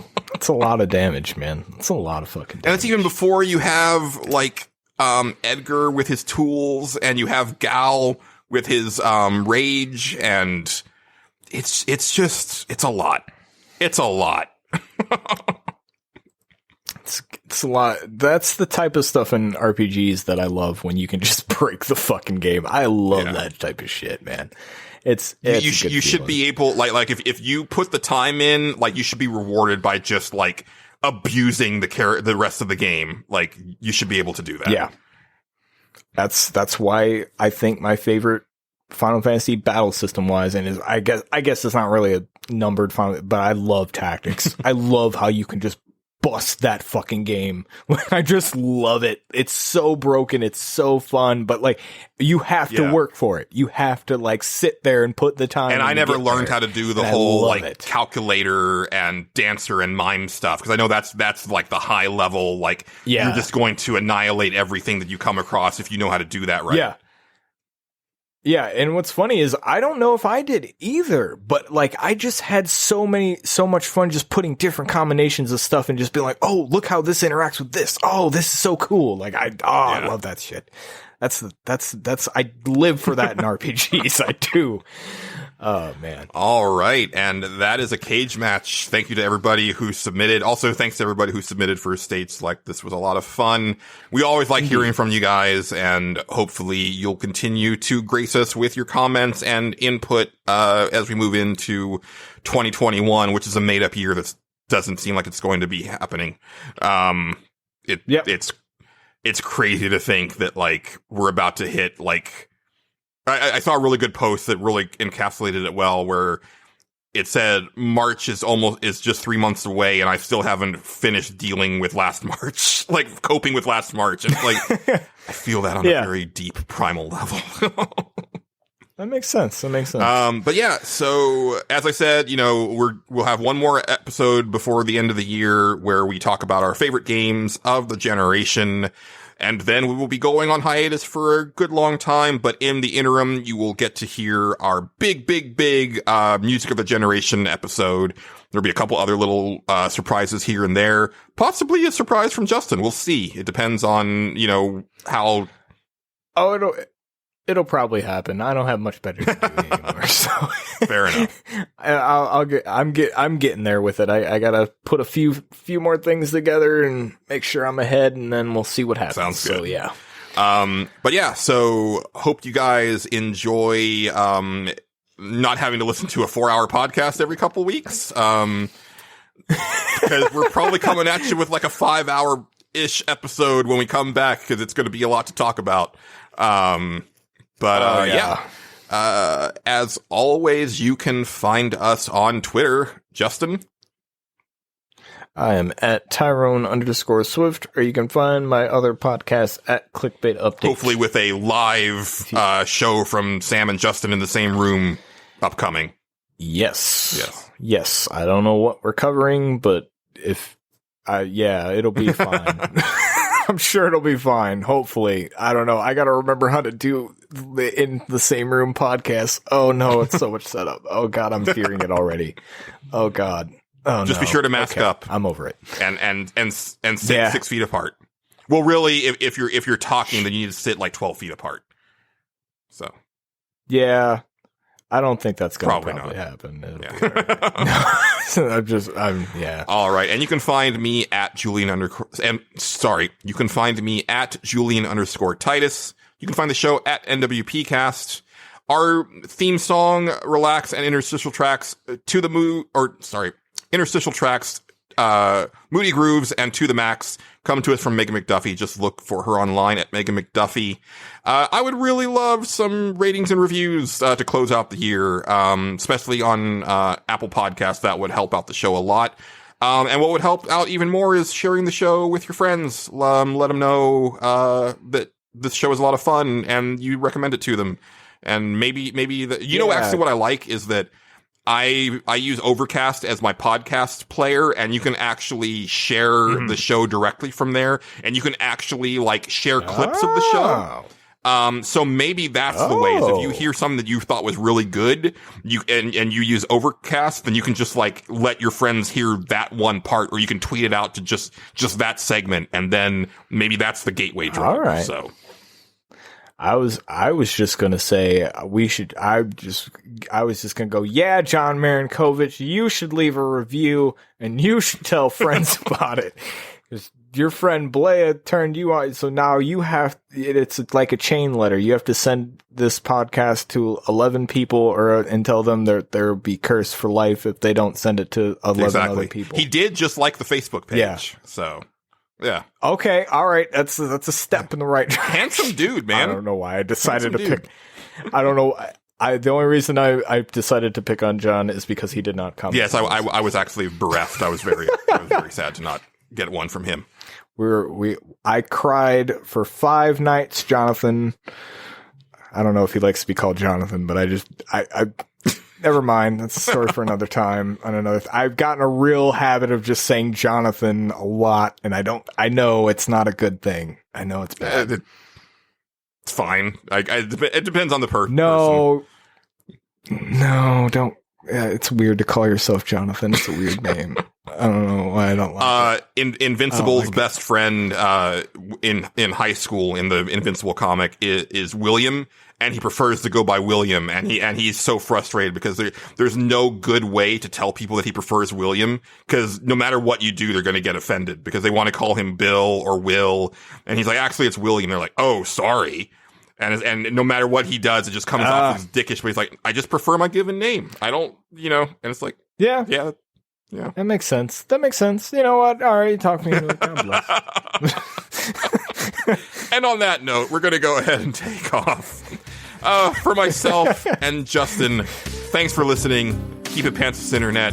Wash your goddamn hands and put on your goddamn mask. Goodbye. It's going to add to it more and more as we go on through this shit.